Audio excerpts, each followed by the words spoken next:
evening, ladies and gentlemen, and welcome back to the biggest stage that India has hosted in right now. It's going to be the Mythic Showdown Season 2, and of course, we're back again with the Swiss stages. It's going to be the day 8, and we're still yet to get, of course, the rest of the teams that are still going to be making it to the round robin, aka the LAN qualifiers. So, of course, we will go straight to the event very, very soon, but make sure, giving you ample enough time, microwave those snacks, or maybe, you can also go to the store and maybe grab some chips if that's what you're liking.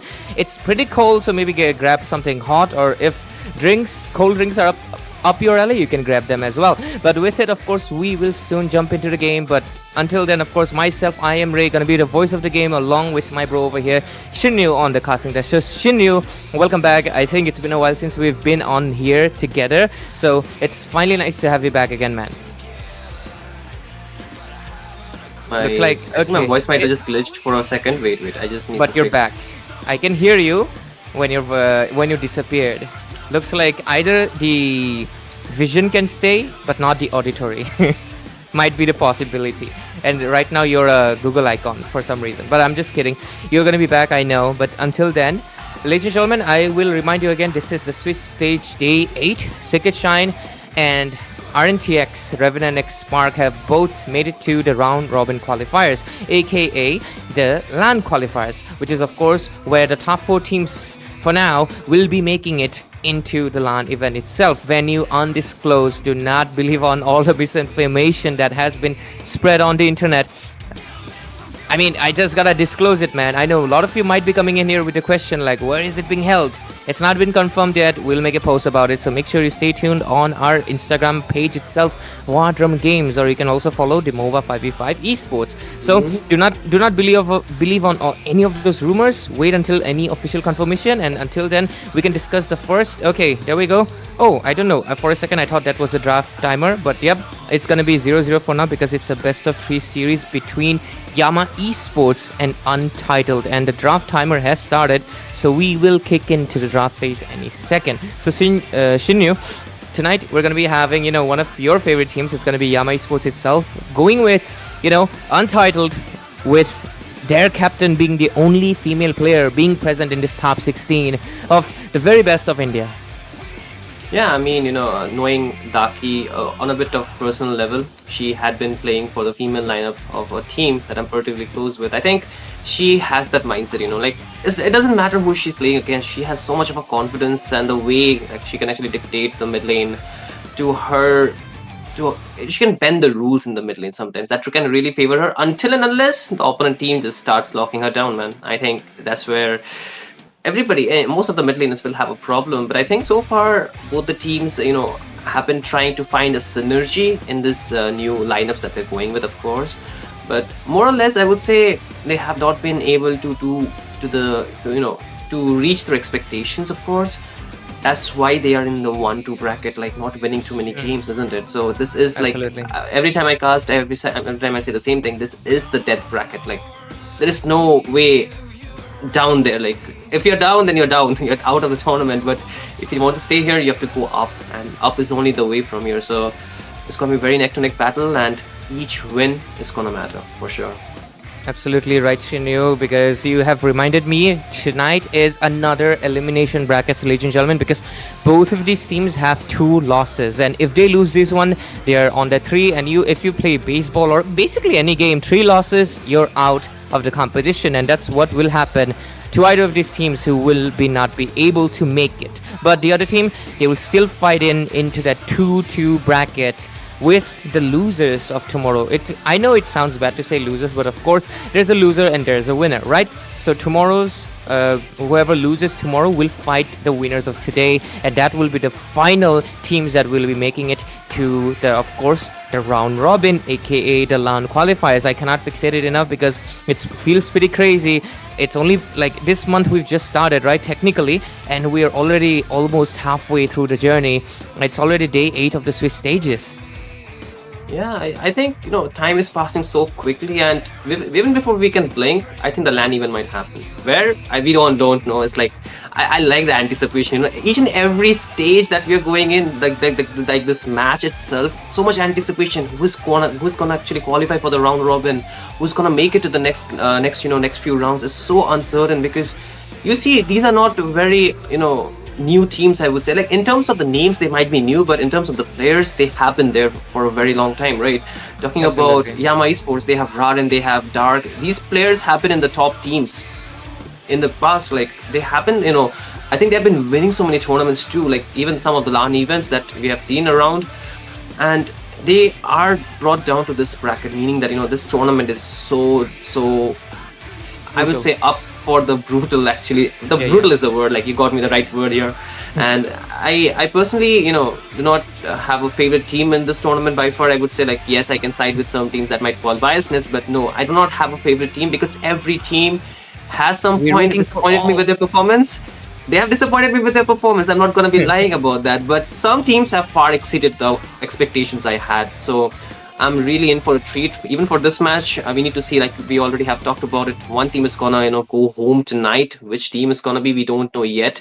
Yama Esports on the blue side, Untitled on the red side. We are finally kicking in for the draft, and even the first to win is gonna matter. Like this first point of the series is gonna matter because that is gonna dictate the mental games the teams can actually pull off in the next few games as well. Absolutely right, Shinryu, because this is going to be a best of 3 series. We're reminding elimination brackets. Every game will count on that mental pressure that they will feel. We know all about lane pressure, right? But mental pressure is also something, because once you have that one step ahead, you get that 1-0 on the board in a best of 3 series. The other opponent, of course, they right now have to play the very best, or it will basically come down to a loss. So let's see if tonight it's going to be a sweep by either of these teams with a stronger fortitude in their mind, or it's going to be someone else with a stronger will pushing it to a third game after a loss. So we'll find out, of course, but right now we're into the drafting phase. It's going to be the Broken Walls map. And if I'm not wrong, both of these teams are from Bengal server, so no server conflicts will happen, giving both of these teams at least the edge of playing in their comfort. But the first pick, just like Shinryu has mentioned, it goes into the Yama's side, so maybe they can get something, or maybe Untitled is much more happier on getting that second and might snatch 2 valuable picks away. Yeah, the last time I saw Untitled going up against, I think it was Yellowstone, if I'm not mistaken. They actually pulled up the Fanny, or no, they did not. I think it was not the game. My bad. I think they put up the Eve onto Vizta for sure, because in the first time that I saw her playing, she played the Farsa. It didn't really. It was working against Zohan, but then I think Zohan started to mark her really too much, and then like she kind of lost the edge that she was having into this team fight. And next time she played the Eve, which was very much secured by the team. So the team actually understood the dynamic of this meta, that you need to keep your mid laner safe. The mid laner sometimes can be the main carry of the team. And if you do not protect the main damage dealer, it's going to create a lot of problem. But meanwhile, for the side of Team Yama Esports, their playstyle is very different. They're very aggressive into their rotations. They are very aggressive individually. That kind of makes them like try to outperform each other to the point that the synergy matches, because all of them are aggressive in nature. So they would try to go for the aggressive route until and unless they throw the game. That has happened in the past. So I think if they can match, you can keep the balance between that aggression as well as the discipline, they can really win out those games a lot more, because like I already mentioned, they have a very experienced lineup as well. All they need to do is just be disciplined into those games. I agree with you, because the balance is what really can help you get, of course, the score unbalanced, because of course you want to get the 2-0 or 2-1 on your bracket. So if you do want that, you got to make sure that the discipline does not go away when you're trying to be aggressive. It has to be in that balance. So let's see if the mid lane balance will come up right now, because Yama goes in with an aggressive first pick. Kimi, one of the strongest mid lane contenders right now, due to her late game presence, as well as the fact that the Skybracer stacks coming means that it's almost a game done, due to how much absurd she can dish out and finish you off. from a distance as well. So let's see Untitled response, especially Daki, the captain, and of course the only female player in this top 16 right now. She's still contending, and right now she has to face a Kimi in her lane. So let's see what options they will go. Maybe they will go with something else. Yep, it's not going to be mid lane yet. They go in with two heroes, one the dragon and the other the Korean admiral. I would still say these are also very aggressive for now, at least. True. I love the picks. I think with those assassins already being banned from the side of Team Yama Esports, if Untitled had not picked the YSS, Yama Esports would have definitely taken the opportunity to do so, because I think for Rarin, he's very comfortable onto that hero.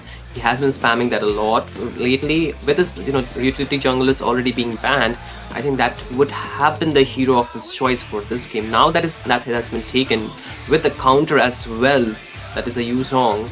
I think for Dark, he could have just gone for a couple of options, but two fighters instantly being locked in for the side of Team Yama Esports, meaning that they might go for a hyper carry jungler into the hands of Rarin. Maybe could be an assassin, because last time, I saw him pulling off a Nolan against the YSS. So there's also the Hanzo that can come through. There's so many options that he can actually go for. It's like kind of unpredictable when it comes to this pick. But what do you think of those two fighter side laning?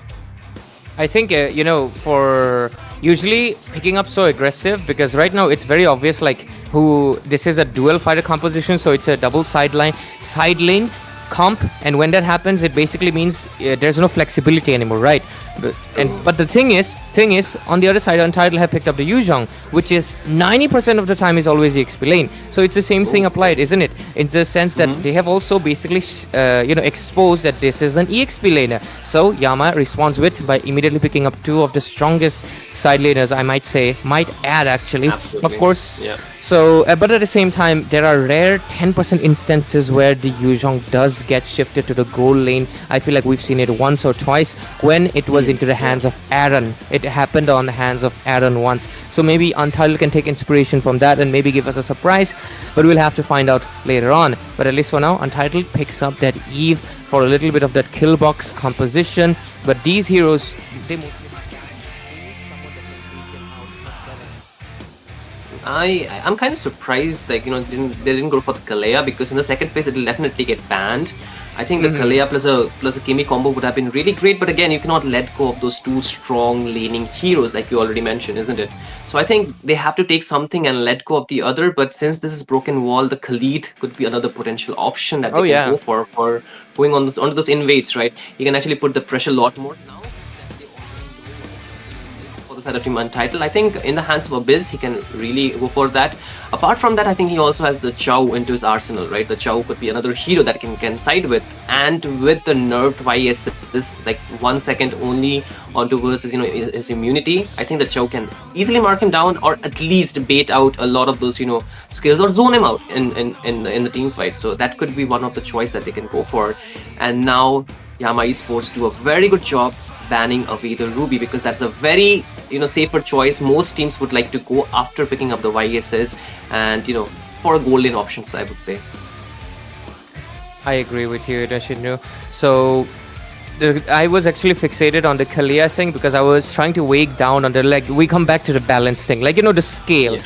Sometimes you put one trade and you try to equalize it with the other. I was trying to see, I was giving out the Kalia, considering it's one of the signatures for Abyss TZ right here. That's the reason that the Untitled did not hesitate and immediately banned it out. I was weighing it. Is it worth it to not get the Kalia? Because maybe you could have left the Lapu Lapu out, but I think maybe they still have a plan, and I want to see the roamer of Untitled or maybe Yama Esports to see how good they contend, because I want to fixate on the term balance tonight because you've mentioned it and I think it's going to be one of the key factors of unbalancing the scoreboard, a 2-0 or 2-4-1, because the reason I'm mentioning it is it's elimination brackets. We've had In Heaven and Ryuga Esports already leave the top 16, only 14 are left, and tonight 3 more teams are going to be leaving us with a heavy heart, but of course the winners have to go forward without any regrets and keep moving forward in the future, right? So tonight we will see 3 defeated teams, and let's see who will be the first one. But for now, at least, this is the first game and the first draft, and we're almost done with the banning phase. Minotaur is a really good ban here because Untitled could have immediately picked it up right now. So let's see. Since this is a broken walls, I'm also considering the option of the Khalid that you mentioned. Very aggressive. Will need the discipline. Yeah, I think even the Hilda could be another choice that I was thinking about. The Hilda can actually put the pressure like the Khalid itself. But I'm kind of surprised they didn't ban off the Esmeralda because There we go. Esmeralda could also be another hero that Untitled can actually put into the goal lane now that there's a Lapu Lapu, right? And with taking away the Hilda, this is a very smart choice. And I think that can also, put the reverse counter there we to go. Team Yama Esports. Yes, like we talked about, the Nolan is coming through in this draft, right? And very safer choice, but they actually go for the high loss. I like the high loss, but I feel they kind of lack the crowd control, the heavy lockdown skills to actually stop the Yu Zhong if he comes in. And if there's an Esmeralda now, I think it can work really well because there's nobody to actually stop or punish the Esmeralda. Yes, they have the CC. Yes, they have the Kimmy, but I think the Esmeralda can soak a lot of those damage for nothing, because I think she can just go and spam her skills even onto the Hylos, really hitting him and generating the shield. I think the Esmeralda works perfectly fine. Apart from that, the Grandeur could be another option if they want to go for a winning lane against the CC. I think so as well, but they instead go in with an option that we had forgotten about. It's going to be Alice, the one that we use in our transitions, because her new revamp is absolutely fine, and I think whoever designed her, great job, my dear mate. Make sure you keep cooking on more heroes. But yeah, but I love the fact that you mentioned the Nolan, and the Nolan did appear, because I do think right now with the YSS nerf, just like you mentioned, he does not have the, it's a very split-second immunity, and it can be kind of predictable. So let's see, since the draft has been done, we'll take a look at the spells right now. It's going to be Toby with the Vengeance and flickers all over on the rest. Of course, Abyss goes in with the Revitalize to synergize with the heals, and at the same time, Kit Kat over here, I mean, Yu Zhong will forever be, entitled with the Petrify. Should I say untitled? Because we have UT. That doesn't make sense, but does it make a pun? Maybe. But with the spells done, we will soon dive into the game, Shinryu. Yeah, I mean, we're not looking at something very different. Pretty normal spells from all the members. Daki will be actually prioritizing the Flicker to just actually reposition since there is an assassin. But we actually looking at Raren changing his name again. It was Eevee previously, and now it is Clutch TZ. Nice. Yep. Okay, Ash TZ has a brother now, and Abyss TZ too. So pretty interesting, right? So okay, we'll go for this game. But again, looking at the draft, we are looking something of a very front-to-back composition from both the sides. I would say they're really, actually putting the pressure on the front with the Kimmy on the back line for Yama. And for the side of team, Untitled is going to be the Eve as well as the Yi-Sun Shin to some extent. He will also need to go in for actually activating his passive. So it's pretty dynamic draft, but again, at the same time, requires a lot of scaling from both the sides. So I think it's going to show in the game who can actually get the gold or the economy first. But again, ladies and gentlemen, we have to take a small pause. But nevertheless, we will be heading for the game number 1 in this first match in the elimination bracket between Team Yama Esports versus Untitled for the battle of the survival at the very least. But Mythic Showdown could not have been more interesting than this, right? Imagine teams like this already in the lower bracket, and we're already gonna have to feel the sadness of some of these teams leaving. So, no matter which teams leave here, Ray, what do you feel? Losing more teams or actually, having the even getting much more closer. I think, it's I will fixate on this term for tonight's first best of 3 series. It's a balance of emotions. I feel bad for the teams that will leave tonight as well, because 3 teams will be eliminated this first game. Then we have another game between Sohunt versus Dakusena, and the last one of the night, another best of 3 series into elimination, is going to be Eternal Torment versus Venom Esports. So basically out of these 6 teams, 3 will leave us tonight, and it will only be leaving just a few more teams to be joining the top 8 brackets. But with it, I think the pause has been undone, and we will jump into the game, ladies and gentlemen. This is the Land of Dawn. I am Ray, gonna be your analyst for tonight, and joining me for that hype man is gonna be Shinryu on the mic. So let's see how this game is it going to be more into those hype fights, more brawly, or is it going to be a little bit more strategic? We'll soon find out as we dive in. And of course, I think the emblems will soon show up, and I'm interested to see if anything creative might pop up. I'm always looking out for that. There we go. I think there is like what new things are you looking at in the emblems though?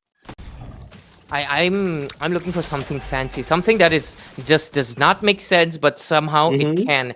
But let's see. Warcry on the Yuzhong, nothing out of the ordinary. I think Hylos is just gonna be going for the full defense with, of course, the concussive blast as well, just helping out the lane clear to Kimi as much as possible. Yushinshin, of course, goes in with the killing spree, and so does the Nolan to get those heals. And I love the fact that both of the mages prioritized movement speed, because this is the Broken Walls map. You don't get the river advantage in the speed, right? Other than that, I think everything is settled. But okay, Lapu, that's interesting. Most Lapu players like to go for a little bit more penetration, but he decided to go for that Swift. So maybe we might see, more rotations coming in from the Lapu soon. But look at that, Clutch, TZ, and Kevin both. What just happened? Level 4 immediately. Decipated, like what? That's a Hilda we are talking about. Super Justin was as if he was not even there, like, and this is we are talking about without any items, without any kind of Nothing. penetration, right? Just nothing, pure damage getting through the Hilda. I think that just boils down to the level difference, I think, Shinu, because Hilda was, I think, level 2 or basically level 3, but yeah. Oh, Violet also gets a level 4. Look at that turtle pit though. Can Hilda do something about it?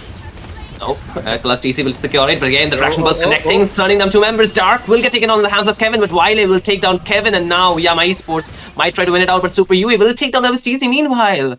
It's a 2-for-2 trade. Both the teams walk out, but Yama Esports have the edge with the turtle to their side.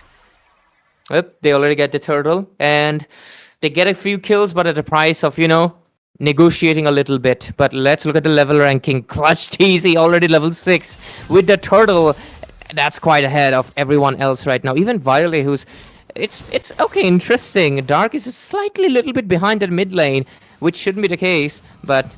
At least Abyss TZ right now, being the roamer, will have the glorious pathway to provide it to the team. But with how Clutch TZ is farming up right now, I think it's a case of, alert that Kevin has to be aware of, or else it's looking kind of dangerous. But let's see. Next engage will most likely going to be in a turtle, unless Clutch TZ over here is on a different mood. Let's see. Mid lane. Yeah, again, Super Justin might be in trouble. Glorious pathway down. Flanker will be baited out from him, and that's a resource already taken away from side of Team Untitled, but the aggression is still there. Okay, Mountain Shocker being used up, but not really connecting, and now Abyss TC wants to go for another engage. Unfortunate for him, he does not have the glorious pathway anymore. He needs to get back, but like you mentioned, the next turtle might be the place for us to see another fight. Yep, next turtle I think will be the main contention, but I do think that Super Justin, he should be a little bit more aware right now, since Clutch TZ has been primarily targeting him. Usually it's the other way around. It's the Hilda that's always bothering the assassins. Yeah. But, Raden, he's built different. He's just showing it tonight that I don't really care that you're a Hilda, that you're supposed to be my counter, that you're supposed to annoy me. You can't annoy me if I annoy you first. That's the rule of friendship, I guess. Yeah. But with it, Turtle is going to be spawning and immediately started. Let's see. Mountain Shocker popping in. A good zoning coming out from the members of Team Yama Esports, but still, Clutch TZ cannot survive. A good time from Super Justin as well as Super Yui, taking down him. And again, Super Yui is low, but the turtle will be secured in the hands of Kevin. And now it's going to be retaliation from the side of Team Untitled. They get one down, and now they're looking for more data blue, slowing them down. And with this, Abyss TZ will be falling in the hands of Kit Kat. Super Justin is low, but it's getting chased out. But no, Toby will take him down. And now... Again, Kit Kat is low on HP. Dark against them. Wiley will be not the one taking him down. It's gonna be Toby, but still, Yama Esports get 2 kills once again. But after losing the turtle though, so 50-50 still. I told you tonight it's about balance, and the score has been on Yeah. that equilibrium. It has been 4-4 in this 5 minutes of the match, and it's really interesting. Looking at the level ranking, Clutch TZ still ahead, and Dark is right now catching it up. But on the top lane, look at that. Is it going to be enough damage? Throne of Ruin. Oh no, no, no! I think that's a cheating. Like a outnumbered fight, you can never win that, Ray. Like Yep. even if you're Alice, like nope. You cannot do that. Alice cannot handle 3 men. But anyways, the Warex is on equip for both of the side laners. And Glowing One has appeared on the hands of Kimmy. Only left is going to be the Sky Piercer. But Daki is not that behind. Not prioritizing the boots. But look at that. Bottom lane. Is it going to be a kill? Yeah. I mean, even before I can say a word, they're like down, man. Like it's so quick. I think the damage is kind of scaling from the YSs as well, and we are looking at that because both the sides they can punish Oh, well. but- But does TC, does he know? Does he know? I mean, just now Toby got taken down. They should know. Oh, they know. Action first made it out. Oh, they know actually, and now the side of Team Untitled will have to go back. But the scoreboard is saying something else, right? 5 for 5, not too much of a difference in terms of KDA and the kill pressure, but still, even in terms of objectives, they're quite kind of equal. But the economy kind of siding to the side of Team Yama Esports, meaning that they might have a slight edge into this next objective take. Absolutely, because look at that, the turtle has spawned in. Mid lane pressure going to be showing up really soon. Oracle just purchased by Super Yui, so he's going to be able to at least get some magic defense against the damage that's going to be coming in from the Kimi, as well as the fact that a little bit more heal due to the regen passive of the Oracle. Turtle's coming in, but look at that, KitKat also gets the War Axe, so will be able to contend with Dark as well as Toby, who both of them had it a minute ago. But let's go, turtle fight already starting in Glorious Pathway. In, the Mountain Shocker will be used up by Kevin to just get to the safer side of the map. Now the Black Dragon goes in, Alice gets in as well. While it will be low on HP, the Shah Residue will take him down. Dark takes down Kevin. Now Toby will fall as well. Double kill for KitKat. And now they're stuck in. Dark takes down Super Justin, and Super U is trying to survive with the help of RW, but Dark does not really care. He takes one more down. Triple kill for him. And with this, Yama Esports will definitely have the advantage in taking down this objective, but Dark might be in trouble. He's still trying to survive, but can he find an escape? The bravest fighter uses the clutch, gets the stun, still trying to survive, but no, the Void Blast will take him down. Abyss TZ and Clutch TZ both are there. Super Yui might be in trouble. The Glorious Puppet down again, but the sustain is a bit too much for them to take him down right now, so they have to wait. Right, again, you can see the minions are getting pushed in but from the side of Team Untitled, but no more aggression from their end, so it should be a disengage. But mid lane, again, Wiley might be in trouble. He's getting really jumped on, but the sun connects, and the Immobilize will be saving Wiley, but kill will be saved for Toby. No, before that he takes down Kevin. And with this, he's trying to look for more while escaping back towards his side of the map. And there we get the instant replay of what just occurred in that turtle fight. If you look at that, the RWM, the chessboard comes in, but Dark refuses to be a pawn in that, and he wants to be the king, and he gets the triple kill, walks away from it, buys a lot of time, because if you consider it, that's like, what is that? 1 HP. The turtle does give him that momentary shield, but that bravest fighter passive allows him to survive just a few seconds more until he's ultimately doomed by the Void Blast to his face by Daki's hands. But the kill score right now, 9 for 8, almost equal. But what's happening on the mid lane? Daki! She got disappeared, man. The damage is unreal, and now they will get the tier 1 onto the mid lane. Toby's still trying to zone them out, while again on the bot lane, you can see Weil is trying to poke down Super Yui, and the rest of the troop from Yama Esports will definitely rotate, but Super Justin is there as well, but they're trying to go back. But can is the question. You can see Dark will be going in with the bravest fighter on the tier 2, trying to lock them down. Toby will be the one taking him down, but Weil with more damage takes down Super Justin. The Black Dragon goes in and even gets out much quicker. And with this, Yama Esports will be able to take down the last tier 1 that was standing onto the bot lane, and the Lord will be spawning soon as well. Oh, tier 2 locked in as well. This is so much advantage for Yama Esports. They get so much macro right now, Shinru, because just like you mentioned, that is an inner turret that they just got. And with it, outer tiers are basically all gone. The bottom lane inner is gone as well. Look at the goal difference right now creating between the side of Yama versus Untitled. It is climbing up to 5,000. War Axe as well as the Wishing Lantern just coming in into the hands of Daki right now might be able to give them a little bit more of a damage amp that they had been looking for so much. But the Lord advantage into the side of Yama Esports. You can also see the damage dealt differences that has been on the map. The highest actually goes to the CC, surprisingly. But Toby, being the goal laner, has been doing the job in secrecy, providing the damage. But look at that into the top lane. Oh, another fight being instigated by the side of Team MIS for the RWM locked on, but no, Darky falls with this, the mid laner down, but Alice goes in, Super Justin finds a good immobilize while you can see the Black Dragons zoning them out. It's too much for Vizta to survive, and with this, Kevin will take him down with the bow and the arrow, while Dark has already expended his bravest warrior, but he's still his bravest fighter, but still he's going in more. The series up, Kevin, able to get out with the Traceless, survives, while the mid tier 2 will be falling. Yama Esports, now they're knocking in the doors of Team Untitled. Oh my goodness, Clutch Easy doesn't even care. He goes in and takes down one more. Kit Kat falls while Super U is trying to run as well. Toby trying to poke them down. The Lord is still not even near the inhibitor, while Team Yama Esports are pushing them inside their own base. And look at the bills right now, almost full bill with a despair into the hands of Clutch TZ. But look at that bottom lane. I think that's going to be a contention round. They get the inhibitor though. Do they go in more? I don't think so. I think this is a retreat place if I've ever seen one. Top lane will get exposed for the side of Untitled. This is their top lane. For the other side, it's bottom lane. Basically, right side lane. But since the long lane is gone, they're going to be losing a lot of pressure on the wave management, and they will have to watch out for any slow pushes that will be building up. And just like I mentioned, but what's happening in that mid phase? Was that no, it was just a warning. But look at that, Lord advantage. It gives them 2.9 thousand gold advantage. EXP wise, almost a 4,000, and tower damage was dealt around close to 20k, which is basically the right side inhibitor as well as the tier 2 that they were able to get it. But with it, the score is 14-9, almost an 8,000 goal lead. 12 minutes in, no more holy defense, Shinyu. Untitled, can they make a comeback?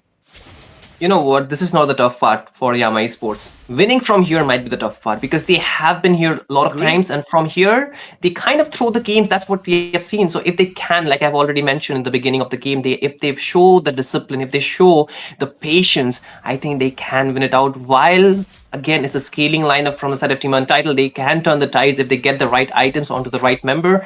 I think the damage would be enough because you can also already see that Abyss TZ, the tankiest one, is getting taken down. And if Super Yui can find a good angle to go in with the immobilize and with the perfect engage, I think with the Black Dragon they can punish the members of Team Yama Esports. But the only problem right now would be getting back the gold to versus their side. And with the next Lord already into the line of turn, I think they will not even get a sniff of this Lord, while Yama Esports will take it down very quickly. Yep, look at that. Clutch TZ, aka Raren right now, gets that Lord on his hands. Kevin, though, will be getting his tier 3 item, which is going to be the Endless Battle. And so does Daki as well, getting that cooldown reduction, getting a little bit more spammability of that Void Blast and Void, spam. So let's see what will it be like. But look at that 4th item for Violet. Gets the concentrated energy for the damage amp from the passive, and a little bit more spell vamp that will help in sustaining these long extended fights that have been happening due to basically 4 sustainers duking it out each time. But look at that, top lane looks like the bone of contention. They want it, and they will take it right now. Oh, the Lord is still there. Yama Esports, they're trying to push in more. The second inhibitor on the middle and it's not falling yet. The RW will be face down while Super U is taking a lot of damage. Yama Esports, they're trying to buy the more they can chew. They're getting zoned out, but obviously still survives. The stun connects while Dark is frontlining. Toby takes down Kit Kat. Mega kill for him. The Lord gets cleared out though. Now they go for the inhibitor onto the mid lane, and with this, all the inhibitors will be falling while the Nexus is wide open. Yama Esports, they are finally showing some signs of discipline. They are backing off while they cannot have any more advantage near the base of Team Untitled. Yep, it's always a good thing to step back, because if you want to be pouncing on someone, on your prey, you have to take step back so you can charge in. You cannot go without momentum, but with it is basically full build for right now Nolan. which is of course Raran aka Clutch TZ twinning with Abyss on his team, but Kevin reaches that level 15 as well, which might give them slight bit of a chance of comeback. But Abyss TZ, peculiarly enough, goes in for the Winter Crown, might go in with very aggressive, try to tower dive in into the base just to make sure they get baited out something with the Winter Crown. But with it, look at that. They have lost the EXP advantage because just like we mentioned, the other side, they're catching up, but they still have the gold lead. So let's see what will happen on to that next Lord fight. Full builds are slowly popping in. Double magic defense for Toby. They really don't want Super Yui or Daki to have any influence on Toby. But there we go. Taking a look at the full builds. Despair slowly going to be coming in into the hands of YSS, but still one Legion sword away from getting it done. Even then, it takes a lot of gold. So they have quite an ample amount of time to be farming in. But Yeah. I'm not sure if they have enough time, because if this Lord fight, next one, goes straight to the Nexus, it might be the end of game number 1. Absolutely. I think the problem could also be a potential backdoor that the side of Team Yama Esports can go for. So they have to be wary of that fact. They have to constantly clear out the waves while also contest for this objective, which is not really possible. If they need to choose one, and if they let go of the other, I think they can lose the game either way. But the Lord is out of option with Yama Esports melting it down so quickly, and now the waves needs to be cleared. While Yama Esports, they're not really trying to push their luck with, again, going very aggressive. I like that fact. But, if they, again, overextend inside the base, they have a lot of AoE skills. They have a lot of damage while, they're already, getting the gold with all those minions getting inside their base. I feel they need to take down the main core damage dealer. That is going to be, Kevin as well as Daki, after which they can easily punish or end the game. So, Abyss TZ needs to do a very good engage with Dark for this one. I think they do as well. The Vengeance, it's still available, so maybe Toby can utilize the 30% damage reduction for a tower dive. Here comes the Mountain Shocker, just providing the vision, preparing the damage dealt. But there we go, the rich boy goes to Clutch TZ, and the carry, of course, going to Toby. But look at that, I think we are in for an engage.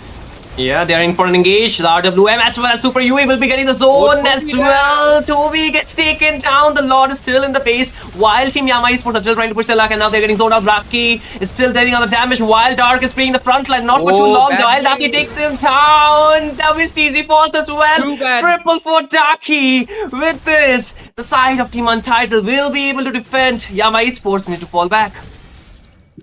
Daki, being the only female player, she's showing it why she is the case. And that triple kill is right now pushing back Yama Esports to the point where they will have to play a little bit defensive. Look at that, the aggression is gone. It's basically nullified by just a single move by this woman. And right now, I think, Yama Esports, they have to respond back equally harsher with this next lot that's going to be coming in a minute and 10 seconds. But is it going to be the thing? We will soon find out. But look at that, goal difference immediately shifted. It's no longer Kimi who's ahead. It's actually Daki with those shutdowns. But look at the damage on that side. Toby is trying to chase. Super Justin, he was really trying to zone all by himself while Pilot takes him down. Now the Black Dragon is expended. This might be a problem because the side of Team Yama Esports, they're trying to chase them down. Toby's dealing a lot of damage towards Kit Kat, and they're still going in for more. Super U is there while obviously, not obviously Daki might be in trouble. No, Clutch TZ cannot take him down. The Doris Path is throwing them down. No, the curtain call locking them down. Toby takes down Kit Kat. The RWM will not really matter. Yama Esports, they're taking more members down while the base is completely open. Toby zoning Daki down. The shutdown they were looking for. Now Kevin stand by himself. What can he do? The base is 1 HP away while more minions are coming in. Kevin, can he be the one to defend? No. I don't think so. This is Team Yama Esports winning it out. The game number 1 will be theirs. They get the game number 1 after quite a much of struggle, a push and pull between Daki defending it with the chessboard, but it was very impressive how, that is a really, really good triple kill right there, defending it with her Eve. She was showing it that she's the queen, of course, but the one that really matters the most is going to be the king, right? In a chess game, the queen does make the moves, but it's the king who's going to be giving the checkboard. And of course, the king comes out in this game. It's going to be Team Yama Esports. And with it, we'll of course see the MVP most likely. I'm a little bit unsure right now because I think Nolan did get shut down once or twice, but let's see. The MVP, yep, it actually goes into the hands of Violet on that mid lane, 518 on this Kimi. A damage dealt of 65,000 and a goal per minute of 687 because this was a very long game. I think close to 19 minutes onto the table, Shinryu. Absolutely, and I think every time there is a game, we are more focused on the front line, while we always forget about the Kimi, right? Until and unless he's getting the kills, we never think about the Kimi dealing the damage, and that's what happens in most of the scenario. Yes, Daki was the star player from the side of Team Untitled in dealing those damage, of course, but Kimi was doing the same, while you cannot see that. I would say the RWM is a very big skill, that's why you can see it, but the continuous DPS from the Kimi is equally dangerous. You can see the Holy Crystal, the Blood Wings, everything available, and he already had 5 kills, meaning that the Sky Piercer stack was enough to actually just punish them down. But hey, props to I think Dark as well as even Toby for doing so much onto the front lines. Look at the statistics, you can clearly see 3 lords were taken and 2 turtles were into the favor of Yama. So from the very beginning, it was a Yama's game. The question was, can Untitled change the pace? They did it once, but they could not do it twice, and hence the once point is going to be going into the favor of Yama Esports. We're getting a little bit more insights into the damage that they were able to dish out. The presence of Dark is really, of course, really obvious, but as well as I think Toby had the highest damage dealt. Yep, he did have the highest damage dealt, and I think gold-wise it was, there we go, the head-to-head popping in. We're going to be seeing how much damage was dealt, 91,000, and damage taken was also pretty impressive, 100k from the side of Untitled. That is just impressive. 12.9 thousand gold lead with a team fight participation. Look at the Nolan, his team fight participation is really low, but I think that's how you should play an assassin, right? You gotta get those sneaky kills and you gotta get out immediately as fast as possible. But it's really impressive that Yushin Shin actually dished out more damage than him. And look at that, even Daki is actually dishing out 10,000 more damage compared to Violet. So it really goes to show, look at her teamfight participation, does 77% as well. So I think Daki, they might have lost it, but it really goes to show that she was one of the more valuable players in her team, being the captain, taking the charge, being the queen. But let's see if it's going to be enough to take down the king in the checkmate, which is going to be the game number 2 that we're going to be diving in ASAP as soon as possible. The damage taken from the Alice is insane though. 240,000 is absolute madness. But since we are done with the statistics with this 19-minute game, I think, I almost forgot about this. We need to talk about the richest guy, right, in the team. It's gonna be Clutch TZ because he has been farming very, I think, throughout the game without getting much marked around. The carry for this game, Toby, being, the fighter gold laner, still dealing out a lot of damage, goes to show, how much he is even impactful onto those fighter heroes. Stand back Super UA. He tried, man. I would say like he really gave some good sets, but the conversion rates, we saw it once while Daki was able to pick up a triple kill. I think it's the combo that they were looking for, not more than just doing those individual things that they're actually what do you say? I mean the individual skill or display of the plays that they were looking for. But again, I think next game might be different. I think for Daki, she was doing very good. The Hilda was not really a problem. She was giving a lot of peel, but the problem was Yama Esports, they were marking her a lot more. They didn't expect the Hilda to be marked this heavily from the early game, so that kind of created problem for the Hilda. And even in the last team fight, I think that she was the first to get taken down, but she was trying to help her teammates run away. It was not like she was trying to engage. She was trying to give the time for the team to run away. While they were able to run away, but Yama Esports chose to chase them down. They really pushed them under their own, I think, crystal. They were very far away from their side of the map, so by the time they got to their base, their HPs were already too low, and rest is history, right? Yeah, I think I think in that moment, many might consider a blunder. I think it was just a decision to stay back to let the other teammates retreat, because Daki was really close to that place. The flicker really did help her out, but I think in that crucial moment, it does feel like maybe Hilda not being there could have changed the situations a little bit, maybe shifted the tides. But I think it was just the fact that the balance was shifted into their favor once, and I think they took it a little bit too seriously, you know, in the sense that they went in too deep once they got the shutdowns on 3 people. The triple kill with Daki made them move a little bit recklessly to the point that they were found with their feet, you know, tangled, and they immediately sprained their ankle and fell down. I think they have to watch where they step. They have to, just because you have the chessboard doesn't mean that you will always have the chance to make the moves. It was Yama who was able to really make it feel like the pawns were not them. It was, I mean, to be fair, they did have a horse, and in chess we all know how overpowered the horse is. So maybe it was the sheer luck of a presence of that horse itself, or maybe it was not. I get it, he's not a horse, he's a centaur, but still, you get the point, eh? Let's just say, like, you know, let's just say the lands were filled with landmines, man. That's the problem, right? You step on the wrong one and you get blasted away, right? Yeah, so even if it's a chess, but this is a war, right? This is a war zone, right? It might be chess. Landmines. Crazy terminology right there. We are not gonna get into that, but anyways, the tides are shifted. Untitled will go to the side that is, of course, the blue side, the first pick, and Yama right now goes into the red side. They're both on the same server, ladies and gentlemen, Bengal, so no server disadvantages on either side. It's going to be the expanding river, giving a more advantage to both of these really amazing mid laners, Violet and Daki. But let's see who utilizes it more right now. I think you can go for mages with no dashes much better, because you can rotate, as well as the EXP lane that is going to be rotating from top to bottom, because I do think expanding rivers is one of those, you know, maps that really gives you that silver edge that you really look for. But anyways, look at the previous draft. Let's see what is stolen and what is given. The Lancelot once again bans team. Same bans from side of Team Yama Esports. They're not really doing too much changes, except for Team Untitled. They are banning away the Kimi, which was the MVP performance from the last game. So I think a good denial, but not too crazy that we're looking at from this game.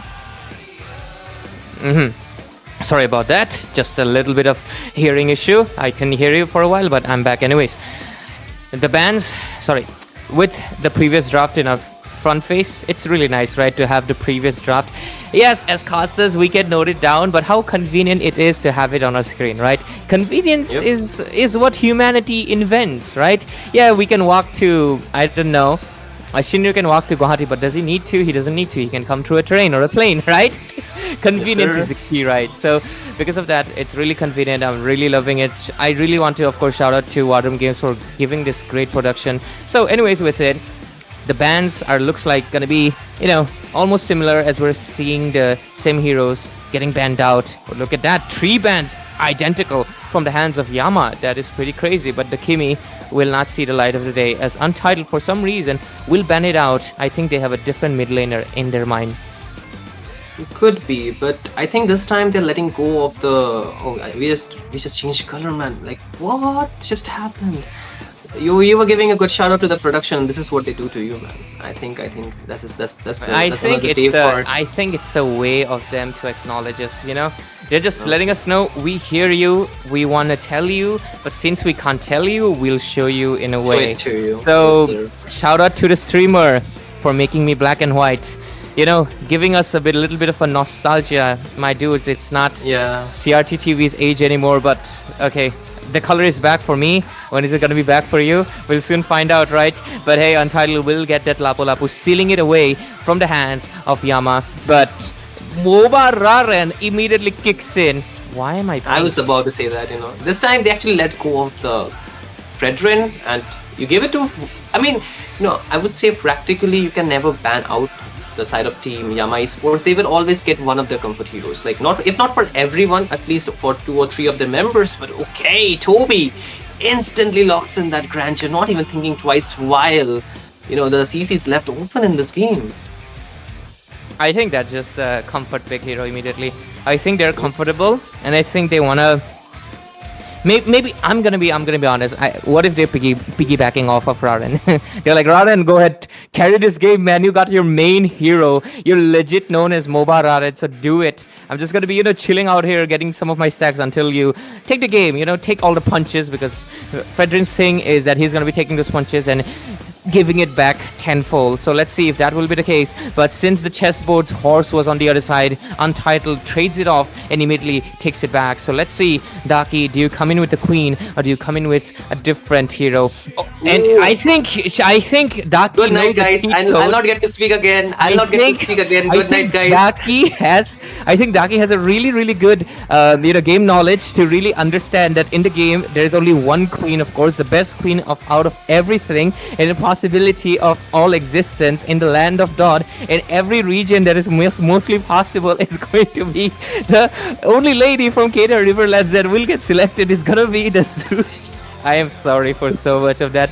I am so excited because I don't get to see the Zushin so often, and I think the ones who know me, I know she's not in my background right now because she's inside me, in my heart, I mean. So I'm really happy. Thank you, Daki. I hope you win this game. But Yama will get the chessboard away.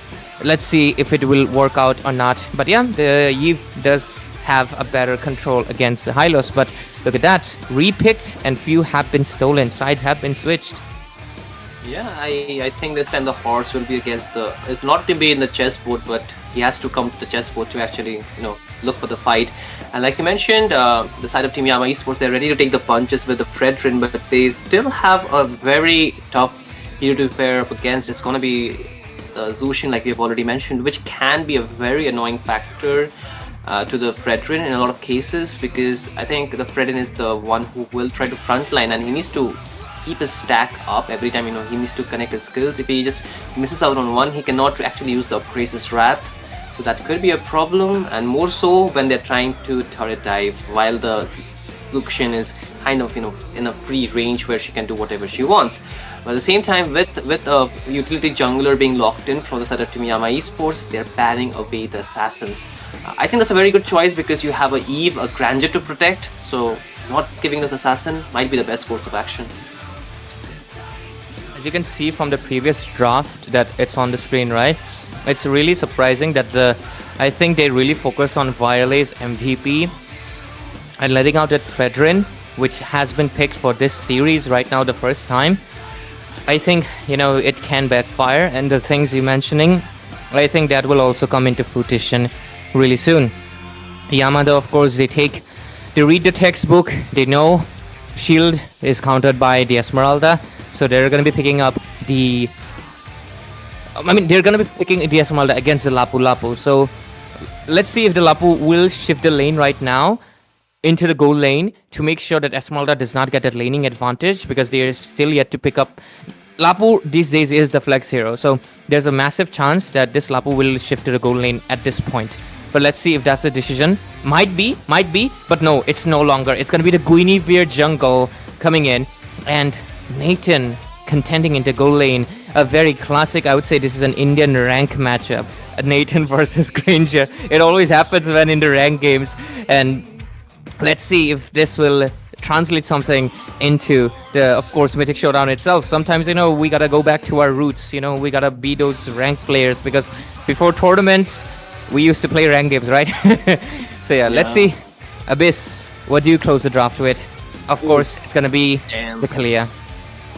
Yeah, but I'm not too big of a fan with the Kalia and the Eve combo. I would say that's not enough burst damage. Not synergistic. There's no synergy actually. Yeah, but at least with the Granger it works. I think in the late game, if Granger gets enough farm, I think the Granger can burst him down. But I'm really happy that Toby's actually getting his comfort heroes, because I think in the fighter he's performing good. He is decent, but with the marksman or with the damage dealer, he's a lot more potent into those games, right? He actually makes his presence known.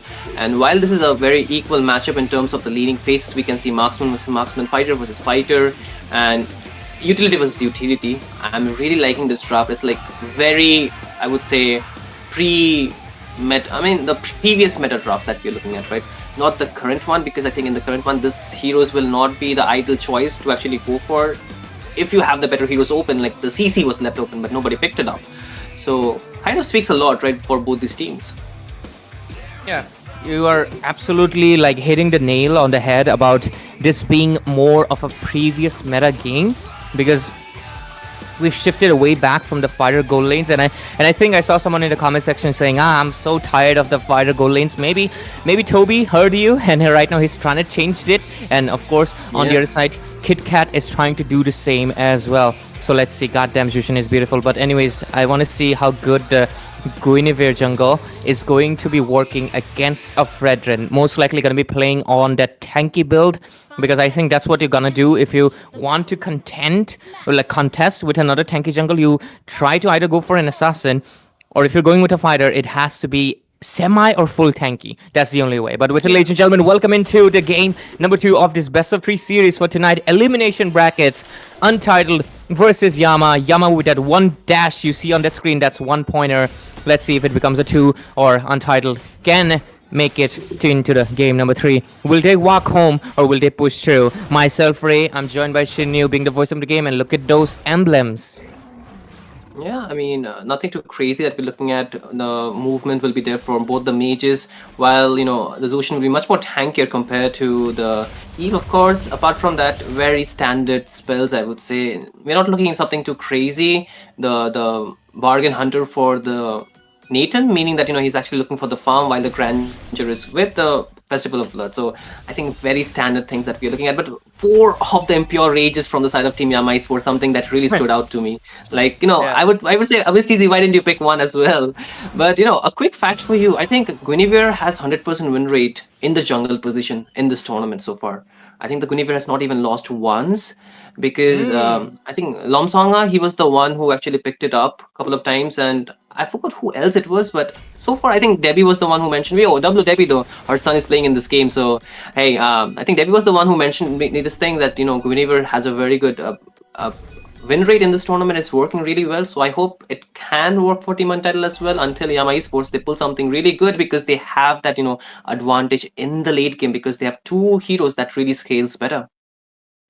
I'm also looking forward to that. Maybe the statistics can come true, but statistics are made by the players. So let's see if that's the case. Look at the pressure coming in from Zushin already, and the turtle has spawned in with the expanding river with that beautiful shape on both ends. But look at that. What is happening? Oh, Violet Recreation will be locking them down. The other one comes a bit too late. Clutch easily falling in the hands of Super Justin. Now the turtle should be in the control of Team Untitled. Yes, they are. It is. And Kevin will be the one to pick it up. And the side of Team Untitled, they are not looking for any more blood. They are going to retreat. And a good win for the side of Team Untitled for this first duel fight. Instant replay coming in, showing what it really went down in. Because in that mid lane phase, I think he did not... His HP was, I think, down to that 80% mark, but he used that regen. But this Violet Requiem that came in, that jump, it was just a full-on chain CC that he could just not escape from. And it just boiled down to, not being able to taking all those hits, because Fredrin, as much as we might like him, he's one of the really squishy, tanky junglers in the early phase. And that's what they utilized on. So, Yama does have a very scalable lineup right now, but... can they scale it until to that late game? That is going to be the question, because Untitled, they're looking to snowball. Just like Guinevere has the dialogue, in her KOF skin, like Psycho Ball. I think they are in here for the snowball. Yeah, I mean, both the sides require the snowball. Even for Toby, he needs to get the Sky Pierce attack away. Dark wants to go in, out of lane, drop down instantaneously. KitKat will be taken down. And again, one more member locked down. Super Justin cannot even get the escape. Violet picks up one more kill. Yama Esports instantly turned around that wave push into a winning fight. I was not expecting that, honestly, because I really thought Yama is going to take a few seconds, but hey, let me take a good look. Instant replay, thank you. We're going to be seeing what really went down in this one, because Yama instantly getting those 2 kills, I think that was kind of unexpected even for me. In this bush, it really feels like it was going to be Untitled setting up something for themselves, but it was not the case. It was not the case. The chessboard came in, KitKat was taken down immediately, and the next target was Super Justin inside the chessboard itself by Viole. But anyways, Nothing happened during the replay phase, but what will happen might go into the replay phase. But look at that, the turtle. Oh, Kevin already jumped in. The Glorious Path will be locking down, but Vizta easy with the Tsunami Slam. Takes down Kevin this time. Clutched easy, finding the clutch retribution. This time around, still the chessboard is down like you mentioned. Toby will take down Super Justin, and now Yama Esports, they are in the lead. They have 4 score in, while Untitled, they just have 1, while losing the turtle as well. Boom, and suddenly the tides shifted again, and Yama is on the lead, 1-4, and the goal lead as well. Level ranking, look at that, Dark is level 8 compared to Kevin as well as Super Yui, who have a 1 level disadvantage. But okay, item priorities are coming in. But what just happened on the bottom lane? Dark won that 1 versus 1. Yes, on theory he wins it, but to win it on execution, that's just different, right? But KitKat will get the Feather of Heaven, and Warex will show up on Super Yui, but that wasn't enough to be surviving the shield soaking damage that came in from Dark itself. But look at the goal ranking. Yeah, the gold ranking still, I think Toby is doing a good job. KitKat needs to farm a bit quicker. Dark in the second kind of surprises me while they're doing a good job. Most of the members from Team Yama Esports are in the top 5, so they are in the lead as well. So this kind of shows that, you know, if a snowball happens from here on, Yama Esports might get the better half of it. Until and unless Untitled, they get some good pick-offs onto the core damage dealers. That's going to be Toby, Violet as well. But it all comes down to how can Kevin, you know, instigate that team fight with the spatial migration, as well as, you know, the slowdown from the Glorious Path. They didn't just sync it so well, but again, Yama Esports, they're not giving too much chance again. The lockdown comes in onto a Super Justin. They're overloading him with damage, and Toby guns him down. And this might not even be too much of a fair fight, because that's a horse versus 3 members. Once again, top lane though, he switched the lane, but doesn't really matter. Super Yui will fall nevertheless. That's the second time him falling back to back. The total will be up very soon, and Yama Esports, they're looking in charge of it. 1-7 score, and time is also 7 p.m. Maybe it's favoring them with the clock, right? But Yama right now, just like we've seen it, I think it's looking really bad, because with Nathan you're supposed to snowball, but with the Granger you can snowball as well, and that's what Toby is doing with the Sky Piercer stacks. I assume he got the first kill without it, and right now he has around 20, which is going to be giving him that amp that he really needs. But bottom lane might be something that they're contending, or maybe the mid lane, because of the pressure. Look at that, they're trying to get the first tier turrets as much as possible, and Raren is just no issues for him. Clutch easy gets it, and mid lane looks to be falling immediately. The first outer tier turret will go down, but look at that. Oh, the Glorious Pathway will be dropped down, but still a bit far away. Kevin gets gunned down in the hands of Toby. Mega kill for him, but again, you can see Super U is trying to run away, but how far can you run? But the members of Team Yama Esports might be in low HP. They need to back as well. So it's the same for the side of Team Untitled. So neither of the team would want to continue that any further, go for the disengage. But still, the ball is in the court of Yama Esports, man. It's still, the ball is in their court, despite not having any ball hero, you know? No Kufras, no Gords, no Brunos. Just kidding, guys. But anyways, the Granger will get that Malefic Roar, which is, I mean, Daki just got her first item while Granger is on his third. That is just insane. He's just basically 2 items ahead.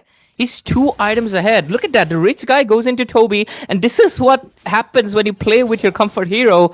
He is just snowballing the heck out of it with 4 kills, basically 30 stacks on the Sky Piercer.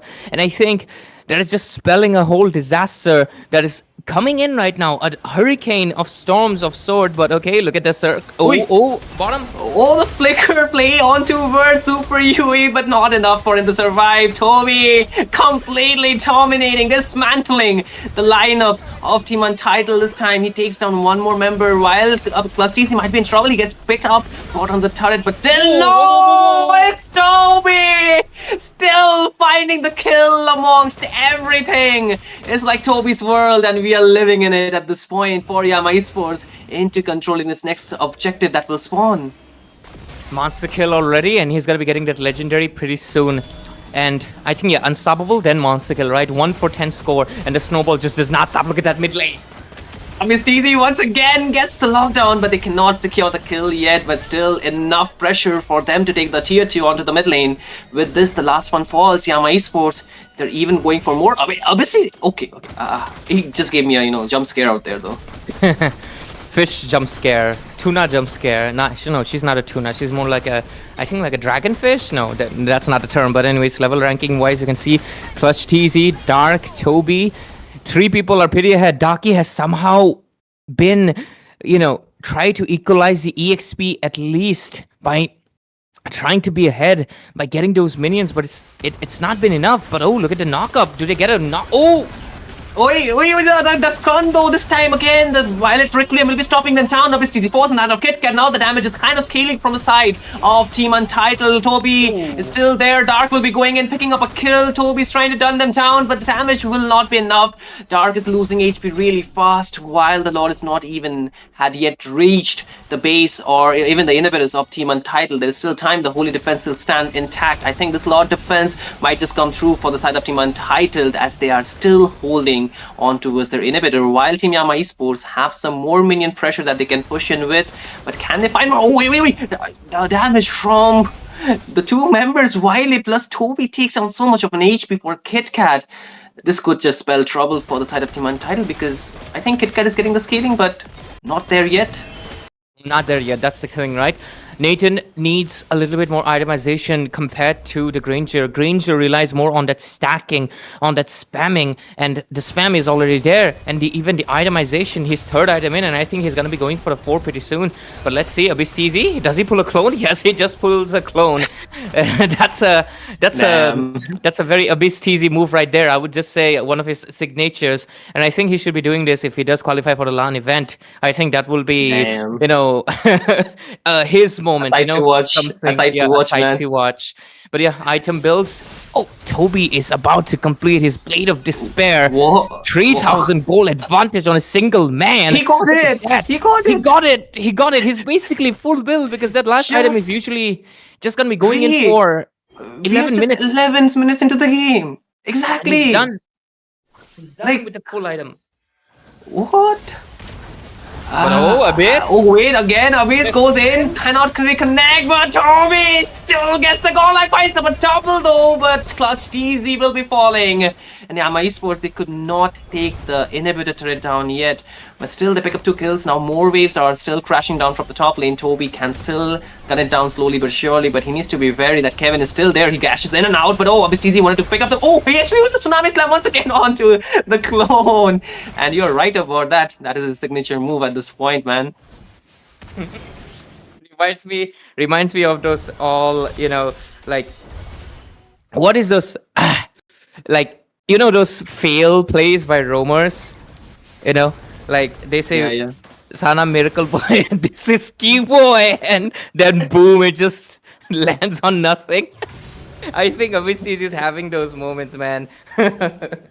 Crazy, man. But we are seeing a lot of Gila moment from Toby this time around. I mean, we should not use the same terms at the other regions, but we'll find something new for him. But he's doing good. I would say Team MOBA Esports, they're doing good, but this is pretty much every time what happens. They are able to dominate the early to mid game, but again, this is the point we have seen them reaching very easily. But the toughest point, again, I will still keep on mentioning it until they fix it. This is the point where they start throwing the game. I hope it does not happen this time around. They are looking very disciplined this time. But still, sometimes things can get overboard and they can still get punished. They do. And with this Lord watching down the middle. Okay, Abyss TZ, time to shine maybe. Let's go, chessboard is in. Oh, they're really zoning out well. Clutch TZ wants to go and Toby finds a double. He's just monster in this game. And again, there comes a triple for him. Can he find a maniac? He's trying to ban it down. He finds a maniac. But the savage, is it still there? Not yet, I guess. While the games get over, MOBA Esports secures a 2-0. The darkness still triumphs. This time, it is going to be the Yami Sancho winning out the game.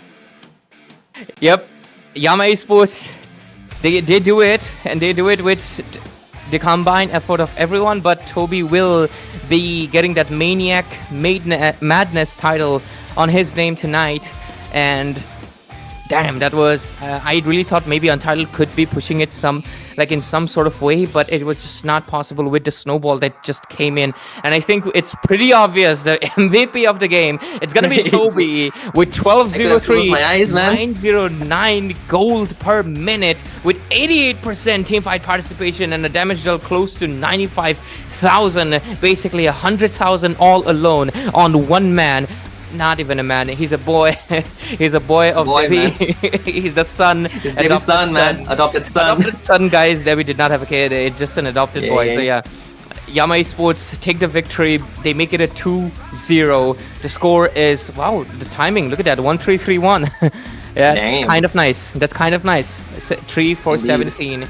And with it, they will be still staying in the competition, going into the 2x2 bracket, fighting it for the last moment, because 2x2 brackets is both an elimination and both a qualification, because you win, you go into the round robin, you lose, you're eliminated.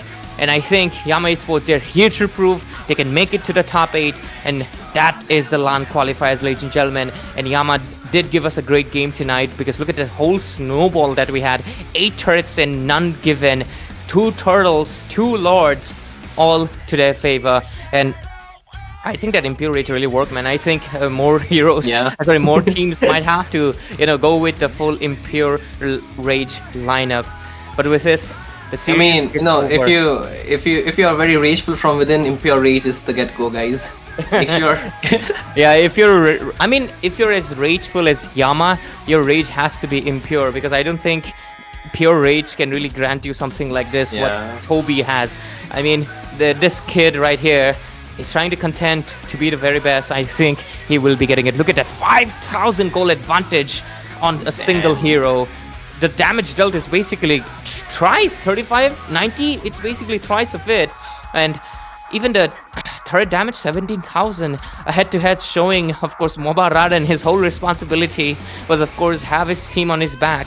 But not to take the credit away, Kevin had 100% teamfight participation, really providing as much as possible to the team, taking damage as much as possible as well. You can also see that Zushin alone took 53,000 damage, despite not being a frontline hero. 100% teamfight participation again. Untitled, they could not make it to the next phase of the Swiss stages, the last one.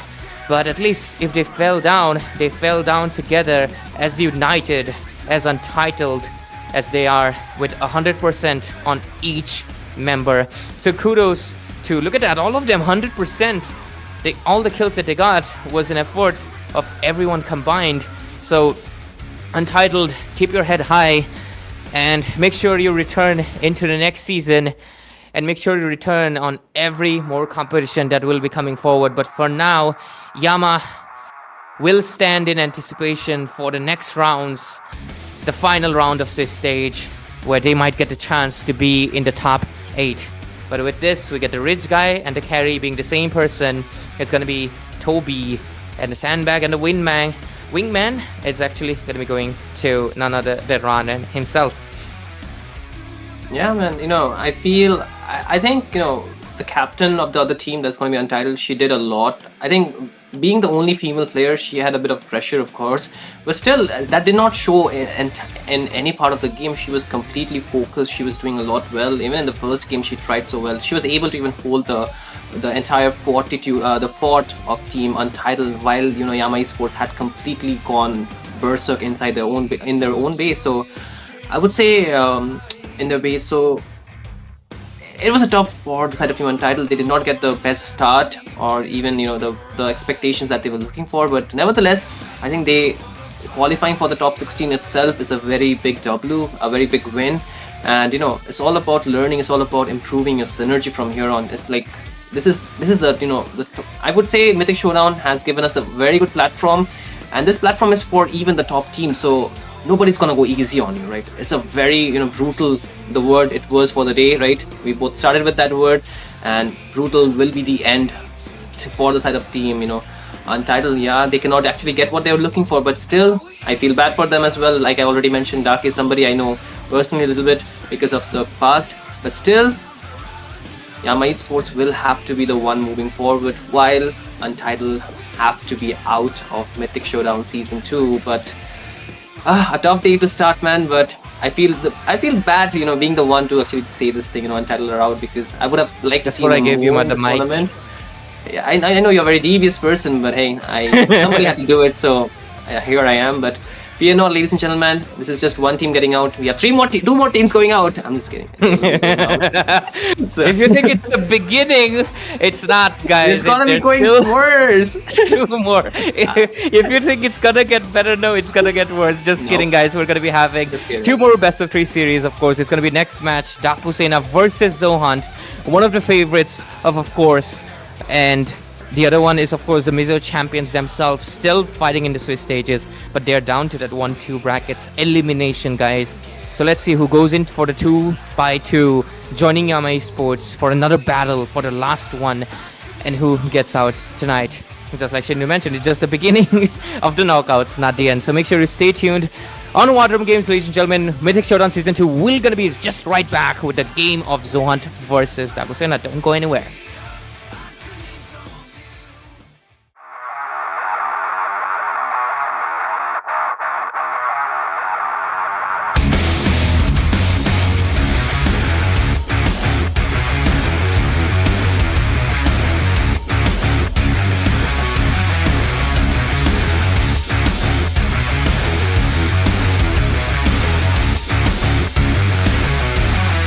Do you think I'm crazy? I've got no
Hello and good evening, ladies and gentlemen. Sorry about that quick little delay there. Was getting our things set up, and welcome to Mythic Showdown Season 2. And this is the 1-2 bracket, the second match out of the 3 games we have tonight. And one more team have made their way out of the tournament. Unfortunately, UT have been eliminated, and MOBA Esports will be moving back into the 2-2 bracket. After the completion of the second game, it is now between Daku Sena and Team Zohunt. It's going to get even more interesting because we will have just one more place left up in the 2-2 bracket to find out who makes it to the safe zone and who makes it out. I'll be Sarah in the caster's desk tonight alongside Debbie. So Debbie, how are you tonight? I'm feeling good, Sarah, because this is a do-or-die situation, and I love casting for the do-or-die situations here because everyone gets bloodthirsty. They wanna win and they wanna get that top start where they're gonna be getting closer to the qualifications round. And I think Dakusena and Johan, they are in a dire position. Like you already mentioned, at least one out of them have to be eliminated and no more round robin for that team. And I just hope, I mean, 2 of these teams have been amazingly well onto this tournament so far, so I can't say whether who's gonna be winning out too, because yeah, we are fully aware of how they are able to play too. And yep, in this emergency situation, man, best of 3 nonetheless, there's always a chance that we might eventually see 2 games. We'd love to see 3 games actually. DS, they technically did lose out on their first 2 games, and then against In Heaven, it was disqualification on the side of In Heaven, so they didn't really get to play. So they're gonna need as much practice as possible. If in case they ever make it out of the Swiss stage, they are gonna need every resource they can for the round robin, and tonight is going to be a very, very challenging game because Zohan with their current lineup have been so very consistent and so good in the team fights. Those special compositions of the conflict picks they have been performing just phenomenal. DS really needs to step up their game tonight if they really want to take up the spot into the 2-2 bracket. I feel like, I have to say something about Dakusena here because I honestly think that they have a very strong midpoint, because into the early game, if they get their heroes right, that they usually have a good performance onto that too.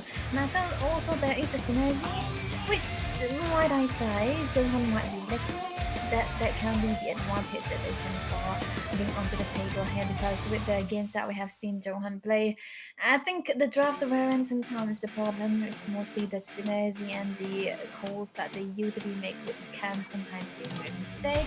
But also at one point I think they ego drafted, so I hope they are not going to be doing the same here, because to draft against Dakusena, you might want to go for a winning mid-side rather than any other lanes, because in this kind of meta, whatever jungle you bring onto the table, if your mid laners are losing, especially the roam and the mages, you kind of struggle just a little bit. And in this meta where there's no saying who's going to be winning into the first hurdle, or where there is highly not a great chance for comebacks, you might want to have the early turtle first, so XP laner is also important. So I feel like it's gonna be a very, very easy draft, but also no ego draft should be coming into play, I suppose.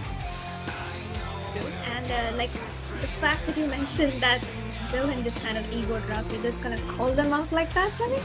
Not the best thing. However, I'll tell you the same about GS, because they love the pure marksman onto their goal lane, and the meta isn't very comfortable for such kind of draft. So we'll have to see what DS pulls off their heads tonight. And hey, welcome to the drafting phase, and we'll take a special look at the EXP. Okay, Debbie, on the side of Zohan, we've got Debbie Sassy out there, and onto the side of DS, we've got Maya.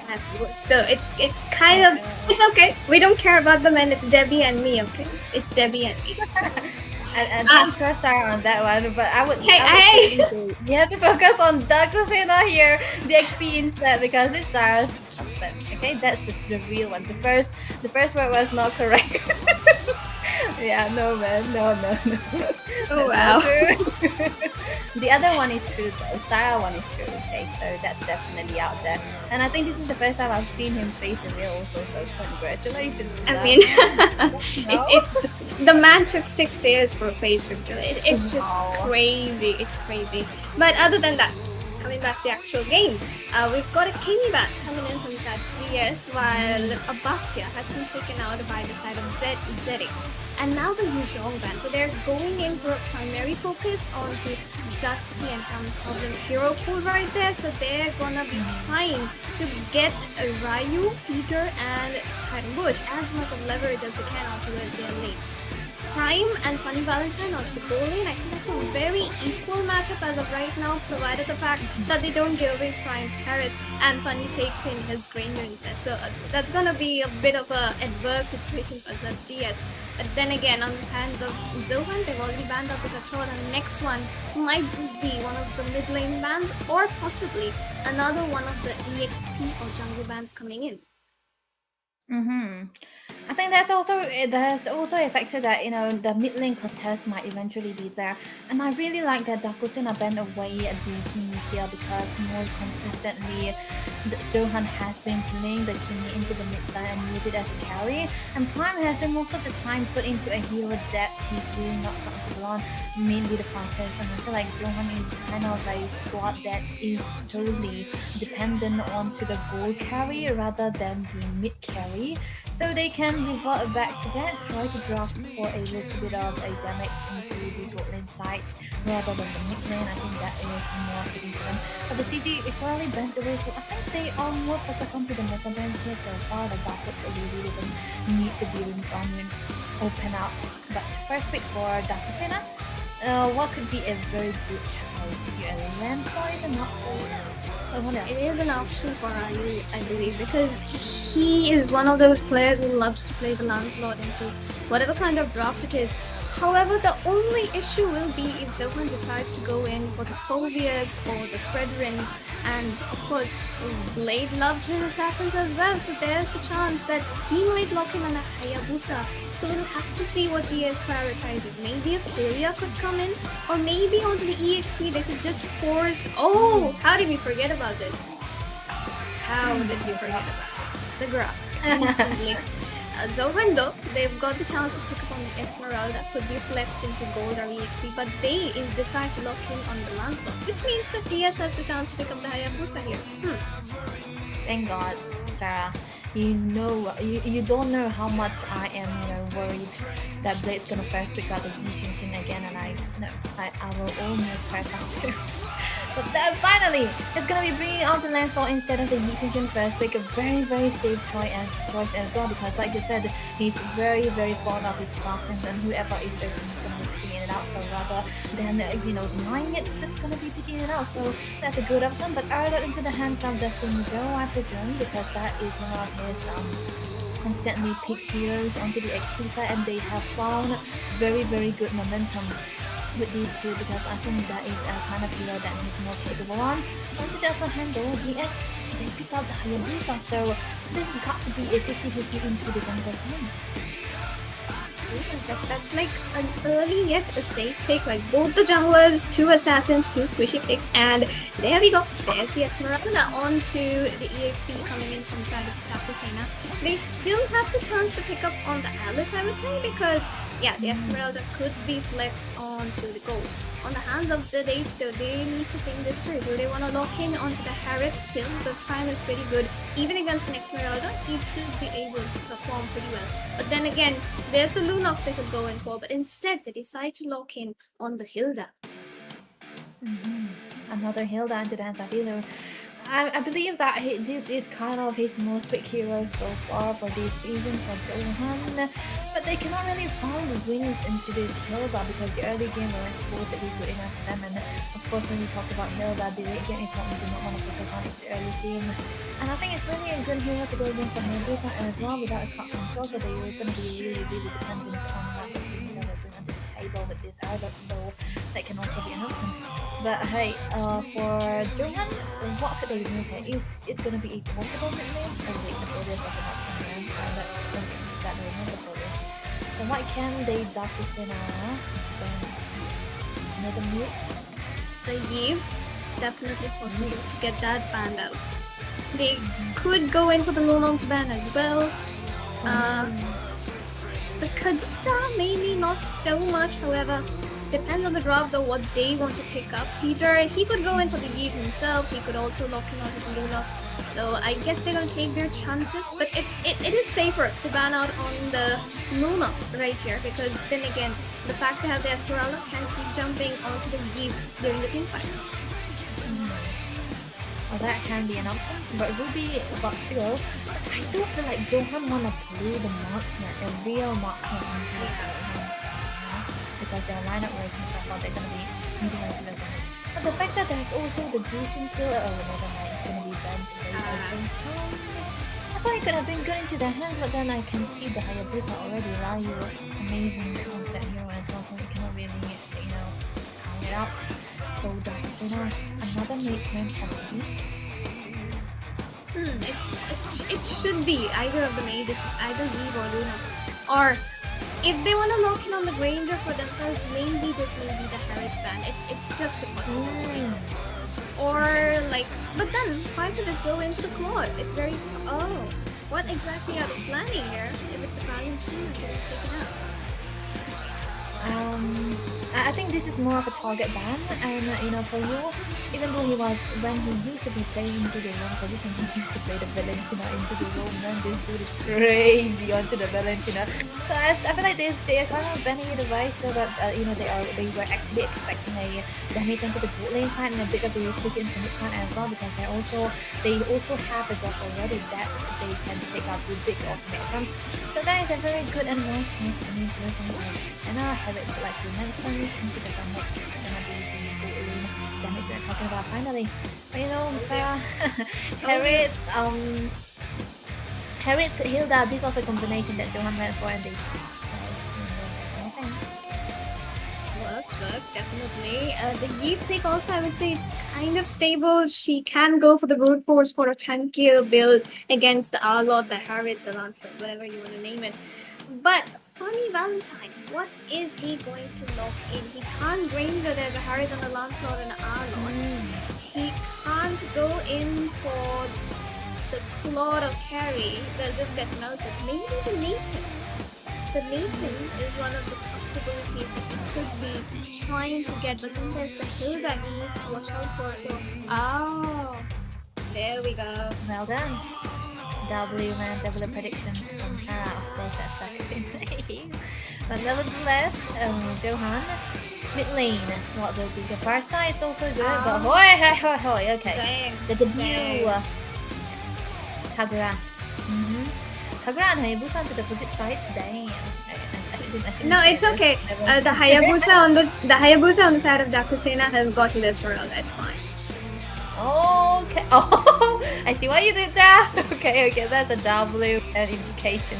That's what we are gonna be seeing right now. So Kagura, for you, I have never seen him play these kind of heroes before, but he's more, onto the fast moving hero. So let's see how he will be able to perform into this, because Kagura, Sarah, it's gonna be needing the very early game.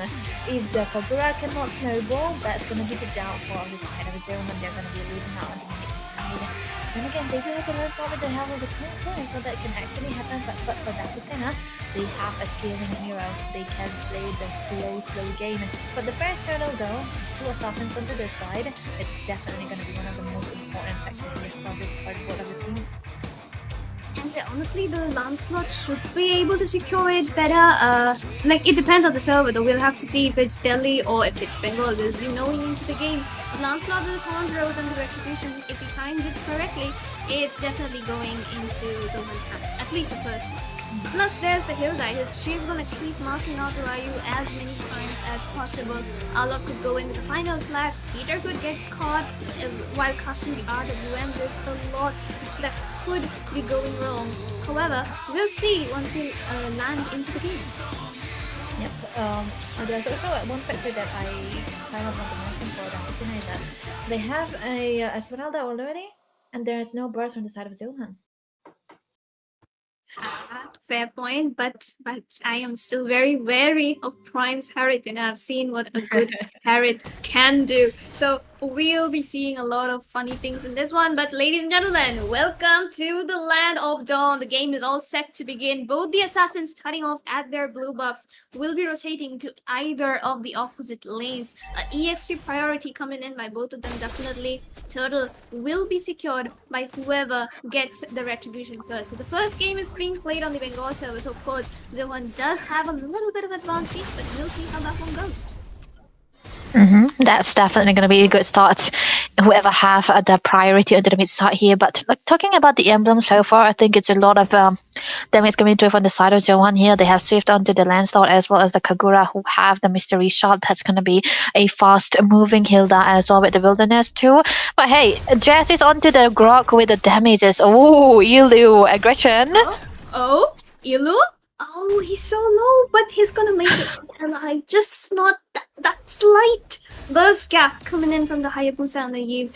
Oh, it would have been first blood right there. So far, decent momentum coming in by both teams. Jazz taking the poke, but he'll be safe, I believe. Yi though, oh, definitely getting the poke game better, at least for now, I believe. Eve is the queen of pokes here into the mid side because of the first skills that she has. So that's definitely going to be it. Height and boost trying to go in a little bit too aggressive, but Blade will not be getting the level 4 just yet, so he's going to be safe for a while right now. The turtle, we're talking about what we have been talking about, is definitely going to be up to right now. Whoever have the better set will be able to have the good one here. No flicker for Ilu right now onto the hill. That not a damage, not even a level 4 for you right there. But Blade will be the one starting onto the turtle, and meanwhile for Ryu, he's still out into the blue buff and A-bot to get the level lead. I guess they're just gonna skip it off. Starfall comes in from the Esmeralda, but they're gonna back off safely. Quick and easy turtle seek. Oh, but the final slash! Jazz gets taken down in the matter of a few seconds. RWM gets used as well, but there's no returns coming off it. Waste of a resource. Adam Bush trying to snipe out the Arlot right there, but he does not have any damage to get what he needs. But Ryu, though, in a good position, will try to catch out the Kagura. Misses the dash. Will try to go in for the retribution. Misses it too. Ryu in the danger here. He uses the core shadow kill. Will try to make it back out. He doesn't have the shadows. He gets taken down by Zohan. Over aggression coming in from the side of Dakuseda. I do see the vision, the imagery of what he wanted to do. He knew that Blade might not be able to have the level, the retribution on time, so he wanted to focus onto the blue buff. Unable to take it down the wall, did not come in handy. But level ranking though, height and boost will be the first one here onto the X3 side, of course. But until and unless Ryu is, not behind, I think there's still chance for Dakusena to have a good time. But then again, Blade is actually going to be having a greater time of his life, which you do not usually have when they play against a Grok. But this time around, they'll be able to, so that might be a good chance. Oh, look at that! He's low. Oh, Tectonic Charge comes in onto Ilu right there. Wow. But Peter himself is low. He didn't get to cast the RWM with Ilu right in front of him. For you is gonna make it out alive. That was actually a close call. I thought that he would actually go back with that, but the initiation was perfectly on point, Joe. And I feel like they shouldn't have committed so much onto Ilu here. Even though it's the early game, the Hilda really can't die, and he also have the flicker already. But we were talking about how much of a brawl it happened for the turtle here onto the top side, onto the mid lane, but it has been a dead lane onto the bottom side. So we might eventually see something here. Flicker, okay. Yeah, Peter trying to make it out alive, but nope, there's the turret dive coming in from Ilu. Flicker gets baited, but is he gonna die? Not yet. He's still surviving though. He's trying to survive. Ryu won't out, but will last at the last moment. Could have done it a few seconds to save his time, but Dusty Mizo goes in for the final slash onto Ryu. Doesn't have the ultimate. For you misses the stun. Ryu trying to go back in, but will be backing off. He doesn't have the resources to engage onto the turtle. Another neutral objective secured in the hands of Zohan. Amazing engage coming through from the side of Ilu, I would say, because if you take down, oh my goodness, that was a steal. If you take down the mates, it's definitely in favor, even if you are the room and you wanna trade your life for it too. And they were able to do so. And he even wasted out the ultimate form from the Hayabusa as well. Ryu wasn't there on a perfect moment to try to contest onto this turtle right now. So 2 turtles already into the hands of Johanna. They are 800 gold ahead. They will be able to accumulate more. But gold ranking though, Prime will be the number 1 here. 3 2.2k, but eventually they will be able to catch up because Funny Valentine is also not behind, so there's no saying who is going to be winning out. But hey, Hyden Bush trying to give out a little bit of advantage for his side, but nevertheless there might not be another engage because objective is what they want for you. Oh, Peter!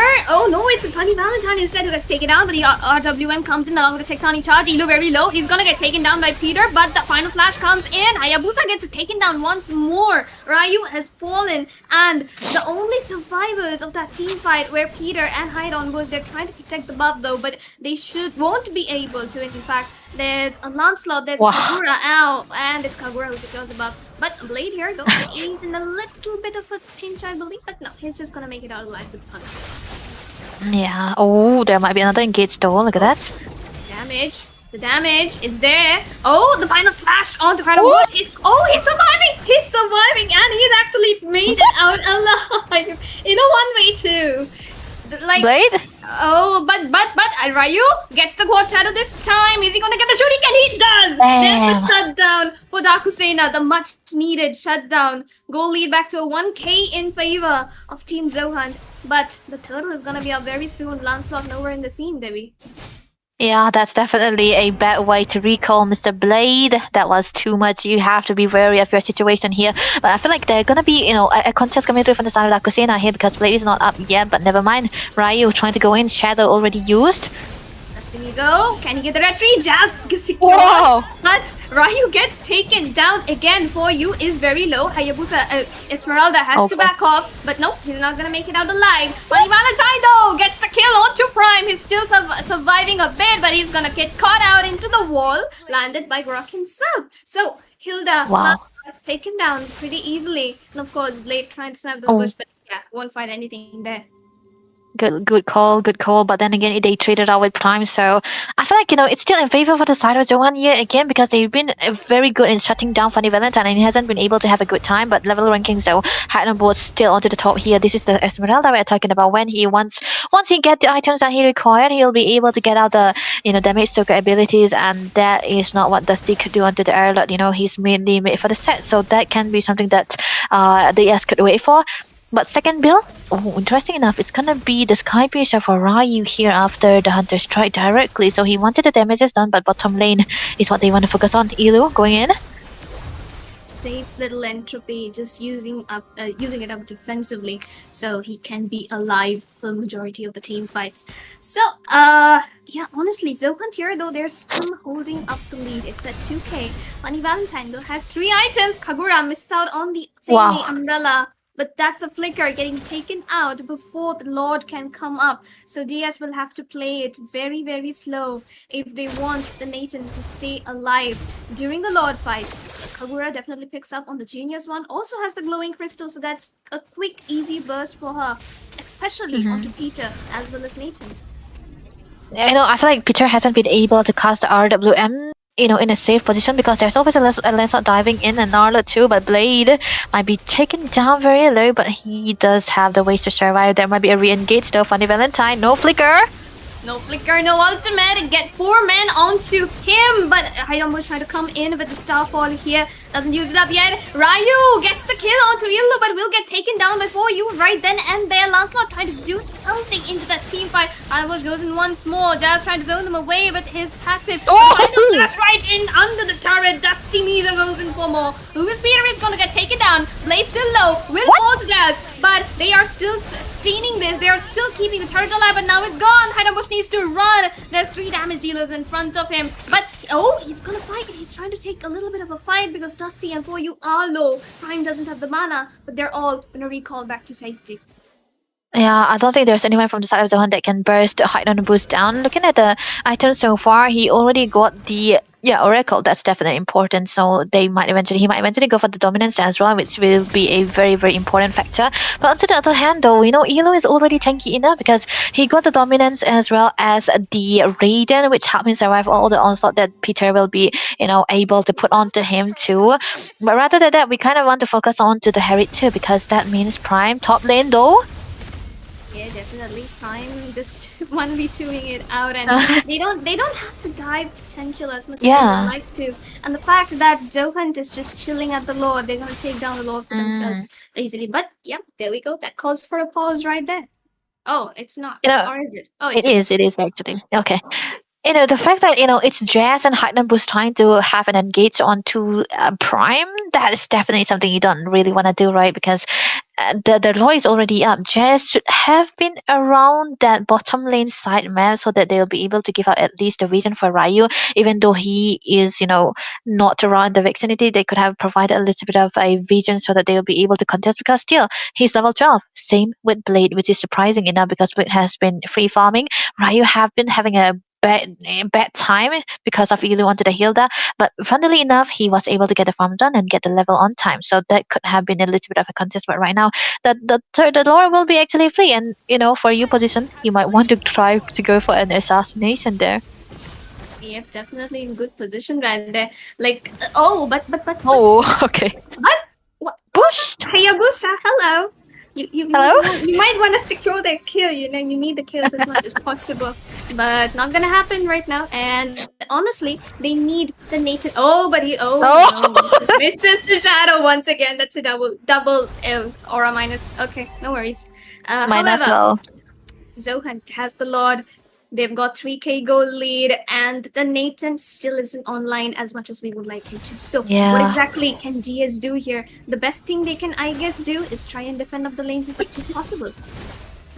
That could have been something that they need to do right now, but the fact that there's always a chance for Dusty Mizo to go for that final slash onto any member that he likes, that can also become a factor. Holy Crystal already into the hands of the Harris right now. Prime will be able to dish out the damage that he requires, but not in the presence of the Heightman boost though. Look at that. Oh, for you going in! Whoa! Point charge misses onto everybody, but Jazz will use up the conceal. Wow. Sprints out of that team fight, was taken down quite low. Peter though luckily didn't fall prey. Ryu still has the retribution, will secure the blue buff, but that's Okay. just dodges the Thorn Rose, but does not have anything for the punctures or okay, he's still getting the shurikens. Oh, is he gonna? Oh! No, Blade punctures away, makes it out alive. That's the second time I've seen Blade able to outplay a Hayabusa. That was definitely a W coming through for him. But also on the other hand, they are able to take down the mid lane turrets, all gone. Inhibitors also there, but Prime might be, he might not be able to engage when there is high on boost all the time, because that is an Esmeralda who feds off on your shield, and Harris is always gonna be needing that shield to try to go up with the damages so far. But there's a thing that Dakusena can hold on for a very long time, give away all of those gold into the hands of Funny Valentine so that they will be able to give him the farm that he required. But so far, the Lord advantage 2.74 goal advantage for the side of Johan, that will be giving them 4k goal lead that they require. So every goal is, every lane has a goal lead for the side of Johan right there. So that is something that Dakusena need to respond to. They need to have a pick off, especially onto the member like for you, or even the Blade, even the Lancelot. But it would be a best case scenario if they are able to take Prime down though. And I don't know if you noticed, but it is actually Esmeralda who got both the carry with around 50k Yeah. damage dealt by himself and the sandbag with 100k The sandbag damage too. taken. I have no idea what anyone is doing right now, but man, am I proud. But okay, well, we can see Illu trying to mark down Funny Valentine. He doesn't have the entropy. He flickers out. Final Oh. Flash misses. Jazz still has his kills, but Kagura with the same umbrella onto Peter. Prime will be the one securing the kill, but Haramus though trying to go in for a little bit more. Funny Valentine still cannot engage with the Hilda in his face. They need to keep the Nathan alive, and they are trying their best to do it. However, Zohunt just smarter at the engages and getting the kills they want. Exactly, and I think targeting Zoe Lu. Oh, but Ilu here, will Ili get melted? Yes, he does. The final slash though definitely locks in. Adam was trying to zone away the Lord. It's fighting against Lancelot and Prime on his own. Still sustaining. Blade is low, but he's gonna get the retribution. Lord secured by the hands of Zohan once again. Dusty Mizu though very low here. Harambush has to back off now. For you is back online, and DS are gonna back off along with Zohan with the Lord advantage. Oh my goodness, that was an Esmeralda we are talking about, and he's not taking any kind of damage coming through from Blade, which is a very, very fed Lancelot, by the way, and of course even Harriet too. Prime with the Holy Crystal and the Divine Glaive composition, he hasn't been able to take out the HPs of Height and Boost 2. He got the dominance already, so no wonder he was so aggressive onto that. If they had a follow up, but it was so good coming through from the side of the Steamizo that he was able to zone everyone away, that they cannot really contest onto the Lord, especially onto Ryu. But mid lane though, Yep, can definitely see the Lord charging in. No holy blessings in their hands, but the tectonic charge onto 2. Anabo sustaining it all. Ryu caught out in the middle of 4 people, stunned, but will make it out alive. Jazz has 1 HP, but he's going to recall to base as Zohan tries to look for the inhibitor, but they will unsuccessfully be unable to take this one out. But it's only because Nathan has been clearing out the lane so well, along with Esma zoning them out. Quad shadow kill onto 4U. Definitely dashes back to safety. But Dusty Mizo here gonna be taken out very low. Prime has to back off. Is not gonna be enough. But Ryu tried to go in for Dusty once more. Starfall comes in. Hanabush is gonna secure a kill, but onto the back lines. Peter gets taken down. Esmeralda still surviving. Not anymore. He gets taken down. 2 members down from the side of Diaz. 1 down onto the hands of Zohunt. Prime and Kagura still alive. Can they take down the inhibitor? Is this gonna be a final push with minions charging in from all lanes? Lancelot freestyling his way, and Bunny Valentine has the kill into his hands. TikTok fail. Tectonic charge onto 3. Ryu trying to go in, but no, he cannot get the out own line. He is gonna get taken down. I don't know, man, but that was a very clippable ooh-ah moment from Blade there. You want to start and you want to get out of it alive, man. Come on. But that was still in favor of the side of Zohan because they were able to get out the inhibitors. But then again, you do not want Funny Valentine to farm up, man. Come on. Even though this is in the ton we are talking about, if he gets the items, it will be definitely hard for you to go against him. So that has to be something Zohan should be mindful of. They should start focusing on to Funny Valentine as well, even though he's 4 deaths behind. But mid lane, Alright. Final slash. Yep, just a friendly fight. But the damage output from Kagura, though, it's a little too much right now, or even Esmeralda to handle. Definitely need the Radiant, the Athena, whatever you can think of. Possibly the Radiant because there's a Harik as well, but how much defense can Esmeralda really make up? She already has the Oracle, and the best thing she can do is try and go for the Radiant or Athena, so we'll have to see what he decides to build up. But here, Lord is up. And funnily enough, it's actually Rakusina who have the control onto this position just because of the presence of Height Numbers, who is not taken down anytime soon. He's the damage circle here that's stand back too. And there's no way that they're gonna be needing only one person to burst him down. They're gonna be needing at least 3 of them to take Height Numbers down, and he knows this. He's been dancing around the vicinity. Tech charge!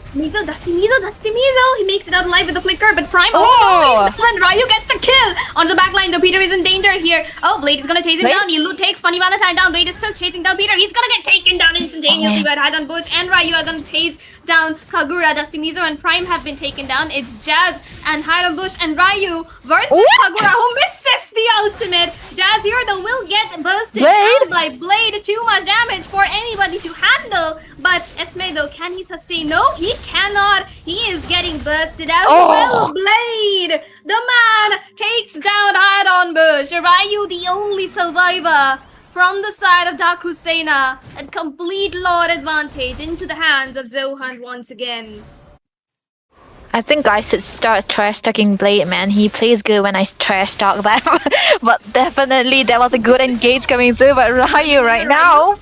Ryu gets the quad shadow, doesn't have the shadow. Oh, easy. How can he make it out alive of that? Oh my goodness, got stuck in the Lord wall. Nobody to fight that Lord. Funny Valentine tried. Oh, bro! Climb! What is this game? That was a blunder from Mr. Prime, the veteran from the side of Zohan. We don't usually see him make those kind of mistakes, but I think he underestimated the damage coming through from Funny Valentine. But that was a blunder that we are witnessing. Evolve Lord merging in onto the mid-side goal differences, though. I feel like it's definitely going to be into the hands of side of Zohan, but not unreachable. Elu right now trying to go in. Entropy popped. Blade here, they in danger here. Funny Valentine still in danger. There's Illu, there's Dusty Miz, and they're marking him so very hard. Ironbush trying to go in for the Starfall. Tectonic charge. Lord at half HP gets the shutdown onto for you. They're still looking for more. Ryu dodges the final slash and will come back alive. The Lord gets taken down by the side of Dakusena as they are trying to get some leverage out of this one kill. The shutdown they secured. They need to go forward. They need to get the mid lane turrets into their hand. Blade has recalled as well. There's only 2 people defending the mid lane. And if Esmeralda can honestly zone them out, then Nathan should be able to get the turret. He has the full build now. He sold off his boots as well. So let's see. The sprint is definitely going to be in favor right now, but the thing is, Dakusena, they are right now in a very good position here. Even if they try to go for the team fights, they might eventually win it out, but mid-side though, there might be a little bit of an engage. Well, Jazz gets caught in the final slash. Will figure it out alive. Funny Valentine though doesn't have Blade. the wind of nature. Blade still looking for more, but he heals up. Funny actually heals up, but Blade is gonna make it out alive. But Funny is still surviving. He gets the kill. He gets the glowing more passive. The blood wings right on time. No. Caillou is back here. He gets the gold shadow. Illu has been taken down. Diaz is trying to get back on track. Oh my goodness, so what a gameplay coming through from Funny Valentine. 40 kills into the early game, 4 deaths into the early game, and now he is unable to come back from all of those deficits that we have so far. The goal lead doesn't really matter anymore. All the builds are full already for Blade as well. He might try to want to focus on to Funny Valentine, but he cannot take him down without the help of anyone. Ryu? Oh, easy. Oh, the Toned Rose just saves for Blade's life there, but the Lord is up, guys. Can Zohan contest it? Yes, they will. They still have 500 lead into their hands, but Dusty is down, so is Illu, and DS can easily burst down this Lord. They have got the Nathan into their hands. If they secure this Lord, it should be a huge advantage for them. For you, try to go in for something. Will not use the same umbrella, but Dusty Mizo here, gonna be the only one. Another Tectonic charge comes in, engaging out the Lord though, not the best of decisions. Ryu, same umbrella for you. No, he misses, and he's gonna get taken down by Peter. Oh my goodness, Dakusena! This is looking bad, so bad for Johan. Right now, Hilda, Illu cannot really do anything onto the backlines because there's always someone who will be able to survive from all of those onslaughts, and he's always gonna be getting caught here. And we were talking into the draft about how much of a Hilda is a problem into the late game because he can't really do anything. And this is the part where we are gonna be saying this. He really, really can't do anything. Every good set coming through or expected from Johan should be into the hands of Dusty Mizo, and I don't think he'll be able to find both who is Peter or even Funny Valentine, and that is to be the problem for them right now. Mid turret will be taken down, the Lord up onto top lane. Everyone is available, all the green resources still there, Sarah. Definitely, and the Lord is still very, very healthy. For you is still down. He's gonna be back in a few seconds though. Picks up on the lantern just for the Esmeralda as well as Jazz. So, but Blade though in a bit of a risk here. Jazz still has the Tectonic charge, will be saving it for the final engage. Blade trying to look for something, doesn't deal any damage to anybody. Ryu trying to look for more, gets the pole shadow onto the backline. The base is at half HP, but Ryu into the backside, will be taken out very low. Funny Valentine gets marked down by For You. Killing spree into the hands, but the Dakusena are gonna take game 1 for themselves. Damn, let's wait a damn second, man. What was that, Johan? We did not really expect that kind of throw coming through from them. Yeah, that was actually amazing play coming through from the side of Dakusena, and I think everyone from Johan did have a blunder. Yeah, that could have been counted, man. 5 of them have a blunder, except for Illu, man. And I feel like it's also giving a kill onto Funny Valentine into the last part when Prime was trying to get an engage onto him. Yeah, that was definitely not something you want to do. That was a big, big blunder that Johan were committing. MVP for the match should be... Oh my goodness, I thought it could have been Hyman Boost. Don't you think? I was expecting a Hyman Boost, man. Almost had him. Almost, right? It's fine. It's all good. But because it's because I feel like Jazz has been able to make the Tectonic charts onto the perfect members most of the time, and yeah, he was everywhere, right? He was everywhere, so that has to be the reason. Absolutely. And you know what? It was so good towards the end. Like even For You took down Funny Valentine, but Lord itself was so strong. and just couldn't be stopped and kept hitting the base, the minions too, and Ryu just sneaked in with the shadows and just got that last hit on the base. Just so perfect to watch and to feel for. Ranting. However, Zohan, though, that early lead which they had, it was so promising, and the late game, just that Nathan and Prime's one mistake just at that Lord, I believe that is what kind of changed the game completely into the hands of TS. Exactly, that's what I was talking about. And Ryu, I feel like he could reach this time around because every time he wants to go for his good farm, there's always Elu on his face, with a hammer. But funnily enough, he was able to have a good comeback and able to farm onto the side and get the level that Blade is in. Because in a funny situation, when you are against a Hilda, you cannot really get the farms done. But there was a good jungle botting that he also did. But I want to highlight a little bit more to the Esmeralda too, because he was everywhere, all over the place, and I think I'm not doing this on purpose, but I'm doing this because it is true, because there's always a fact that he's the solo zoner. You also said right into the game as well when he was the stand back and the carry all together in one point.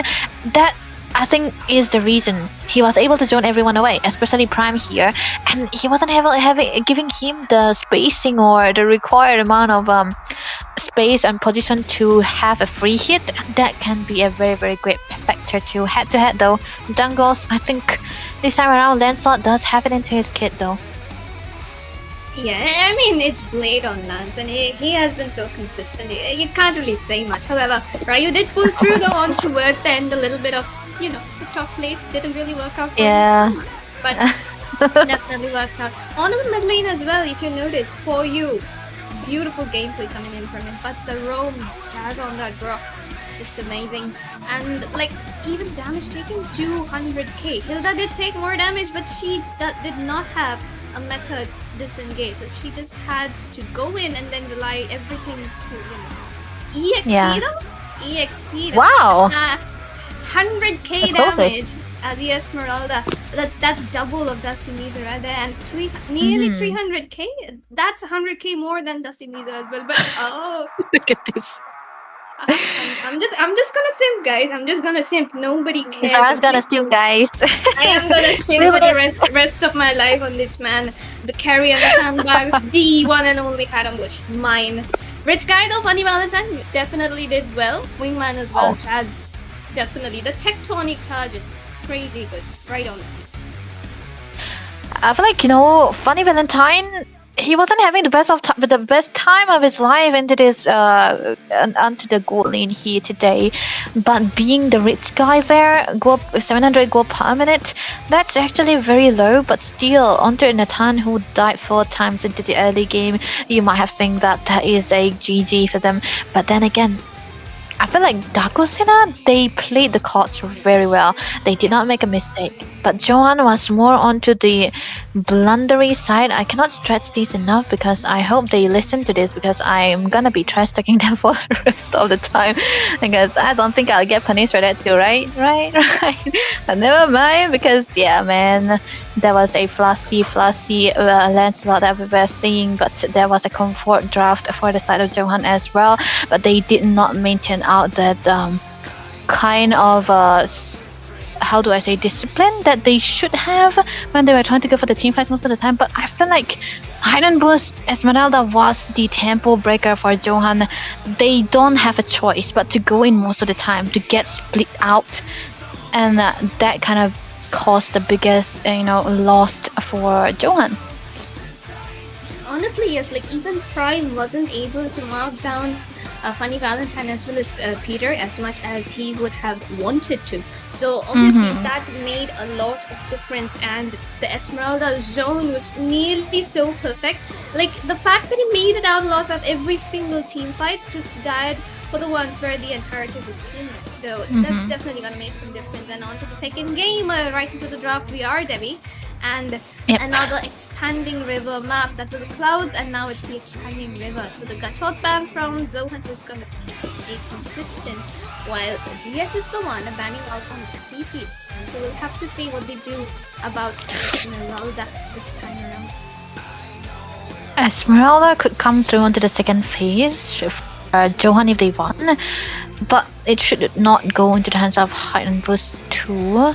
But there's also a fact that, oh my god, there's gonna be some saying for me now, losing in Bengal server, and now they're gonna be playing Mumbai, so the drafts might change up a little bit for the side of Johan too, but DS can draft to their full potential. Lapu Lapu has to go. This is the signature pick for Dusty Mizo, so the CC is a meta ban that you usually want to remove. What could Johan ban here right now? What could be a possible hero they don't want to face? Johan. They are gonna lock in on the Lancelot once more. I can definitely see that coming. But the fact that it's gonna be Delhi server into the hands of DS, they ban out the Lancelot. Yeah, I was wondering this. Oh, okay. Blade might just be wanting the Hayabusa or some kind of a fighter jungle for himself. Onto the hands of DS though, they can ban out on maybe the Kalia for the roam. They could take that out. They could take out a mid laner, possibly the Yeeve, or they could take out the Arlot or the Dragon. Oh yeah. Dragon or the EXP lane. One thing I'm sure about Johan is that they cannot play the pick of heroes, man. They are more of a chaotic teamfight composition kind of squad. Right, so if they play the Kalea, I mean, I'm not against it, but I wouldn't like it either. But yeah, Basha can go through. Blade, there's a thing about this dude, man. He's able to play the utility too, but he's more better onto the assassin. That's why he just play out the assassins more than the utility. But still, it can be flex. But I have never seen Ilu play the Basha, so it can be into the jungle side. But now once again, Grok and Yeef, they won the mid lane winning side for Dakusena. That's a very strong mid lane comp, I would say. Like, it just won them again. Yeah, So the it is. Eve and the Grok definitely works out on the hands of DS this time. Ryu still has the Hayabusa, but against Baxia, he's really gonna have to think it through what he wants to pick up. He could go in for the Guinevere jungle, that works out. Oh, whoa. Okay, it's gonna be the Kimi mid lane along with the Ruby onto the gold lane, so that's a very strong early composition coming in from the hands of Zohan. It can be, but I'm kind of worried about the Ruby here because I'm still okay. Never mind, man. Mr. Heinenbus, it's definitely gonna be the Esmeralda yet again. Dare I say it's a flex, but I would like it if it is into the hands of Dave, man, or Zizu. What? I'm joking. But Okay, hey, baby. Okay, I see you. I'm doing that on purpose this time. I don't like Prime on utilities, man. Oh man, if it is the Ruby that he's picking up, I want for you to perform. They don't really have a good win rate onto the Kimi, even though they have a good early game. Johan really throws into the late game. That's a fact. Everyone will know. But Arlott gonna be bent away. Two of the heroes that you predicted taken down by DS. So, what are the choices for Johan to ban right now? Jungle. Yeah, jungle, Hayabusa, definitely gonna be taken out. Like, it's a 80%, it's Delhi server, you don't wanna give Ryu his Haya again, even though Aura minus, it's fine. He did pull off. It works out against the Kimi as well, so. And also the Nathan might definitely be a ban coming in from the hands of Shogun. So yeah, definitely the Haya getting taken out. Next up could be the Nathan, could be the Harith as well. Since they have Ruby this time, the Honey Valentine could go in for his Harith. The Granger's still open for Honey, so we'll have to see what he picks up. But for DS though, they need to take out on an good ban right there, the Khalid getting taken out. I think they assume that the Baxia is gonna be on towards the jungle, which is possible. Yeah, honestly. it's possible. And there's also one fact that Ilu love playing the Khalid when he is onto the aggressive side because they want to have a winning mid side. They pick out the Khalid most of the time, the sand dude. But for Johan, they ban away the Yi Shinshin, so that's another jungle ban coming through. They kind of stopping the Hakusena to go for the jungles that Ryu might be comfortable on. But you know what? Sarah, I usually am reminded of Nolan when I see Ryu. I'm pretty sure he can play it too, but I'm not sure in this situation. I'm just bringing it out just in case. But what can be a good hero here for Dakusena? Can go in for the Guinevere. Personally, it's just a thought, but they could try and play it out. Like a stealth comp, it doesn't work out with how DS plays. They love the brawly situations. Like they have been playing, but instantly they locking on the Nate, and they're not gonna take any risks with that. So this time around, the entire draft is the same into the hands of DS. The only difference is going to be Ryu's jungle. So a lot of this game is going to be mattering to them. Exactly. Oh man, this is a how do I say, the trump card for Dakusena, the Natan. They can lose out into the early game. Never mind, they can win out to the late game. That's what they want to go for. But they should have a good winning side for hide and boost if they want to drag the game for the late game. So Johan right now, they can pick out the winning lane, but I don't see any options. Hilda again? Come on, man. Haha. I mean, it did. You can do better. Okay. Oh, there is that. Wait, Oh. what? Ryu, Xbox jungle. That's Can gonna come be, through. please. Yeah. Insane. Okay, Oh let's my go. god. Let's go. Oh my goodness, oh man. Come on, man, Johan. This draft is looking so behind. Come on, man. It's still 50-50. I will tell you, it's still 50-50 only because of the fact that Prime and Dusty Mizo can go in for the stun, damage combo and just burst out the Firaga. Oh, yeah? And then the team fights are in the hands of them. Without the Firaga, this Expo is going to struggle a lot into the early game. But it's going to be melting down everyone from the side of Johan. That can also be a factor that we want to focus on too. Okay, now Johan will be dependent on for you, Mr. Family Problem here. Will he be a problem for Dakusena? That is what we can find out into the game. But nevertheless, who is better yet again? Onto the Eve. That's a very, very good combination that they are finding right now. They have a participation box here. That's where they're gonna be playing around the real world manipulation, combining together with the entropy as well as the last insanity though. And that's gonna be the sole member, the last man, who's always gonna be lonely with the dancing Latina there onto the Esmeralda, able to join away everyone that could come through. But hey, Johan, they have a boss here, right? Into the hands of Blade, they'll be able to play out into the early game just a little bit. But there's one fact though. They need to have the first hurdle for Johan if they want to stay into this game, because for Dakusena, they have better scaling heroes. Late game can be theirs again. Yep, and honestly, Zohan has a good comp, and the Kimmy mid lane, I am very wary of a Kimmy out the mid lane, but Peter also has range. He does have the range with the RWM and the constant first skill folk, so it's going to be a very 50-50 on the mid lane, at least early game, unless, of course, Hilda and the Grok go in for the mutual poke to each other. I can come through, man, because this is the second game that we are talking about. First game already taken by Dakusena. Second game still uncallable here. Dakusena with a better draft into the later part, but Johan, they have the early aggression, because the early aggression was what they were striving for. But they haven't been able to find wins all across the place because they tend to lose out into the late side. So let's see how they'll be able to do this, because early game though, they might eventually do better than before. Yeah, and the fact that both of the junglers are like going in for a very mirror kind of, but for you, gonna have to flicker that one. No, he makes it live. Good enough, good save. Didn't waste that flicker. Turtle is up in another 45 seconds, so he's gonna need that quite a lot. But Illu though, definitely getting the poke game onto Jad as well as Peter. And back to the items. 4 members of the side of Zohan with a thrill into their first slot. That's so Johan, wow. man. And Kimmy is on the 10%, so she is going to be getting her items a little late.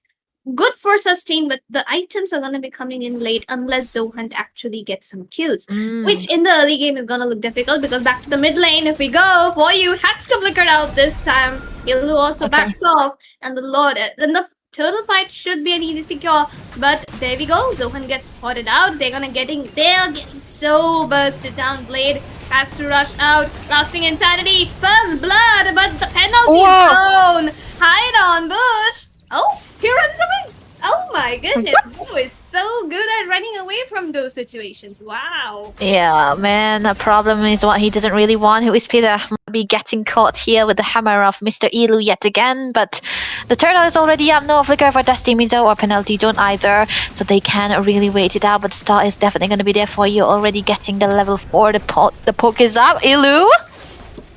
Oh, the real manipulation though.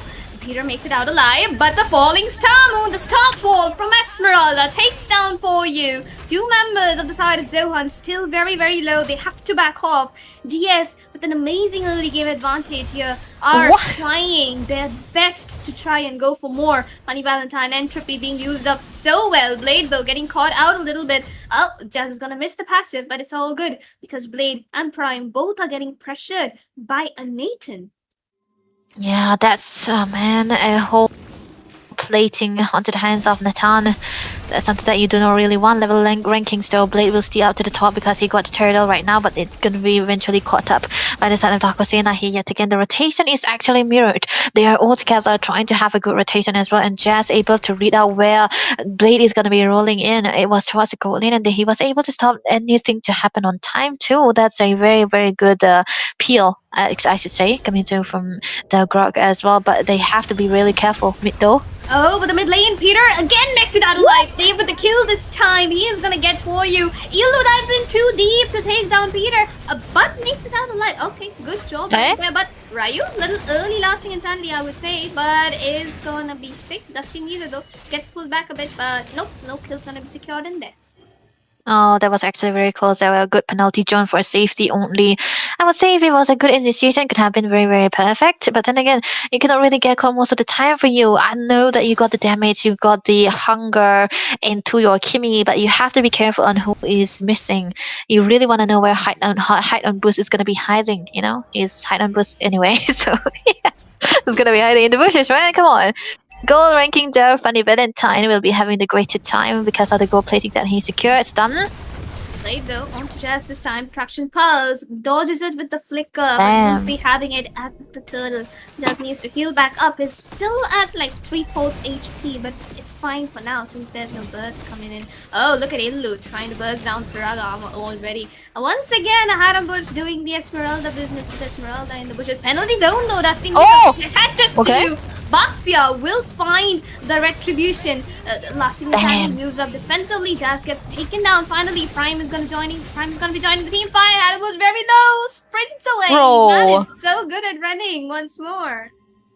If I was Johan, I would be crashing out on how many times Heart Boost is able to survive all of those team fights time and again with his brain. And he's already still 0 deaths. And you know, into the first game also, he was the greatest threat. He was the greatest problem. But right now, Funny Valentine with Entropy able to walk away. I think he got to give out to the turret right now, but he still does have the farming potential with the Nolan. Look at that. I'm offended. Comes in from Root Prime, but he's gonna flicker out. Ilu caught up very low. Oh no, it's not Ilu, it's for you. Sorry. Oh, he's gonna be caught up very low into the RWM. Ryu loses his Firaga armor, has to farm back up. Golden opportunity for Zohan to lock in right now and go for the engage. Blade tries to jump Blade? in, will not catch anybody. Funny Valentine flickers out. Ilu still zoning them away. Turret gets taken down by the side of Zohan. Hanabush tried to join in the fight, catches Blade and Ilu off guard. Turret gets missed. Misclick coming in right there. Ryu gets taken down, but Ilu is gonna be taken out very low as well. All the members of Zohan are actually pretty low, and that was actually a pretty negative trade into the hands of DS. Yeah, they traded out the turret with a kill onto the jungle nevertheless, and there was a fast rotation coming through from Dusty Mizo. His penalty zone has been perfectly on point, and the fact that onto a Teresa, who is a slow-moving hero, he is able to rotate together with a Heightland boost is amazing enough, so they have to focus a little bit onto the XP side too, but right now I feel like these can be a regain of the map for the side of Johan here because of one fight that they took. They haven't lost out onto this turret, so Dakusina might eventually want to focus on that, and I feel like this first team that is able to get and secure onto this mid turret will be having a greater momentum. The turtle already upped. Everyone have the resources available, Sarah. There could be a new possible engage. Another tectonic charge onto Ilu this time. RWM who's gonna catch two. Oh. Lasting insanity. Ryu will find Oh! Ilu though, but the penalty zone once more onto Ryu. But hide on Bush onto Okay. For You. He's gonna try and look for more, getting melted down a bit. Ryu has to back off. Concealed play being used up by Jazz right there. Peter trying to find somebody. He is dealing the damage as possible. Blade is caught out. Can the Starfall comes in onto 3 into the back line, but he's gonna get caught out Okay. by turret damage, and Prime is going to take him down. Traction Pulse catches 2, no immobilize, connecting. DS is gonna lose 1 member in exchange of the mid lane tier 1. Yeah, I still think it's in favor for the side of Dakusina here because the mid turret is definitely one of the most important for so far, and they might be able to get onto the bottom lane too because there's no one from the side of Johan who can actually defend onto this, and they also have Funny Valentine man. Okay, gold ranking though. Prime still up onto the top, followed by Funny Valentine trying to go in. Tony charge onto 2. Entropy comes in. Prime gonna be caught out pretty low. Funny Valentine though has to back off. He lives onto him once Blue. more. Just caught out very low. There's no backup. Peter has already backed off. Esmeralda joining the fight a little too late. But Funny, he was forced to back off just because of the Hilda standing in his face every single moment. You know, whenever there's a combination coming through with the wall and the lost insanity, it's always perfectly on the perfect man. But that is the synergy that the DS have right there. But now I think if they for Johan, they shouldn't give any free farm for Funny Valentine. But there's no one who can focus onto this hero in particular now because they do not really have an assassin, and there's no way to dive into him as well. And the only way they will be able to catch him is if Dusty Mizo can get a land onto the penalty zone onto the Nathan, and if there is a way for Arm Offended to be landing onto as well. But you know, there's always this underrated moment where whenever there's a Kimi, the Nathan really kind of struggle against the Kimi. I don't know if people are actually going to be believing this, but Kimi kind of have a greater chance against a Nathan, so that can be some of the factor. But it comes down to the skill set as well. But mid lane though, there might be a little bit of an engage, but all the teams are still going to be trying to disengage because the lore is already up, Sarah, and they will be going for it. Right? Nah, he got the stun at the right time. Otherwise, it could have been an amazing tectonic charge coming in on just onto Prime. However, though, Zohunt and DS. Full 10 people at the Lord. This is fun. We'll see who makes the first mistake. Traction Pulse gets used up. Dusty Mees is still looking for an opening. Adam was though good position, opening up the space needed for Peter and Honey to deal as much of the poke damage they can do. The backline on from the side of Dakusena. There's no backline, everyone is front. It's only the Kimi. They get locked out a bit far away. But For You here is definitely trying to look for more. And he has used up his region as well. Oh, what are these teams doing? They take a fight or go man up, man. And I guess they kind of listen right there because they are trying to go a little bit aggressive. But Peter definitely looking for some damage. But Prime trying to look flicker onto Peter. Oh, Will get stopped and interrupted by Jazz. But yeah, we're just gonna stop yapping right there.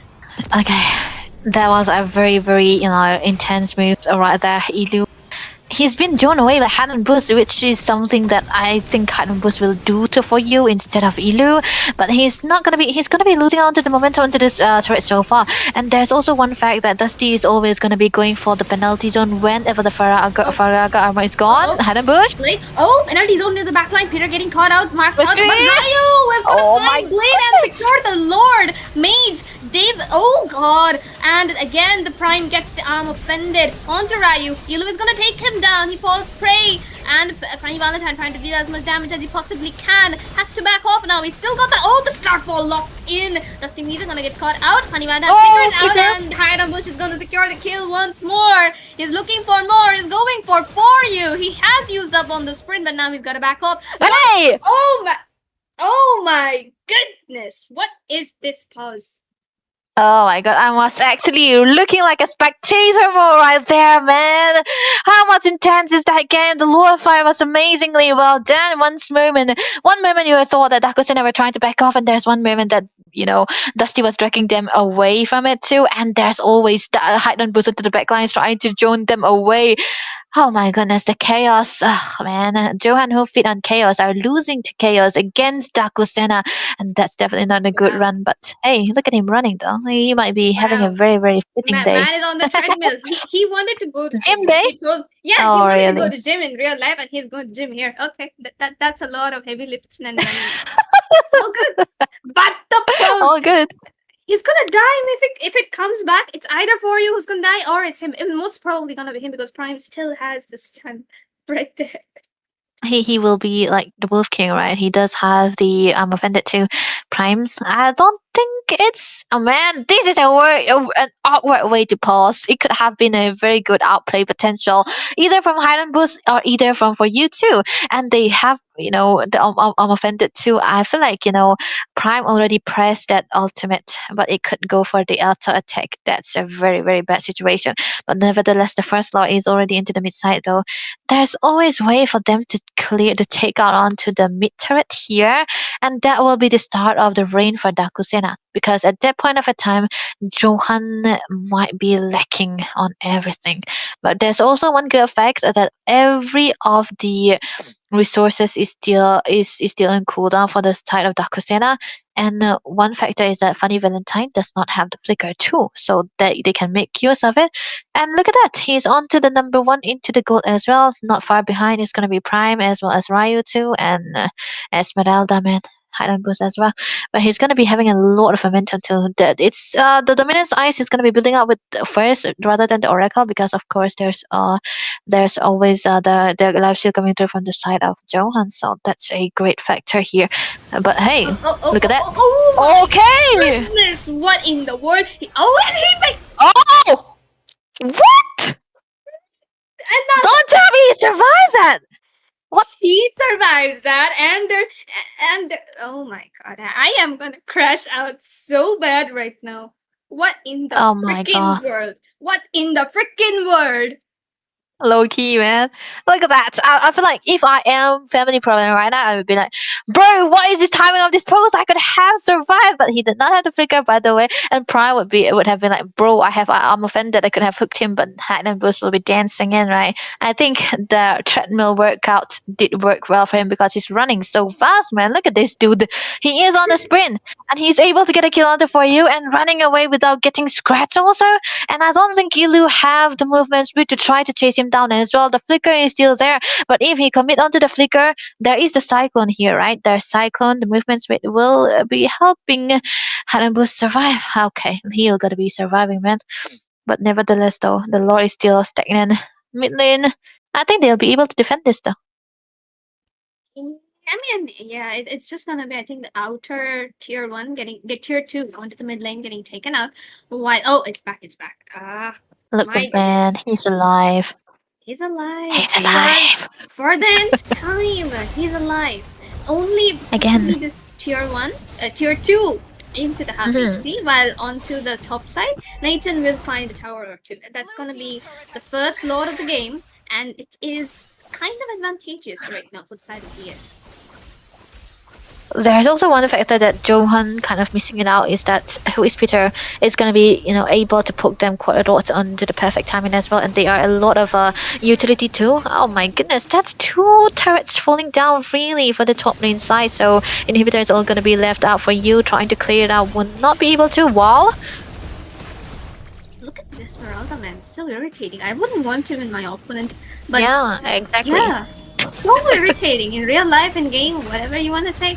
Another, oh my goodness, the starfall onto 4 people, but that's practically just committing yourself to the enemy. Free offering, guys. Hey, bye bye. And that's what he did. Yeah. But the rest of DS, they are just gonna be getting that turret, so it's I guess that's 260 gold for another 160 gold. So I guess 100 gold gap. Fine. So far, that works out for them. But the mid lane. Look at damage taken. I think Ilu this time around, being the sole damage taker, he's able to go in and out. And I think this is the better game for him rather than the second game to a 3-1-1. Lord advantage 1.8k for Dakusena. They'll be giving them 2k gold lead.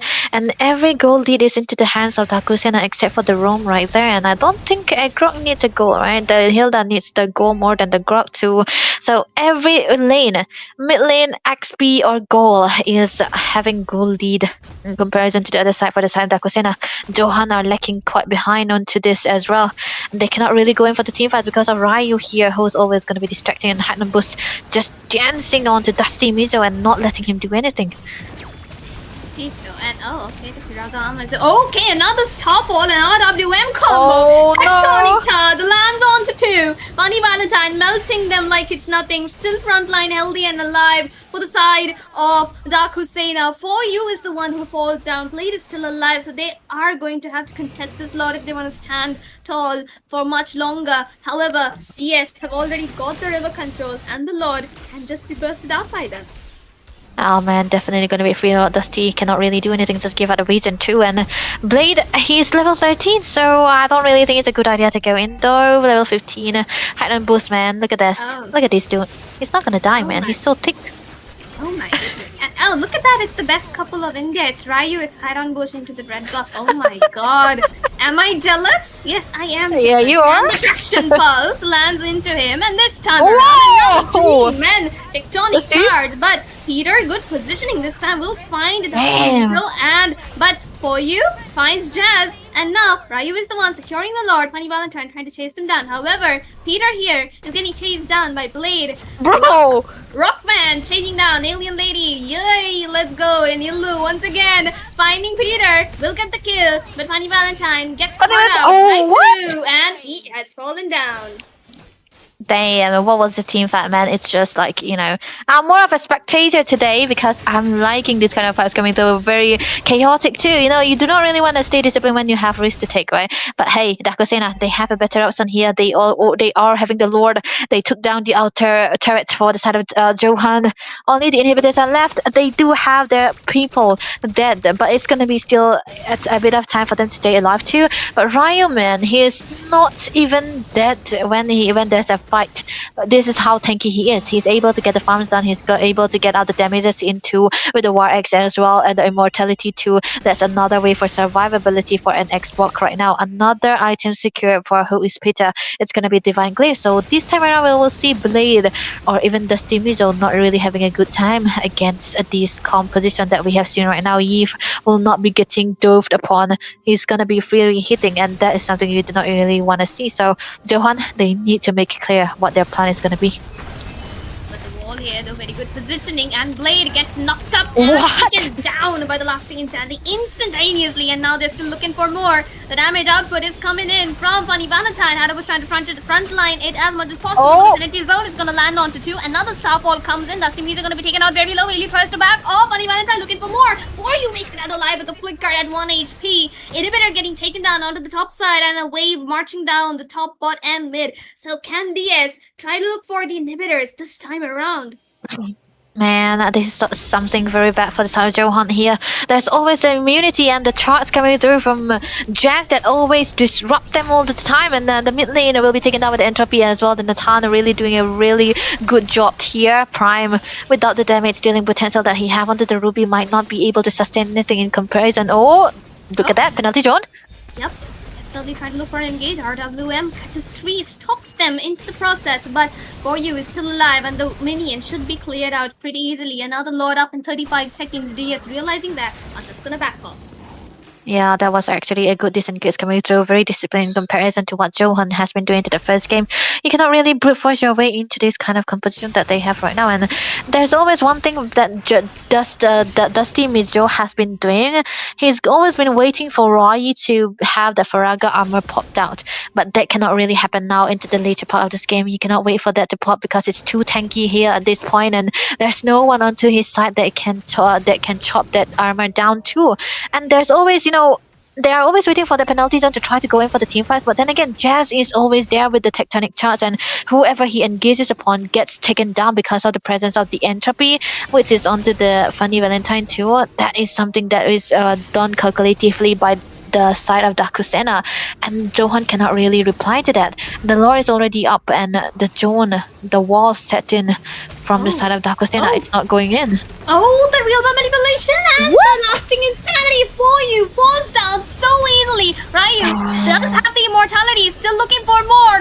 Hanabus jumps in with the starfall. Funny Valentine follows up with the entropy, but they are not going to be getting any more kills here. Safely, back off, go for the Lord, but no, they're looking for the inhibitor here. They've got a healthy 4 minion wave coming in. Illu still very low, gets caught out into the wall. Starfall once more, right into the back line. Will he get put inside the base by Prime. Not yet. Hayabusa still sustaining it all. One man down onto the hands of Zohan. 3 waves charging in from all 3 lanes. Dakusena looking for a finish here. Starfall once more. Money Valentine for the entropy will find the damage onto Blade. Busts him down. Illu gonna be caught out very low. Prime once more, but the penalty zone still dodges it. Okay, but the tectonic charge onto 3 people. Dakusena get the set. The base is at half HP, and it is gonna fall. DS are gonna secure a 2-0 and move up to the 2-2 bracket.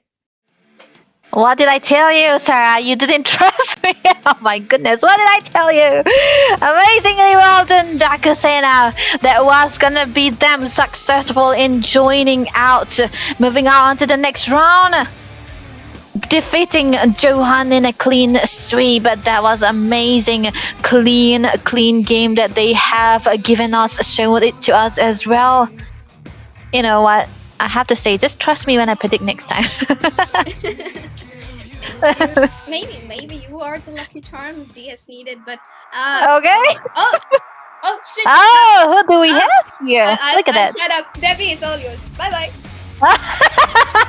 Let's wait for Sarah to steam out because this is gonna be a player of the match, Mr. Hidden Boost. That's the face reveal right there.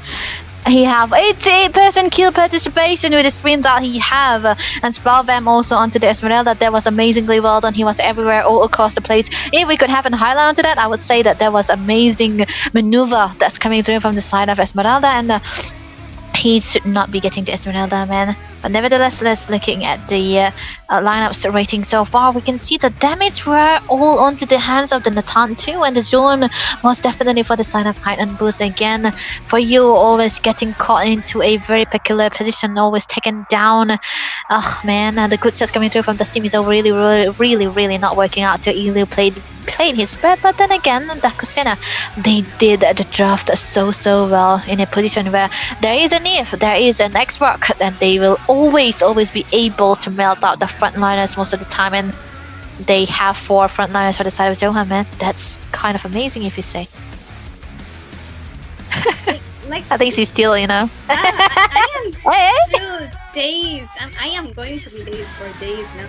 Oh my goodness. Just amazing. Look at the KDAs, bro. It's just amazing. 5, 3, 9, 1, 3, 12. Oh, good job. Oh, and honestly, this Ryu and Dave, best couple of India, man. 5 to 6 and 5 to Yeah, 7. the best couple. That's twinning. Oh, 6 assists and 9 assists. Fine. I see what you did there. You know. I see Can we say myself that? on it. Oh my god. Like, wow. Okay, Ryu and Dave. I forgive you. It's fine. Oh my god, Ryu. I think he's gonna be very, you know, scared for his life for the next one. But you know, looking at the you know, the pose of Prime here. It looks like he has so much aura, man. But yeah, not so much into the game today. Yeah, get him on the damage dealers, bro. Come on. But hey, it's still gonna be a well-played game for this side of Dakusena. I mean, this time around, looking the head-to-head for the jungle, still Ryu will be the one having the favor onto the Xbox. And of course, when you play out the Basha against an Xbox will be having the greater time. Onto the mid side though, do you want to take this? Because look at this goal, 9.8 for both of these. Yeah, definitely very equal though. I guess just the damage output from the heat was a little bit more. Even onto the roam, pretty equal by both of them. Just a 600 gold gap here and there. And ironically, you Yeah. has 4 kills. 4 kills out of Yeah, the that's 11. what- That says a lot. EXP though? Sigma meal versus Sigma meal, it's fine. 6.6 versus 9.9. This man is catching strays, bro. This man is catching strays, I tell you. And honestly, 84k damage dealt, 200k sustained. That works a lot. This time around, Peter is the carry. And of course, Funny Valentine once more secures the rich guy. Perfect goal lane execution right there. And as always, the new and upcoming roamer. One of the best roamers right now. Once again, securing the win, man. Job well done, DS. You know, I think I mean I'm gonna be Hunt, but still I feel like Johan did a good draft again. Because the first game, right, they cannot really control the pace of the Grok. Jazz onto the Grok, and this time around they also open out the Grok, and of course Jazz is gonna be picking it up because that is a Grok. Come on, dude. And they let go of the Eve when they wanted to play a Bastia because Eve is good against a hero like which is Millie, and he kind of struggled against heroes like the Lancelot. Into the first game, they were able to answer to the plays made by Peter because he is always getting hunt down by Blade onto the Lancelot, but this time around he is onto a Bastia who cannot really dive into the backlines, and there is always way for him to survive, and he always find a perfect positioning too, and that kind of stopped everything from happening to this dude. And yeah, they were playing around that rival manipulation too, and Johan fall right into their traps most of the time. But I feel like still there's the good game coming through from Johan is always into the early game, but never into the late game. That is still a mix. It's not going to be changing even if they change out the rosters. Well, that's an amazing effort by Zohan, I would say, but sadly, they are gonna be eliminated. Bye bye. It pains me to say that, honestly. They are one of the teams I demand respect, but however, I'm gonna be biased. It's my husband playing on the team, so forgive me, Zohan, and congratulations, Zach Husseina, for moving it up to the 2-2. One more big challenge standing in front of you, and if you make it out alive of that, welcome to round robin. Otherwise, bye. No hard feelings. But with that, this is game number 2. This was me, Sarah, including today, and this was Debbie with me, and we'll be taking our leave. Sayonara.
And we're back in action again, ladies and gentlemen. Welcome back to the Mythic Showdown Season 2. The Swiss stage is brought to you by War Drum Games only. And of course, we just had back-to-back 2 best-of-3 series elimination rounds where we saw action-packed gameplays, 2 sweep after sweeps in action. And tonight, I think this is going to be another one that's going to be even more exciting because we're going to be having Eternal Torment and Venom Esports, both of them facing against each other in this elimination round. A best-of-3 series just like the 2 previous ones.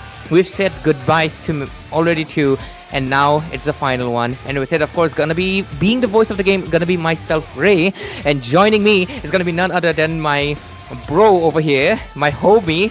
I have so many terms for this, and none of the terms are appropriate right now, so I might use them later on. But jokes aside, Bolty, welcome back, man. I think it's been a while since we've shared the desk, and look at that. Finally, our backgrounds are, similar. No more, distinction. We have united under one, gray background, right? Yep, that is very true. Thank you, War Drums, for having me into this casting of the, Swiss Stage Day 8 against this match number 3 right now. And yes, I do not like my lips. It makes me look like, some K-pop members. But I'm pretty sure I think Twilight can fix me on that one. But because I'm going to be memed a lot, I do not want that, okay? Anyways, let's get to the chase. It's going to be game number 3 against Eternal Torment and Venom Esports, I reckon, right? Yep. So these teams, honestly, I haven't seen Eternal Torment playing a lot, but I've heard a lot of them that they actually are climbing up the stages. Same with Venom Esports, but can you give me some insights on Venom Esports though?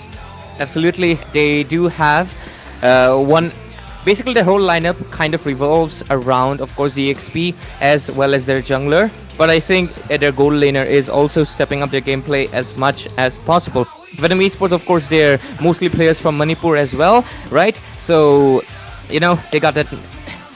What is it? I guess since they're all of them are native together, instead of many teams, they have different languages and dialects and everything. They usually talk in one common language, but since they're native, I guess that really helps them communicate. And I think communication is one of their strong suits because I think they really have a good discipline. But sometimes they do find themselves in a pickle, and I think that pickle can be Eternal Torment tonight because, well, just like their name suggests, they're one of those teams that do have in their name, literally, they want to torment their opponents, and that's their goal. But at the same time, they have been facing stronger and stronger opponents for the last 2 stages. They won the previous one, and that's why they're in the 1-2 brackets right now. 1 win, 2 losses, and maybe tonight they will meet an equal opponent, or maybe they will prove themselves to be stronger. But we'll obviously see their whole lineup pretty soon. I do want to see if their substitutes are playing, or is it going to be the main lineup. I hope it's the main lineup, but people's availability and everything, they clash sometimes. So let's see who's going to be playing tonight. And once the whole lineup is out, we will see the draft coming in pretty soon, and we'll see what the strategies hold, because a best of 3 series elimination round, it holds up most important of what you do with the game, number 1, because so far tonight we've had 2 clean sweeps. And this could be a 3rd one if it also goes in that pace. So let's just wait out what really happens. All right. 2 clean sweeps, you say, huh? I just came back from Sega casting as well, and yes, Sacred Shrine were playing. Saga? Yes, Sega or Saga. I think it doesn't matter anyways. But Sacred Shrine were also playing there. They completely sweep Pakistan. So I guess good news for us, huh? But anyways, enough with that. We don't want to beef anymore. But I'm so excited for this match, and yeah, let's get to the drafting then, shall we? Yeah, we'll get to the draft pretty soon. So once we move in, so once again, okay, done. Anyways, once we move into the draft, we will see their whole draft, obviously their choices being laid out. Tonight we've seen a few power picks, of course, being the Esmeralda lately, and we've also seen a few heroes, of course, not being a 50-50. Kimi, match number 1, match first series, it was like full-on domination. Kimi meant almost auto win. Second series, we saw the Kimi getting countered. So it's not just about the meta anymore, it's more about how well you execute. And the reason I love casting in Bolty is there's a lot of reasons, but he's the he's like the only one of the rare casters who also has his mic stand visible, just like me. So, you know, it's like we're a little bit twinning, isn't it? But anyways, with it, we have started it with the drafting phase, and looks like your camera just got rotated. Get rotated completely, Bolty. But anyways, with it, ETR and Venom, their lineups are here, and we will soon see them in action. There we go. It's gonna be Puni, one of the really versatile junglers right now, and we also have the rest of the members. I remember their mage Kai, and I think their Crazy Pappu right now. His name was Super Pappu, but he changed it to Crazy Pappu. So let's see how much of crazy action he can bring in. So their lineup is pretty good, but on the other side we have Venom, who have a really young jungler. I think he's like 17. I think he's a kid, Kelie, and he's been performing really stellar as well. So let's see how their draft plays out. According to the draft wise, Venom is more onto that assassin. They like the assassin heroes, but at the same time, ETR, Puni, he's a versatile jungler. He can assassin, but I think he can go for a tank jungle as well. Yeah, that sounds quite buzzing for me. The fact that if you are versatile, you can come up with the element of surprise on the jungle pick. You can go utility, you can go assassin. It's basically how you adapt to this certain meta right now, because I wouldn't say there is a certain meta right now. It's more of like how comfortable you are onto your picks, and even an assassin jungle wins, even a utility jungle wins. And yeah, synergy also is very important. And I do want to point out that Lancelot banning has been quite a menace in this current meta. The fact that there's also Lancelot auto ban on SAGA, and even here from the side of Venom, they are looking for the first ban onto that first phase of the draft. And also the side of ETR, it's going to be a Grok, because broken walls, Grok the builder is going to repair the walls. You don't want that to happen. And here comes a Kalea and a Baxia. Also a Baxia. Okay, you give me more insight on Baxia, because is there a jungler from Venom that actually busts with the Baxia? I think it's more of the sense that they don't want to bust with the anti-heal, man. That's the main thing.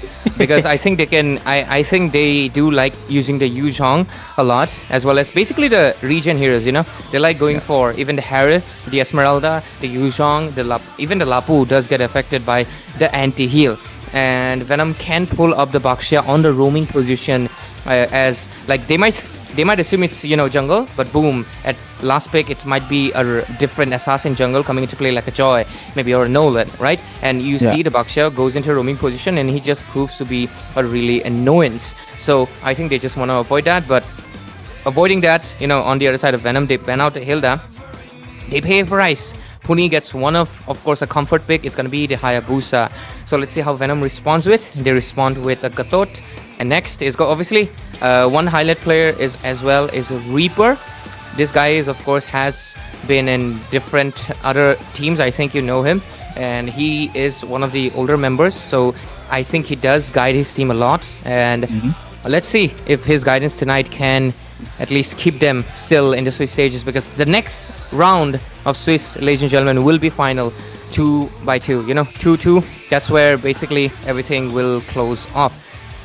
Today, what was it? Dakusena, and the first game, it was them. Who was in the first game? Untitled versus Crazy. Yama Esports. Yama Esports and Dakusena are already on the 2x2 brackets.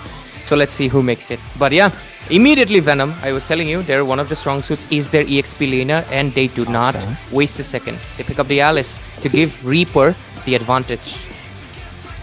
Yep, giving Reaper an advantage will, you know, suit them in this fight, because you know how Alice plays out. If you go just a perfect time, you push the Flowing Blood, tear with a ton of runes, and then, Esmeralda, perfect analysis from the goated analysis of India. I would give it to Ray, because this guy, when he gets serious, his drafting is insane, man. But anyways, it's going to be ETR gonna go for the export pick as well. I think it's good, because they have two very tanky, one that does not deal well with the true damage that's going to be coming from Xborg.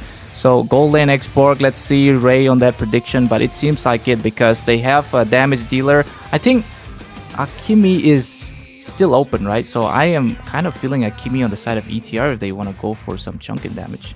Ooh, Kylie on the Joy. Yeah, that's why I was telling you, right, Venom? Their jungler, Kelie, is really more comfortable on the assassins. And since this is both of the teams are in the Bengal server itself, there's no conflict going on of the fact that one of them might be lagging. So because of that, I think both of them just want to go for a really flashy assassin plays and just want to basically snowball as much as possible. But of course, that comes in with the execution.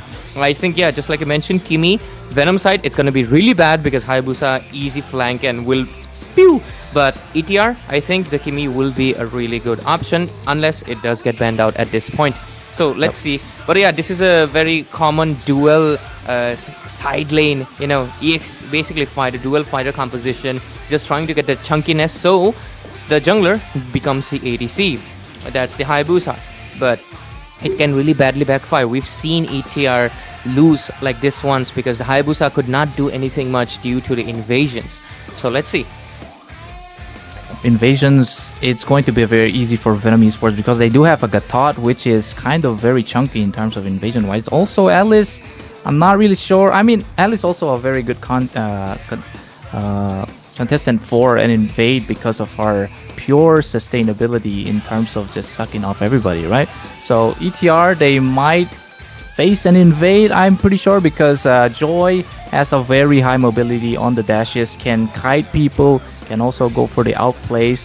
Until Hayabusa has the shadow kill, I don't think the Hayabusa would be safe from the Joy. But anyways, I think ETR also would be aware of protecting their jungler perfectly here. But other than that, the ban session coming in, it's going to be what is this? Yeah, a tribal warrior on the side of Eternal Torment. Lapu also is a very good versatile hero in this current meta because of the gold lane fighter being a very menace into the gold lane, because they don't, I think Lapu is played on the gold lane the most as well, and he does give a lot of reassurance in terms of backline diving, and also you don't have to worry about ganking or gold lane because he is there to sustain, pick up with the Festival of Blood. He is good to go. And also, like you said, yep, ETR, it seems like they are going to be banning, I mean, since they think about picking the Kimi, yep, the ban comes from Venom now. Same with the Eve, because they are going to be focusing on the mid lane pick, mid lane bans on the side of ETR.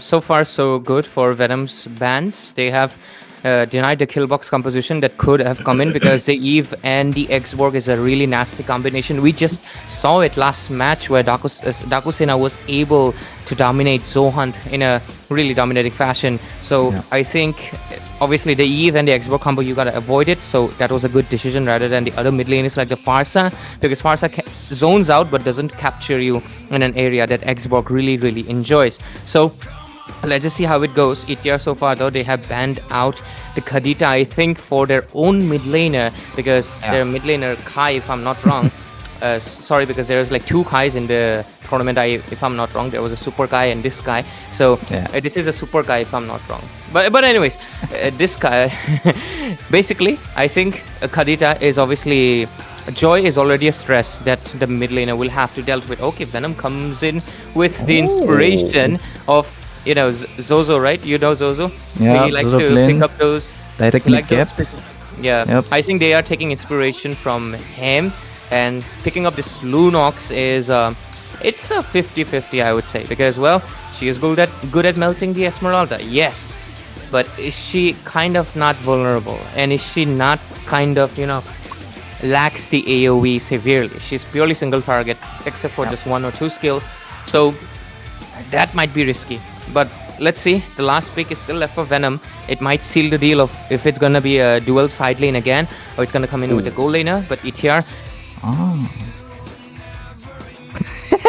look at Ray, so happy. Of course, I the already wife knew comes it, up. bro. I already knew which mage was gonna show up, but I didn't want to say it because people would think. No, genuinely, I knew because I'm looking at the options. Okay, Farsa is not something you want to play against Kacha or the Alice, right? Karita's banned out, Eve's banned out, Kimi's banned out. So what do you really go for? Unless I don't think ETR is so bold that they would go for something like a Saber mid lane or something. That is like not a possibility. So what is left? Of course, it's me, wife, man. So I'm really happy, man. Of course, you can see it in my face. If you can't see it, I will draw her in my face. But anyways, jokes aside, Venom goes with the traditional Moskov pick. And if I'm not wrong, this is one of his comforts actually. I will confirm once we get into the game. We'll need a little bit of a memory recap. I don't know. Yeah. I'll get it back. But I think ETR, they have caught up. They know how to get my blessings. So ETR, bless you. Right, always with that pickup lines, or I don't even know if that's a pickup line. But anyways, yeah, I think, like you said, it has to be a comfort, right? Because picking a Moskov here could be very risky in terms of a Hayabusa coming in to kill you instantly and just run away. But I thought the Lunox would be enough damage to melt them down, but it seems like they just need reassurance onto somebody who's gonna go for the side push, because they don't really have heroes on the side of Venom to go for side lane pushing. But Moskov is, I would say, is one of the best in terms of splitting the lanes and then coming in with the SOD in terms of team fights. Yeah. I think Z1 here is going to have a nice time in terms of that. But look at ETR, Eternal Torment. We will see. I mean, in terms of sustainability, these guys are like full chunky boys, but they might kind of lack damage on the late game side, but it seems like they're playing for the early game. Yep. But let's take a look at the spell. Zushin with the sprint. Damn, boy, she's running towards me, that's for sure. But yeah, the rest is going to be 2 revitalizers. So basically, revitalizers on both hands. Damn this Alice. But yeah, we coming into the Land of Dawn, ladies and gentlemen. It's going to be Eternal Torment versus Venom in this best of 3 series. Swiss stages, day 8, elimination rounds, last match. And last match, but not last game. It's going to be the first game of this series. Let's see what's going to be the outcome. Myself, I am Ray, and I'm really delighted to see my wife in the game. But of course, joining me is going to be a homie. It's going to be Volty, and we already see some action into the mid phase. Yep, action indeed. And we did see a little bit of poke, too much for the side of Papu there. It seems like Shini and Caribird are doing just the perfect time to let the Hylos recall so that they can have a safe engage. But don't forget, your wife is there to safeguard the Hayabusa. And actually, almost single-handedly between 3 of these members. But Quad should have been forced out for now. But until then, we will see some more action happen. Absolutely right. Mid lane, so far, obviously, Zushin will win it out. You can clearly see that because, of course, it's me, wife. But jokes aside, Lunox has really poor early game, and they're going to get really bullied for it. This is what I was mentioning about. But Zishuan here, of course, he's going to be going in with... Okay, let's take a look into the emblem setup. Whoa, a lot of Impure Rages on the side of ETR. And today we had a team that played a lot of Impure Rages and they won. Maybe they're trying to use that strategy. On the other side, Joy goes in with that cooldown reduction on that ultimate, as well as the Moskov going for that single target emblem. Really wants to win that lane, I suppose. But let's see, Turtle spawning in. I think rest emblems, it's just fine. Alice with the Tang emblem, Esmeralda with the support for a little bit more shield.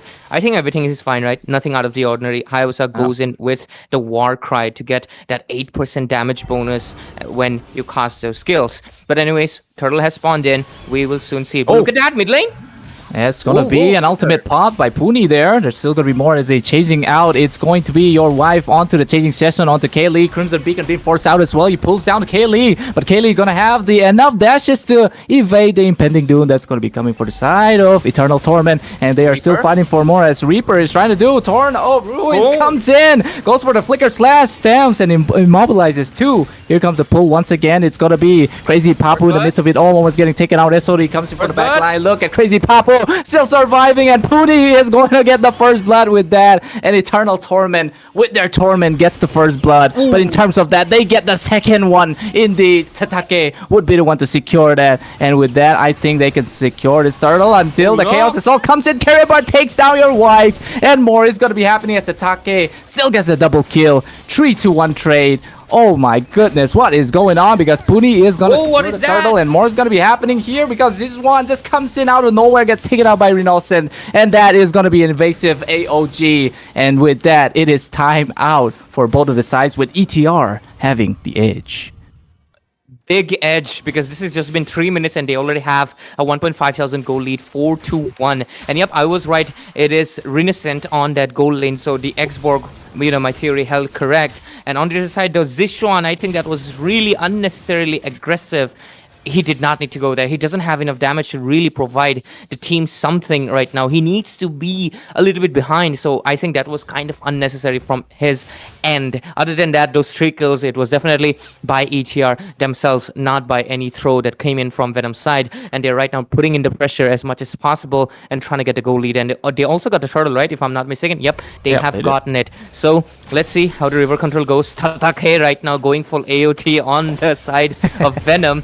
So let's see how much can they defend for long. It would be really funny if Tatakai plays Yin or Maris someday, you know, with that skin. But sadly, they are not EXP lane options right now. But yep, there we go. Gold ranking. Renaissant on that Xborg gold. Look at that. He's like 2.7. 500 gold ahead of Zishuan, but what's happening on bot lane? What was that? On bot lane, Puni also takes out Shinny for some reason there on the topper side. Zishuan or Szechuan Sauce is in trouble. We don't know what is going to be happening because he's getting chucked down by Crazy Papu. He gets picked up by Ray's wife, and Puni will be the one to get the securing blade kill onto our Szechuan. And for now, it's going to be top lane. I think secure for the side of Eternal Torment. And yes, they are going to get another more. The goal lead is also already so big. We are talking about 3K. Yep, 3K already. Just 200 gold left. And look at that, Turtle has spawned in again. Time moves really fast in this kind of games where the action just does not stop. Gatul Kacha with a really good one there. Good connection comes in, knocks out 2 members of Eternal Torments. Will this be the one for Venom to actually get the kill? But no, it's gonna be Shinny getting the kill, instead getting killed again. There is going to be the Starfall here, trying to go and sustain out, but Carry Bird, fast hands. He's gonna use the Brilliance to escape that impending ultimate. But for now, it's gonna be the second turtle for the side of Eternal Torment. Easy peasy, goes for the lemon squeezy on the side of ETR. Yep. Lemon squeezy for Puni over here. Puni, I don't know why he puts... Oh, on the other side, Zishuan gets taken down again. It was a 1 versus 2, but still, Moskov could not survive it. What's happening on top? Hayabusa? 1v2? Yep, he did force out that ultimate, the Shadow Kill, but didn't take out Kaylee. And like we said, Ray, Zishuan couldn't do much there, right? He always gets blundered because he needs to scale up. He needs to play it safe instead of being always getting caught out there on the bot lane. But right now, Reaper, it seems like, is also looking quite unhealthy. But look at the item builds. Anything you want to give insights upon? 5-piercer pretty early on in a Hayabusa. Usually you don't see it that often. But I think considering his team is dominating already, what's happening on that? Look at that. The pull comes from the Crimson Flare or the Lantern Flare. That is just a mashed up of wards and ultimates. But they are going to take out Reaper there. So the first death of Reaper and more kills secured to the side of Eternal Torment. They're looking for more. Tatake would be the one to do and almost steal the buff for the side of Venom there. But that is going to be their cool, sweet blading onto the bot lane here because they're going to be taking out this tier 1 for their hands. And look at, Renaissant there trying to go for the 1v1 with a Kylie, but he has to stop. But on the other hand, we see Caribird getting taken down by the Shadow Ogier. And another tier 1 falls on the mid lane. The pull comes in. Reaper is in trouble once again. Look at the shadow kill. It seems like it wasn't used. Instead, Reaper is going to go for the sustainability. But Shinny is going to die there. Kaylee still wants to do much with the electrifying beads. But it is 3 tanky boys. He won't be able to do anything. And that is going to be 2 down with no trades whatsoever for the side of ETR once again. Look at the massive goal lead that they have right now. It's 12-1 scoreboard, and they're about to reach that 7K mark any second as we speak. It is just full-on snowball right from the beginning, and they had a vision in mind to make the Hayabusa their win condition, and I think it has been fulfilled. So, yeah, there we go. The third turtle, no contest, solo takings, solo pickings, nothing that can stop right now ETR unless they throw this game around. But I don't think that's going to happen that easily. Yep, it won't be easy, but it seems like Reaper trying to go for a zoning session. Shinny has to play it safe as well because he is not that tanky because he's been dying a lot, won't have the items to sustain the incoming damage from ETR, and it seems like it's going to be a free purple for the side of ETR as they invade the jungle of Venom. Venom with only 1 kill, which is kind of flabbergasting it in my point session. He's going to be the golden carpet used by Papu here. They try to zone out 2 members. Here comes the Starfall clash onto our Sheeny. Sheeny has to force out the AOG to get the safety. Karibart almost getting killed by the Hayabusa there as well. It's going to be a 1v1 session of the junglers here on the top side, but it seems like they're going to be calling it off for now. But then again, the pickup comes again. Reaper gets picked up, but don't forget Rinesen is just out there trying to give that fire missile session. Sheeny has to use the Unbreakable to kind of taunt out Papu and get the safety at the same time. And with that being said, it's ETR dominating once again. Yep. So far, though, they haven't gotten their bloodthirsty up again. They're waiting for, of course, the Lord, so they can go for something right now. They already have everything they need. They're just trying to secure the macro, because look at that, mid lane, they want it, and I think they'll be able to get it. There's a minion pressure. Do they dive in? I think Hayabusa's pretty ready.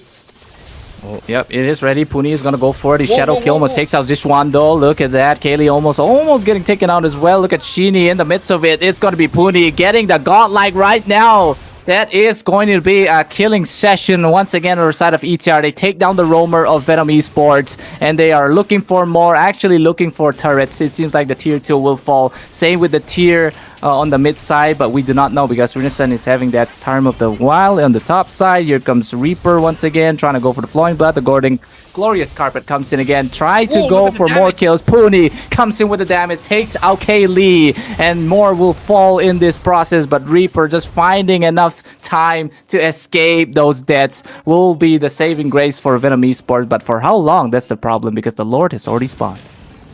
Exactly right. Because, you know, I'm not really sure what the side of team Venom can really possibly do right now. Look at the pressure that they're putting in from the knockup from the Zushin, the true damage from the Xbox Flames, as well as the soul-sucking damage with the seal sucking, right, technically. Wait. This whoa, one hey. comes in, lands that Spear of Misery, but for how long will Puni survive this onslaught? Goes in with, but the Retribution still falls. Puni takes out this one there, but the Lord on the side of Venom. Oh, that was way too close, but for now, Kaylee secures that big fat Lord, but instead of there, maybe a Kaylee or a Kyrie play would be happening, but Crazy Papu gonna go for that crazy carpet session. Your wife goes in with a Crimson Beacon. They want to take out Kaylee, but Sheeny gets taken out the other side. Crazy Papu would be the one to secure the kill on towards the jungler of Venom Esports. Reaper is still out, but has the Flowing Blood to get this harm's way, and with that being said, it's ETR just pure dominating, but don't forget, Puni is gonna go for the solo onto the mid. Legendary for the sneaky ninja. They're just not stopping because I think he got the max stacks right now on the Sky Piercer, and with it, I don't think there's any stopping anymore. Look at the level ranking. He is level 14 compared to Kelly, who's at level 12, and he's the only one who's pretty much a little bit ahead. Crazy Papu with that high loss EXP lane, only able to catch up on level 11. Level 15 for Puni, and that is 4 level of deficit. Look at that Hayabusa. Puni once again with the Shadow Ogi, gonna get the double kill because the damage coming in from the level 15 is way too much at this point. Reaper trying to do his best to go for the Throne of Ruin, but that is not going to be enough damage or the sustain because it's going to be Tatake getting the kill onto the mid laner of Venom. Karibart gets taken down. Almost Reaper on the process, but they did see that bot lane there is a bit of infiltration, so they have to recall for now, but they're going to wait out of the Lord, and then hopefully with the second Lord they will be able to take out this. But look at Rinesen, a bit of in trouble there, pops in the immortality right now, and with that, I think it's a good thing that Venom Esports take out the Renaissance immortality. I think it will come in handy in the next maybe Lord fight if they want to come in, because I think right now ETR is should be on alert. But okay, let's take a look at the itemization. Look at that. Despite having the Lord, they're still 1.4 thousand behind. This is one of the great thing about having the Lord advantage screen pop up, right? And anyways, let's take a look into the itemization. Moskov's not exactly done with the Trinity yet, and even with the Trinity, I don't think his damage would be ample enough to really, especially for Xborg and Esmeralda, you really do need the penetration, especially when they're so ahead. Hayabusa though, almost full build done. He's just going to be building towards that Blade of Despair, the finals, just taking the seal in the deal. But look at that, Zushin. It's a core item. What just happened? A 1 versus 1 worn out by Puni. Again, Kelly find himself in an unfortunate situation. Zishuan. is in trouble, of course. SOD is gonna miss. The body blocking session comes in. This is gonna be a thirst that just won by Kai. And they are getting kills left to right. Sheeny has to make a run for it, but it is an export on your tail. What can Sheeny do instead of pop down the AOG to get the safety? W for Sheeny actually conserving that ultimate. And he gets the safety for now. But that is a 0-2 trade. Purely favoring ETR again. They did not go for the Lord. Instead, they're going to go for this push because they have what it takes. But Sheeny's going to go for the shutdown with the Unbreakable. That is good way to shut down the impending jungler on the side of ETR. Let's look at that evasive, glorious carpet being laid to rest there for ETR to go for the X field because they need to take the Lord after they lost Puni. I think that was just unfortunate timing and something that maybe Puni was being a little bit confident because he went in the moment Sheeny had the unbreakable taunt, and when it happened, he was stunned. He was stunned right inside the turret, and inside the turret at this 14-minute mark of the game, boom, you shut it down. And that bounty has shifted the goal lead slightly, but is it going to be enough though? Let's see, look at that, Lord Pit. Yep, that's Sheeny. A lot of CC being used, but it's used to kind of bait people down. Kaylee also gonna go in with Electrifying Beast, but Reaper, would we want to dance through this tormentation that's happening right here onto the lower lane? Here comes the clash on the side of Tatake. The Brilliance being used to dodge, and the Flicker as well as forced out Carrybart to get the safety, but don't forget this one. Gonna go with the sneaky push onto the top lane there. Takes out the tier 2 of ETR, and they might have bought themselves time, but it seems like ETR is still going for this Lord, but they don't have what it takes to contest unless Kylie make a miracle Lord steal. SOD for the vision comes up, but for how long would that SOD stay? Because he's still a 50% Lord. But here comes Kaylee trying to go for making his chances right now. He pops in. The Electrifying Beat get knocked up though, but I don't know who's gonna get the Retribution. But Puni gets the Retri. Kaylee gets taken out by Tatake. More happening. AOG drops in. Puni gets taken out. Rinacen is in trouble, but he still has the sustain coming in from Tatake. That's why they're fighting for more. Split fighting most of the time. Guy gets taken out here. It's a 2-for-2. And right now, they're looking for 3 for the side of ETR. The fact that they're going to go, but the Piraga armor just comes in clutch. Burst takes down Sheeny. And with that, it's going to be a 2-3. All in favor to the side of ETR as they march down in the mid with this Lord. That was unfortunate, but Immortality also on time. Rinacen. Wait, Rinacen! That is the sustain that all the gold laners are bursting for. And this one with a Spear of Misery, but will not be enough as look at the Latina. Takes the Godlike over to this one. But with that being said, this is way too much fight, but ETR, I think they had it with Rinacen going for the clutch there. I think Rinacen maxed out his luck tonight. First of all, his armor pops up the moment he was about to get taken down. And the moment the Moskov just came back, his immortality popped in, saving him once again, buying just enough time for Tatake to come in and rescue him from his demise. He's still on 0 deaths, but let's see, look at that mid lane. Ooh, he's the loco Papu. The fact that he just goes in there, that is the tier, the inhibitor taking down the mid lane now. Last Insanity gonna become by Rinacen. They didn't take out anybody. Instead, Sheeny would be the first to fall in this fight. Reaper takes down Crazy Papu as well, but Reaper gets taken out by the Sky Piercer of Puni. And with that, it's a 1-2 in favor of the side of ETR once again. But what can they do because they lost all their inhibitors for Venom Esports? What do you think, Ray? I just think my wife is What is superior, that damage? but Reaper! It just melts down Kai! What has happened? And that would buy Venom Esports the enough time to possibly go for the comeback if they want to play safe, because Sheeny is going to respawn. Oh, ETR, they messed up big time in that one. Yeah, because did you just notice the EXP lane, sorry, not EXP lane, in the sense that we just got the statistics.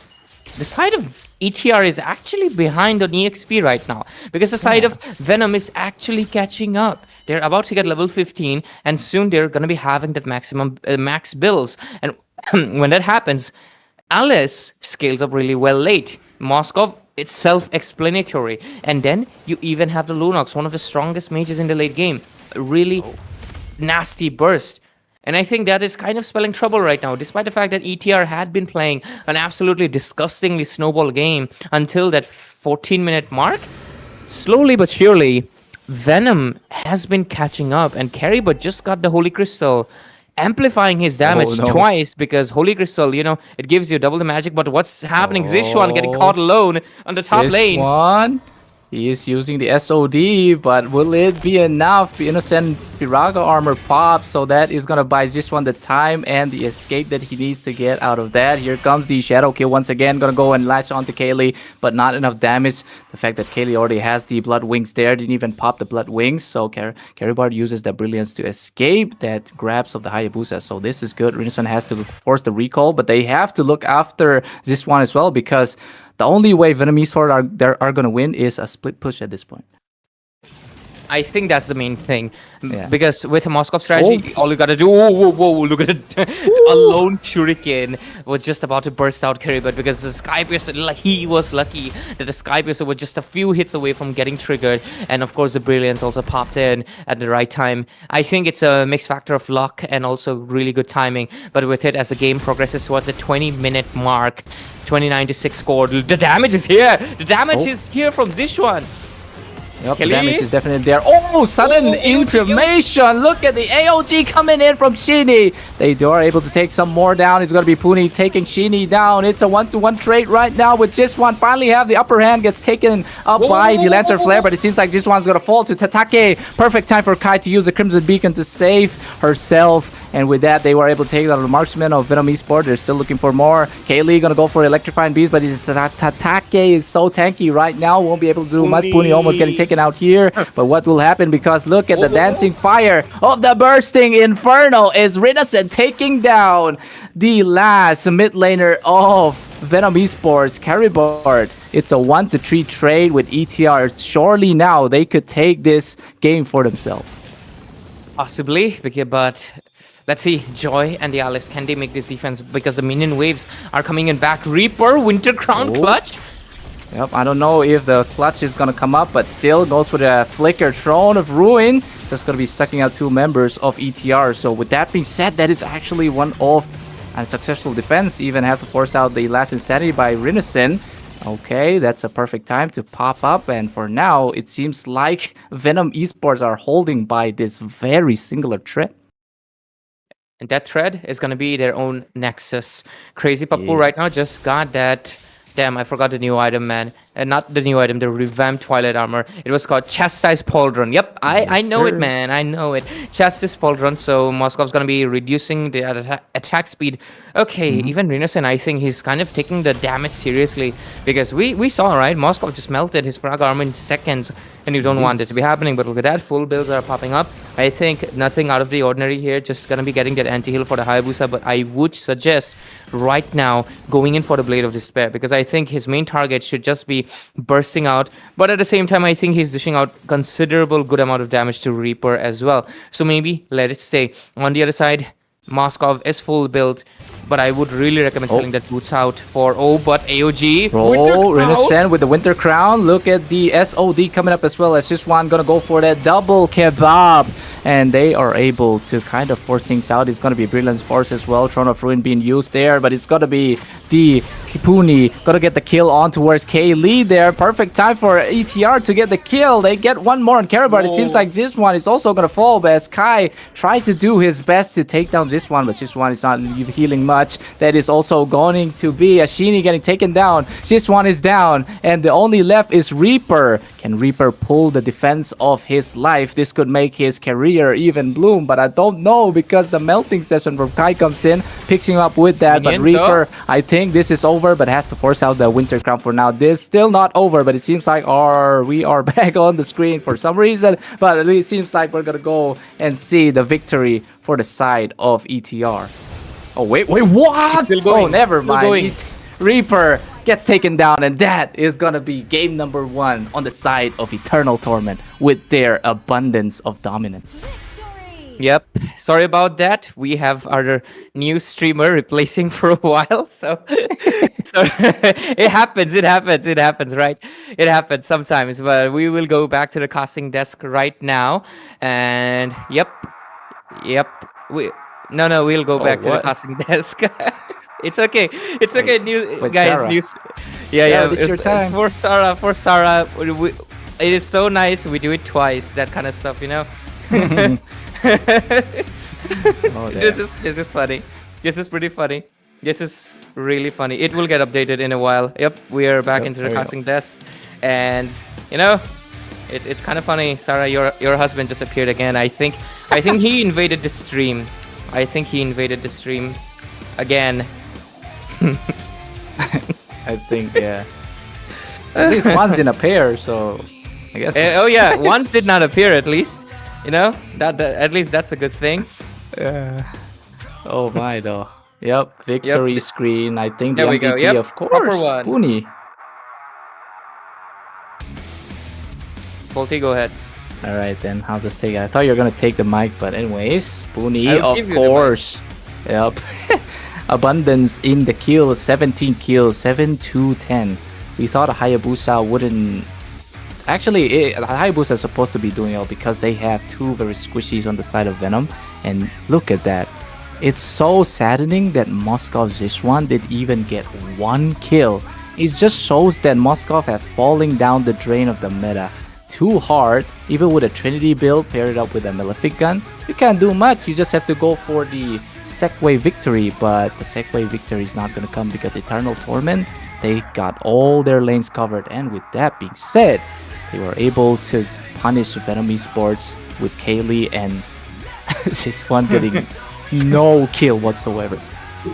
I'm not laughing at this one, guys. It's just that Sarah opened the stream and she saw it, so I think it's Sarah's fault, guys. If you think about it, right? Yeah. It's her fault. You know, she opened the stream. She shouldn't have done that.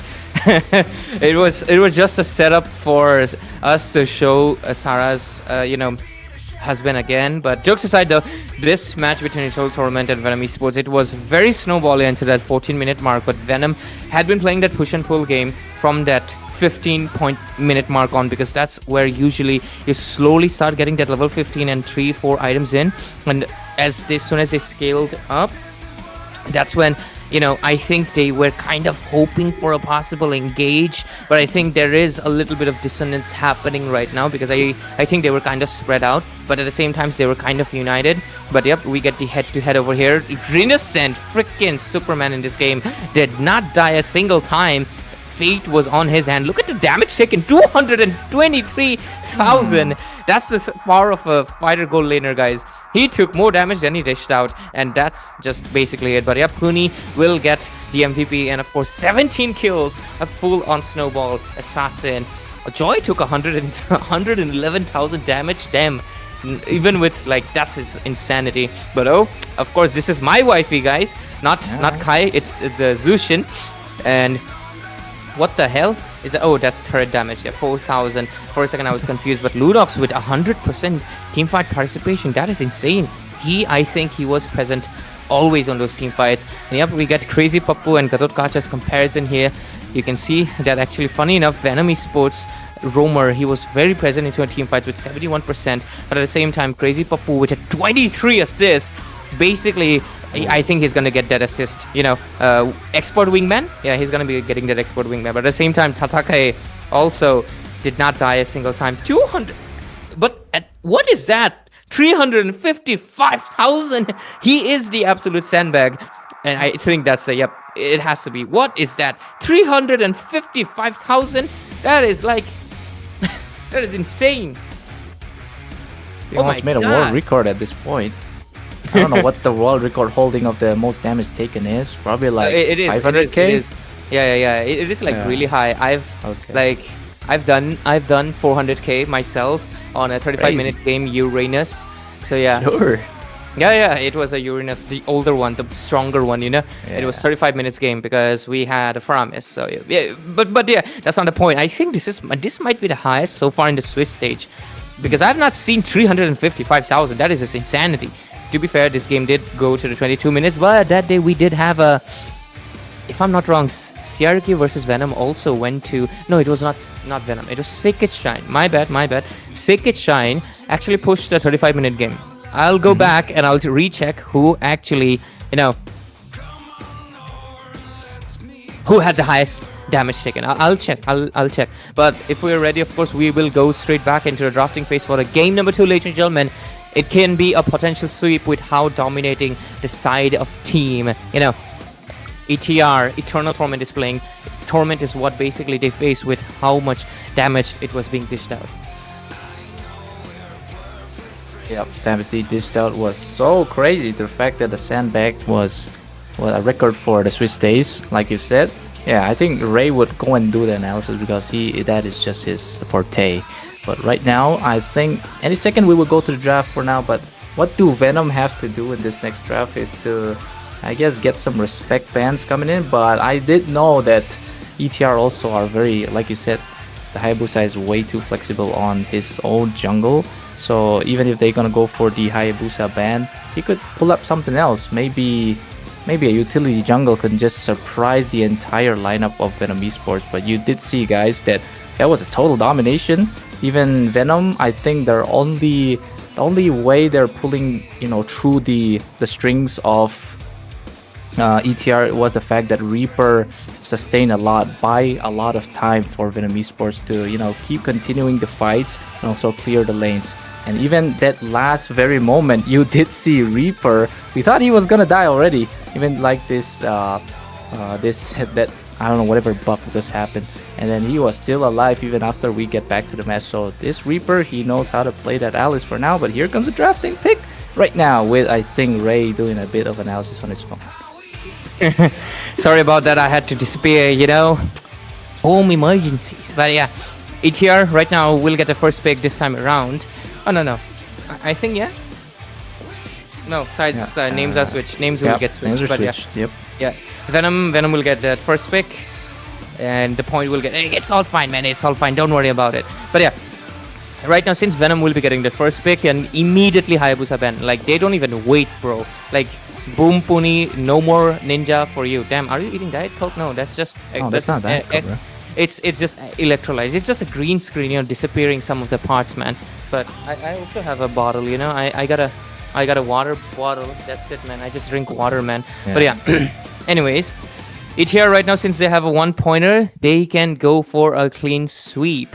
Look at Bolty, flexing his microphone. I only got RGBs, man. It's just a gamer thing.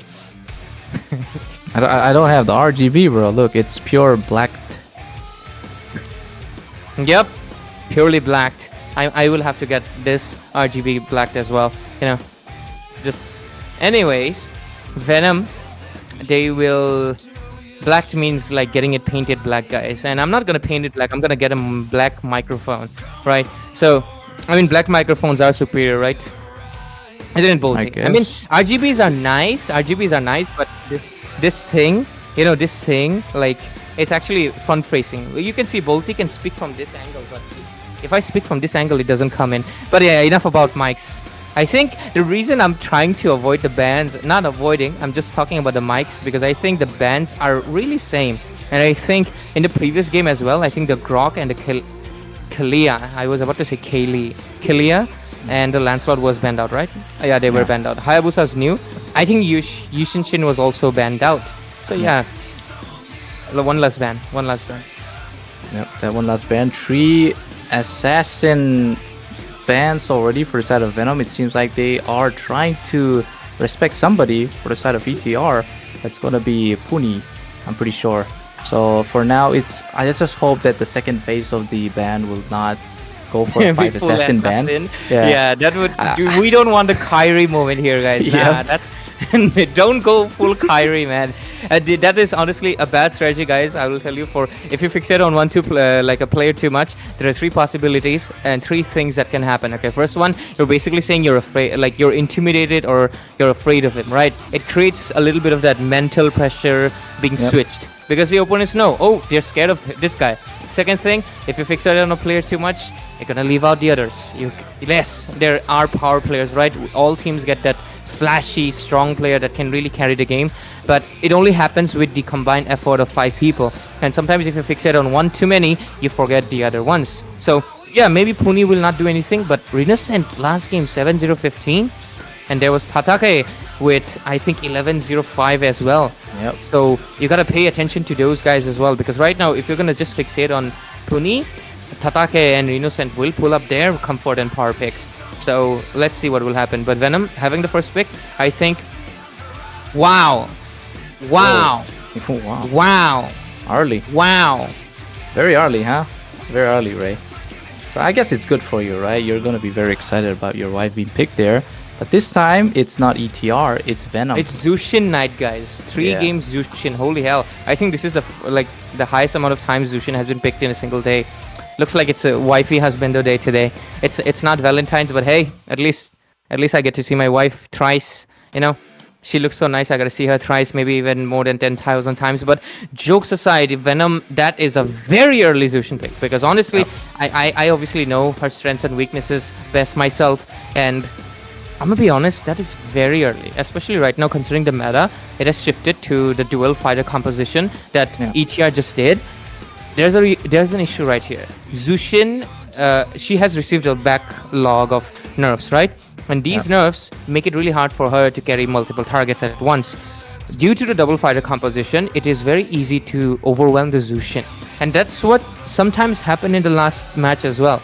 A lot of times Kai was getting picked off because he was getting overwhelmed.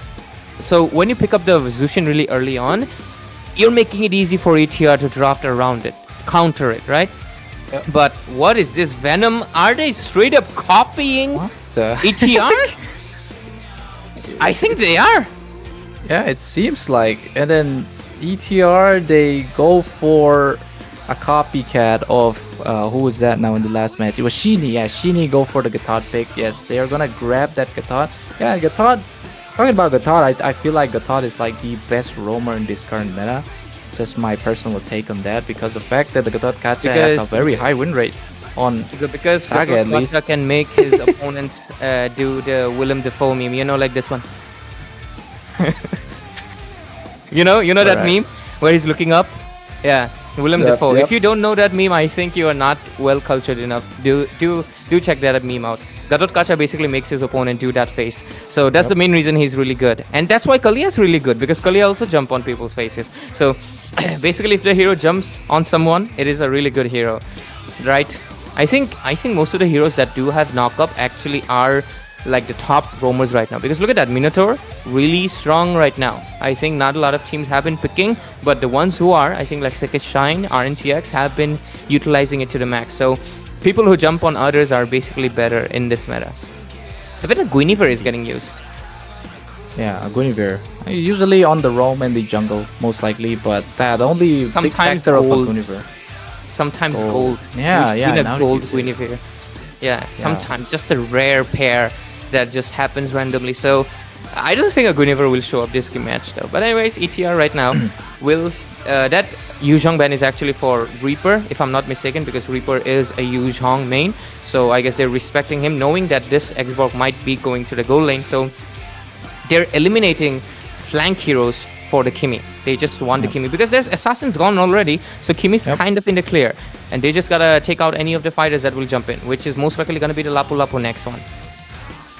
Yeah, let's see if it's going to be a Lapo or is it going to be that for Venom to just go. They did take out the Joy, right? So that is already a 4 assassin ban for Crazy. for Puni. But I feel like they're committed to this because I feel like they just have a beef on Puni at this point because of his pure 17 KDA in the previous match. But Like right this, now you they're know? still thinking, think really good if you want to win the match. But yep, there Think, goes Mark. the Gotet Ray. One of the best analysis in India. For a reason, I would put that out in posters. But anyways, it's gonna Thank be a you. side of Venom. Actually, I mean they just gotta meme it at this point, right? They Just already ban an committed. assassin. Yeah. Just They already ban go a for the fucking force. assassin. Yeah, you already went through it. I'll be disappointed if you don't go right now. Please, just at this point, ban all of the assassins and let it be a Kyrie moment like those M series, because I think it would just be really funny to just have it happen in the Mythic Showdown as well. I mean, our short form is also MS2, right? So come on, Venom, you can do the funniest thing right now, but at the same time, I think you can also ban out a contender. Yeah, they ban out the Granger. Honorable assassin for tonight, guys. Man, Venom, you could have done the funniest thing. Come on, man, you should have, Omni-Man this. Like, think, Mark, think Think, Venom, think. Think, Venom, think. Right. Oh my Venom, we love you. We are not trolling you. It was just that the four assassin band just is a very reminiscent of the Kyrie moment that happened a few years ago. Damn, it's been years. Crazy to think. Time really flies. But let's see if this match will fly into a game 3 or it's going to be a sweep as well. Making it 3 sweeps tonight. I think that would be a record in MS2, which would be pretty crazy. But let's see. ETR. What do you pick right now? You still got a lot of options. You can go for... Okay. They go for the Nathan. And Renaissance will pick it up. Nathan is pretty good at actually peeling the armor off of Xborg actually, due to the fact that Xborg will have to rush magic defense and he cannot do that. I mean, if he does that, he doesn't have immortality. Boom, you take him down after the armor's off. Nathan's peel is really strong actually, or reap. So once, especially considering people have been going the attack speed build recently. So let's see, Venom, 2 options, respond ASAP.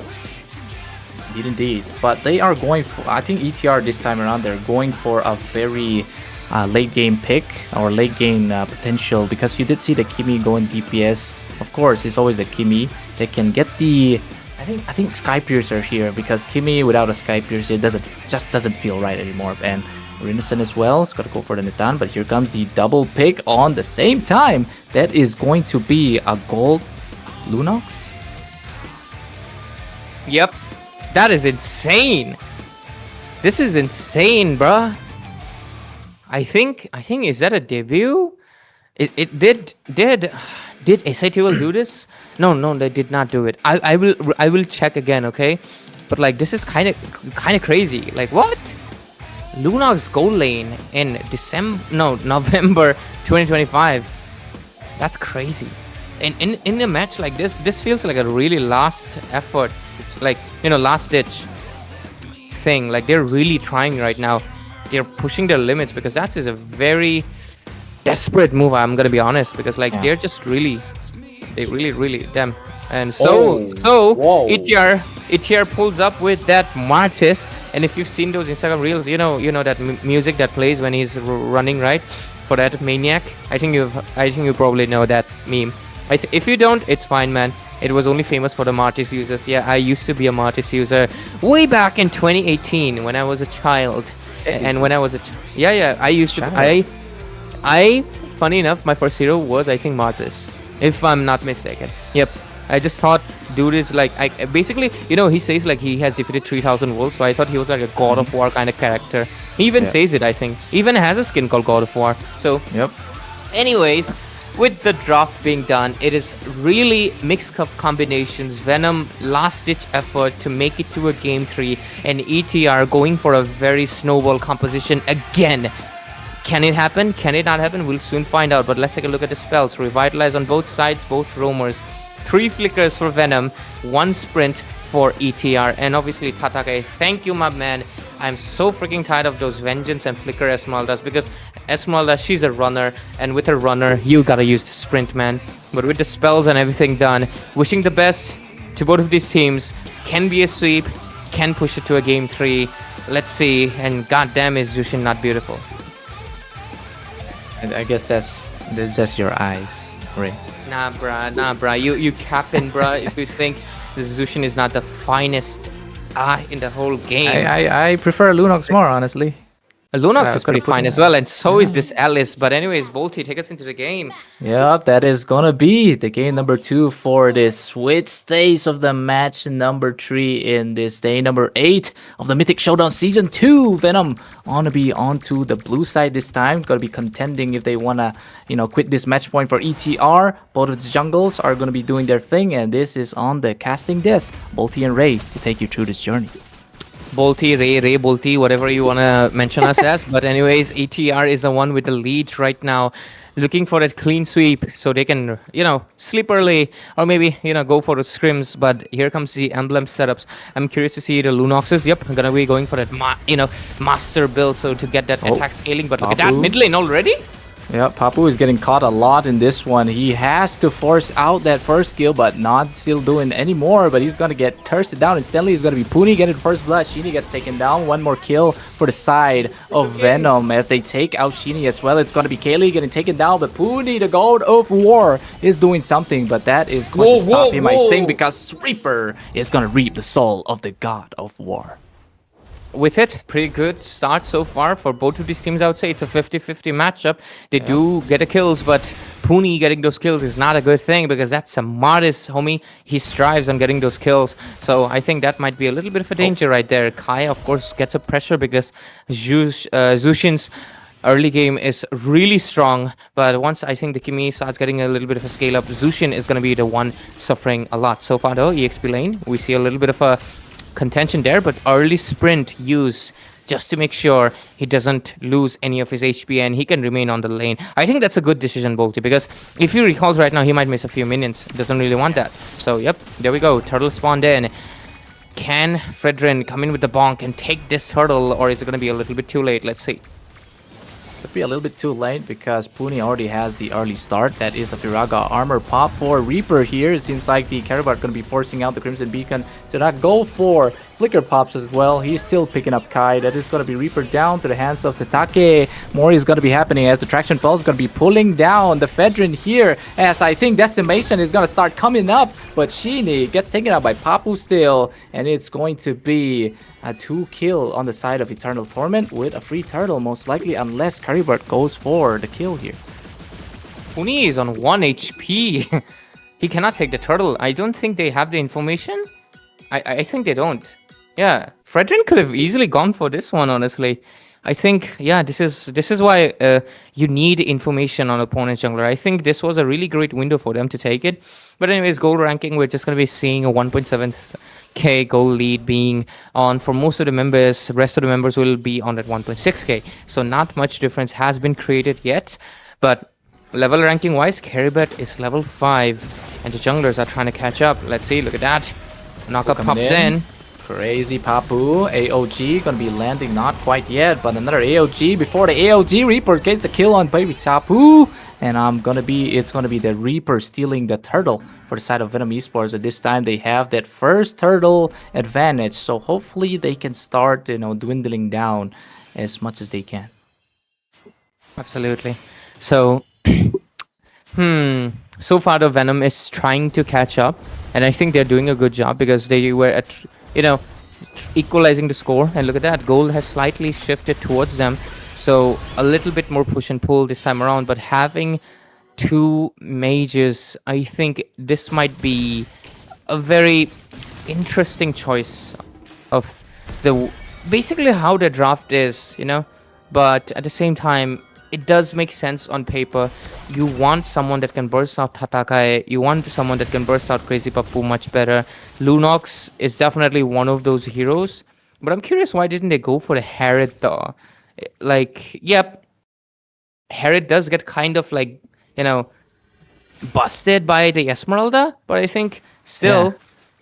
Well, let's see, Let's see. I think the next turtle fight is where we'll see most of the proper execution coming in, because slowly but surely they're closing on the 3,000 gold mark on that 5-minute match. 5-minute mark of the match. Look at that. They're getting their first items. Renocent gets his Feather of Heaven, and Xborg gets that War Axe, but Tatakai better watch out and gets knocked up. And that's gonna be the burst, the last insanity to take down Tatake. Back to the realm of respawning.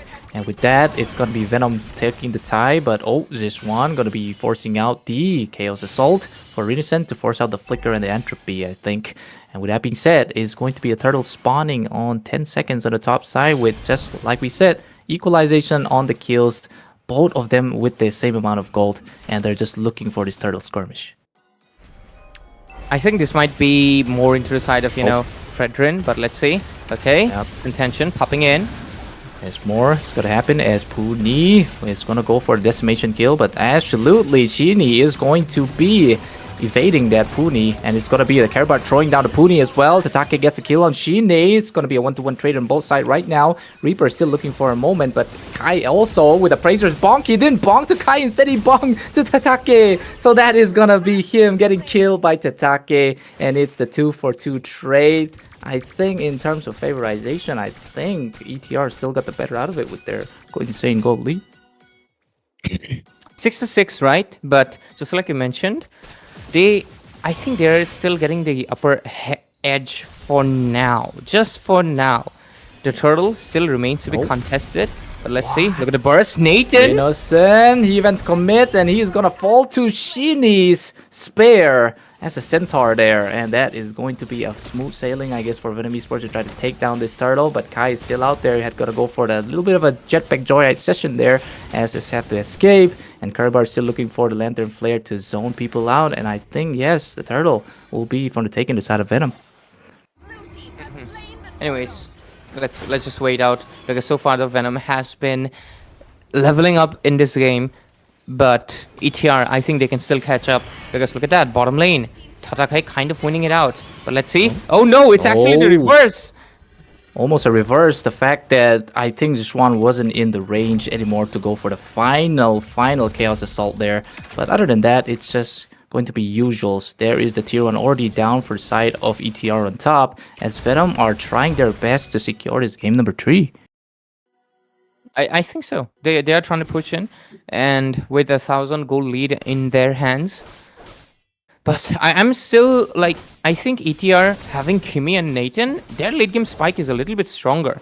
On the other side, you have Venom with mostly the Lunox being the late game burst. Xborg will get that tankiness, but is it going to be enough though? Okay, look at those rushed Radiant armors, and it's crazy Papu also doing the same. They just really don't want this Nathan or this Kimi to be doing anything, but I think they can just rush the Divine Glaive immediately, right? So you can just get a penetration early on and not really worry about building it later on, and just keep on amping up your damage pretty soon. But Pony, better watch out your positioning, because you're against Zushin, and with basically a 3-fighter composition, you are in a lot of trouble, because Gatot is getting knocked up, so is Tatake, and so is, Crazy Papu. So let's see what happens. Top lane, Nathan still trying to go for the traditional push in on the same lane, but I would recommend. What is that? Entropy being forced as well. Look at the last insanity being popped by Reaper. Now Reaper is in a bit of trouble, because 4 members are going to be clashing down. Have to force out the flicker. Even evades that traction pole coming in. Kaylee just comes in time to get that reinforcement, and I don't know what just happened there in that English, but anyways, it's going to be Karibart coming in with that Crimson Beacon to force things out. It's going to be the pull coming up, as Puni is getting taken out by Jiswan with a meltization on the mid lane here. Solo kill. That is ETR losing 1 member. They feel like they're going to be losing for more, as Tatake is still dancing out, but it gets pulled by the throw, and that is going to be Karabar securing the kill for the side of Venom with a killing spree, and that is all in favor to the side of Venom, and they are going to be working towards this lore so that they can start cracking down these remaining towers. Yep.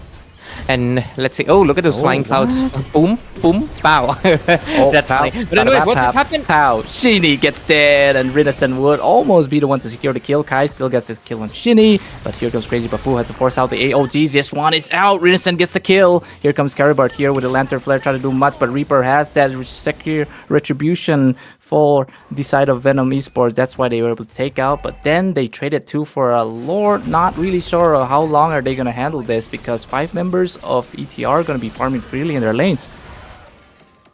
Right.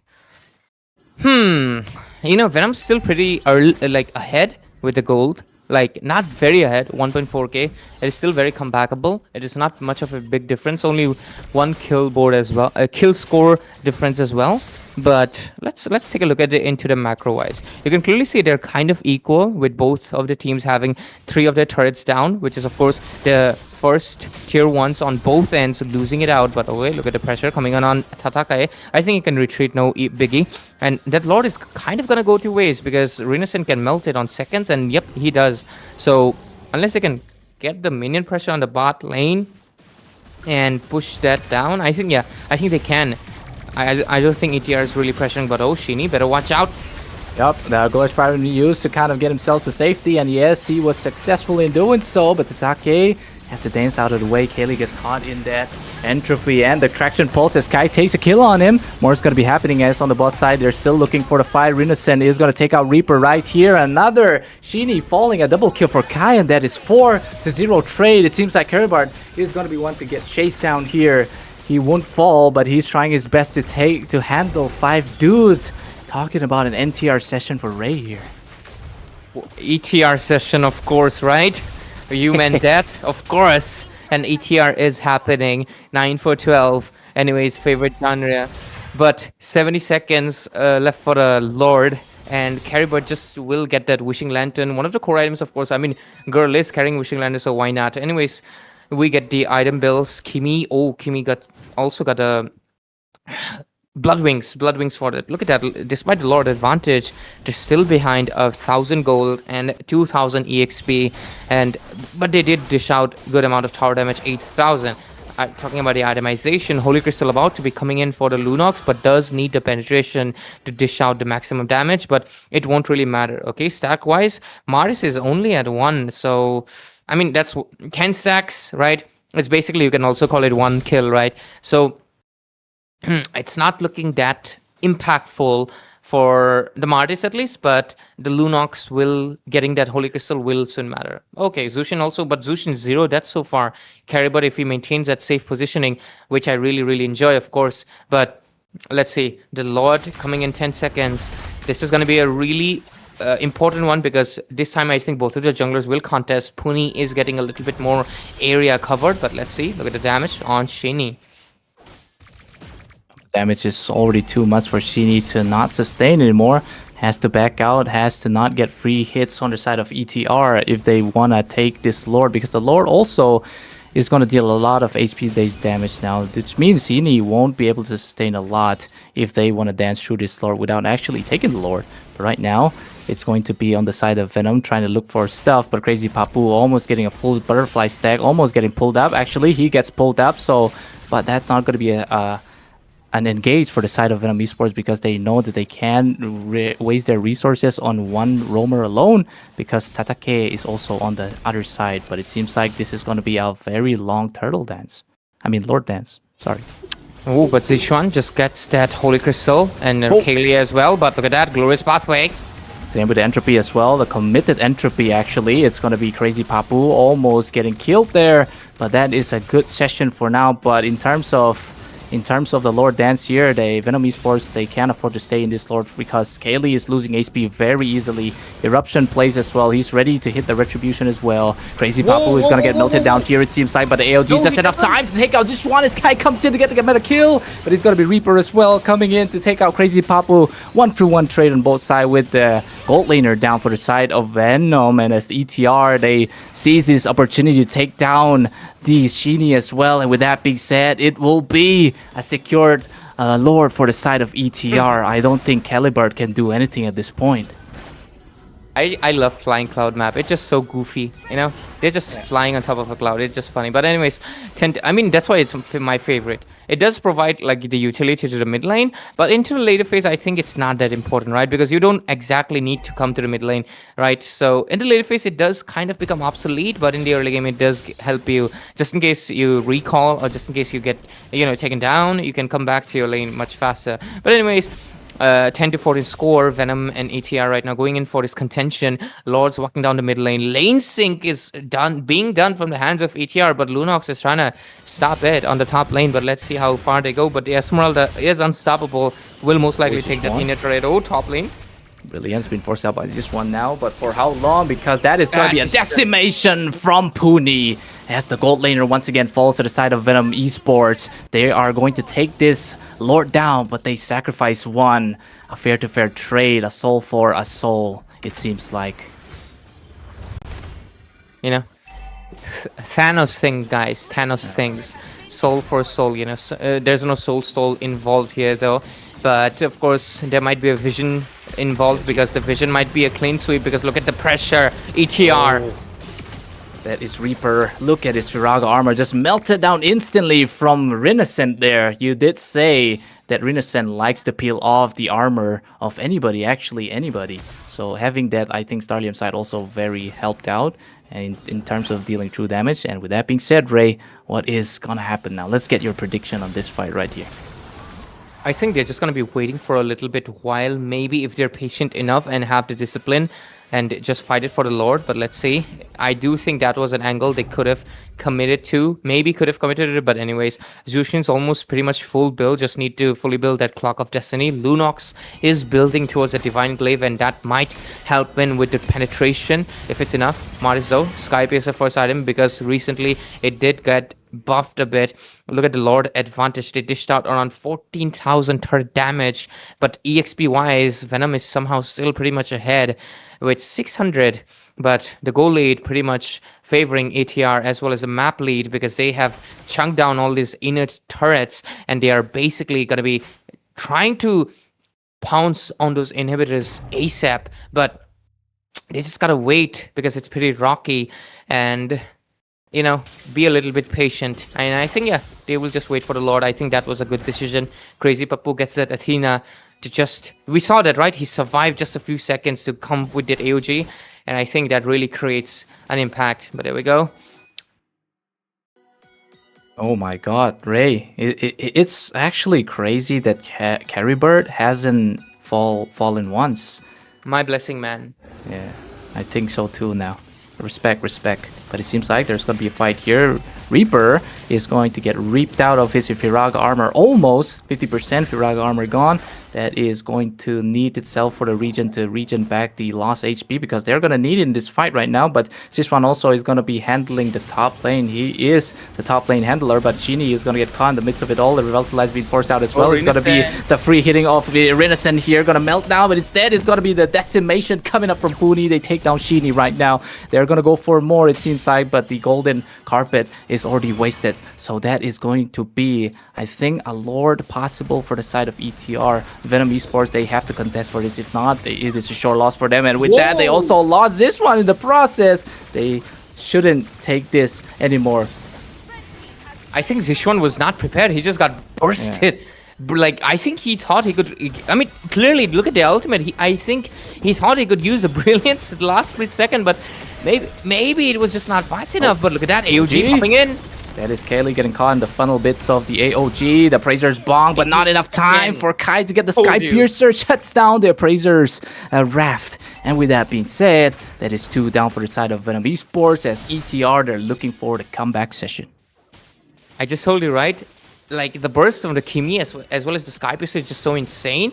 Like, Fredrin was just about to cast his Appraiser's Rat, but he did not even get that last split second that he really needed to. And right now, Lord rushing in the mid lane. Look at Shini getting melted. Getting melted, absolutely, as Renaissance gets the final bits of this onto where Shini as he falls. And look at Crazy Papu also pops out the Immortality, but then Carrybird is still there for the Sky Piercer, takes him out. All the inhibitors on the top, and the mid is down with the Godlike coming in from Kai, as Shutdown coming in from Reaper also. But that is going to be the Reaper reaping out souls as they take out Kai also. Carrybird would be the one to get the securing, but I would say I'm going to give it to Reaper for that successful defense, but at the cost of all the inhibitors.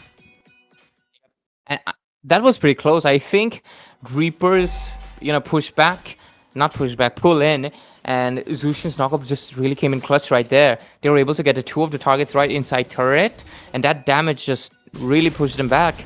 And with it, Eternal Torment right now, they kind of have to wait again, as Venom has bought sufficient enough time for them to wait. Yep, indeed. If you look at item builds now, it's nothing out of the ordinary. It's just that they're gonna start swiping their, item swapping sessions. That's why you did see the Gatot on the Ares belt. I think he'd get the whatever immortality he's trying to buy there. So anyways, the Goofy session starting for the side of ETR with their flying clouds. They're flying Nimbus. Look at the XP advantage. That's 0. That's insane. It pretty much goes to show that basically, yeah, they're both 15. Everyone is level 15 right now, so there's going to be 0 EXP advantages on either side.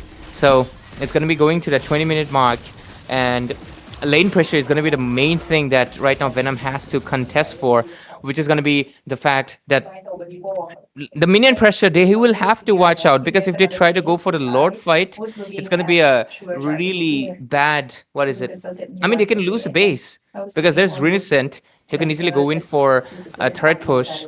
So let's see what happens. Yeah, ETR are leaving no stones unturned at this point because this is their winning victory for the fourth clean sweep, right? On this very day. They're looking forward to that. Hopefully they can get that, or maybe not. But Venom also are. It seems like I feel like Reaper might get caught here if he's a bit too cocky. But crazy stuff. Is Caribart still? Oh, that is the perfect dodge coming in from the Entropy with the expansions as well. But it's gonna be Caribart forcing out the Crimson Beacon now. So no more Crimson Beacon on the side of Venom Esports right now. They have to force out that Golden Carpet as well. Brilliance coming in to kind of zone things out. It's gonna be Sis1 almost getting taken out, but it's gonna be him taken out as Puni comes in with the decimation. They take out Shini. This is it for ETR to go for more as Renison takes down that jungler of Venom Esports. Only 2 remain with, I think, Caribart is gonna get finally killed here, but has to pop out that immortality to get to safety as well. But look at that, the immortality pop. I think he's gonna get thirsted down by Tatake, and with that, it's so over. This is it, folks. This is the clean sweep that we've been waiting for as ETR grabs the victory of the day for themselves. Damn, has this been a pretty much an eventful day. 3 matches back to back, sweep and sweep. 3 sweeps in a row. That is just insane. 2 zeros, 2 zeros, 2 zeros. That's just crazy. Not a single game went to the 3rd game because I guess we had 3 games tonight. So maybe they said, hey, you already have a 3 games, so why make it to the 3? We're just gonna go with the 2s. 2-0. That's just insane. ETR takes this game and goes to the final Swiss stages, which is gonna be the 2x2 brackets facing the losers of tomorrow.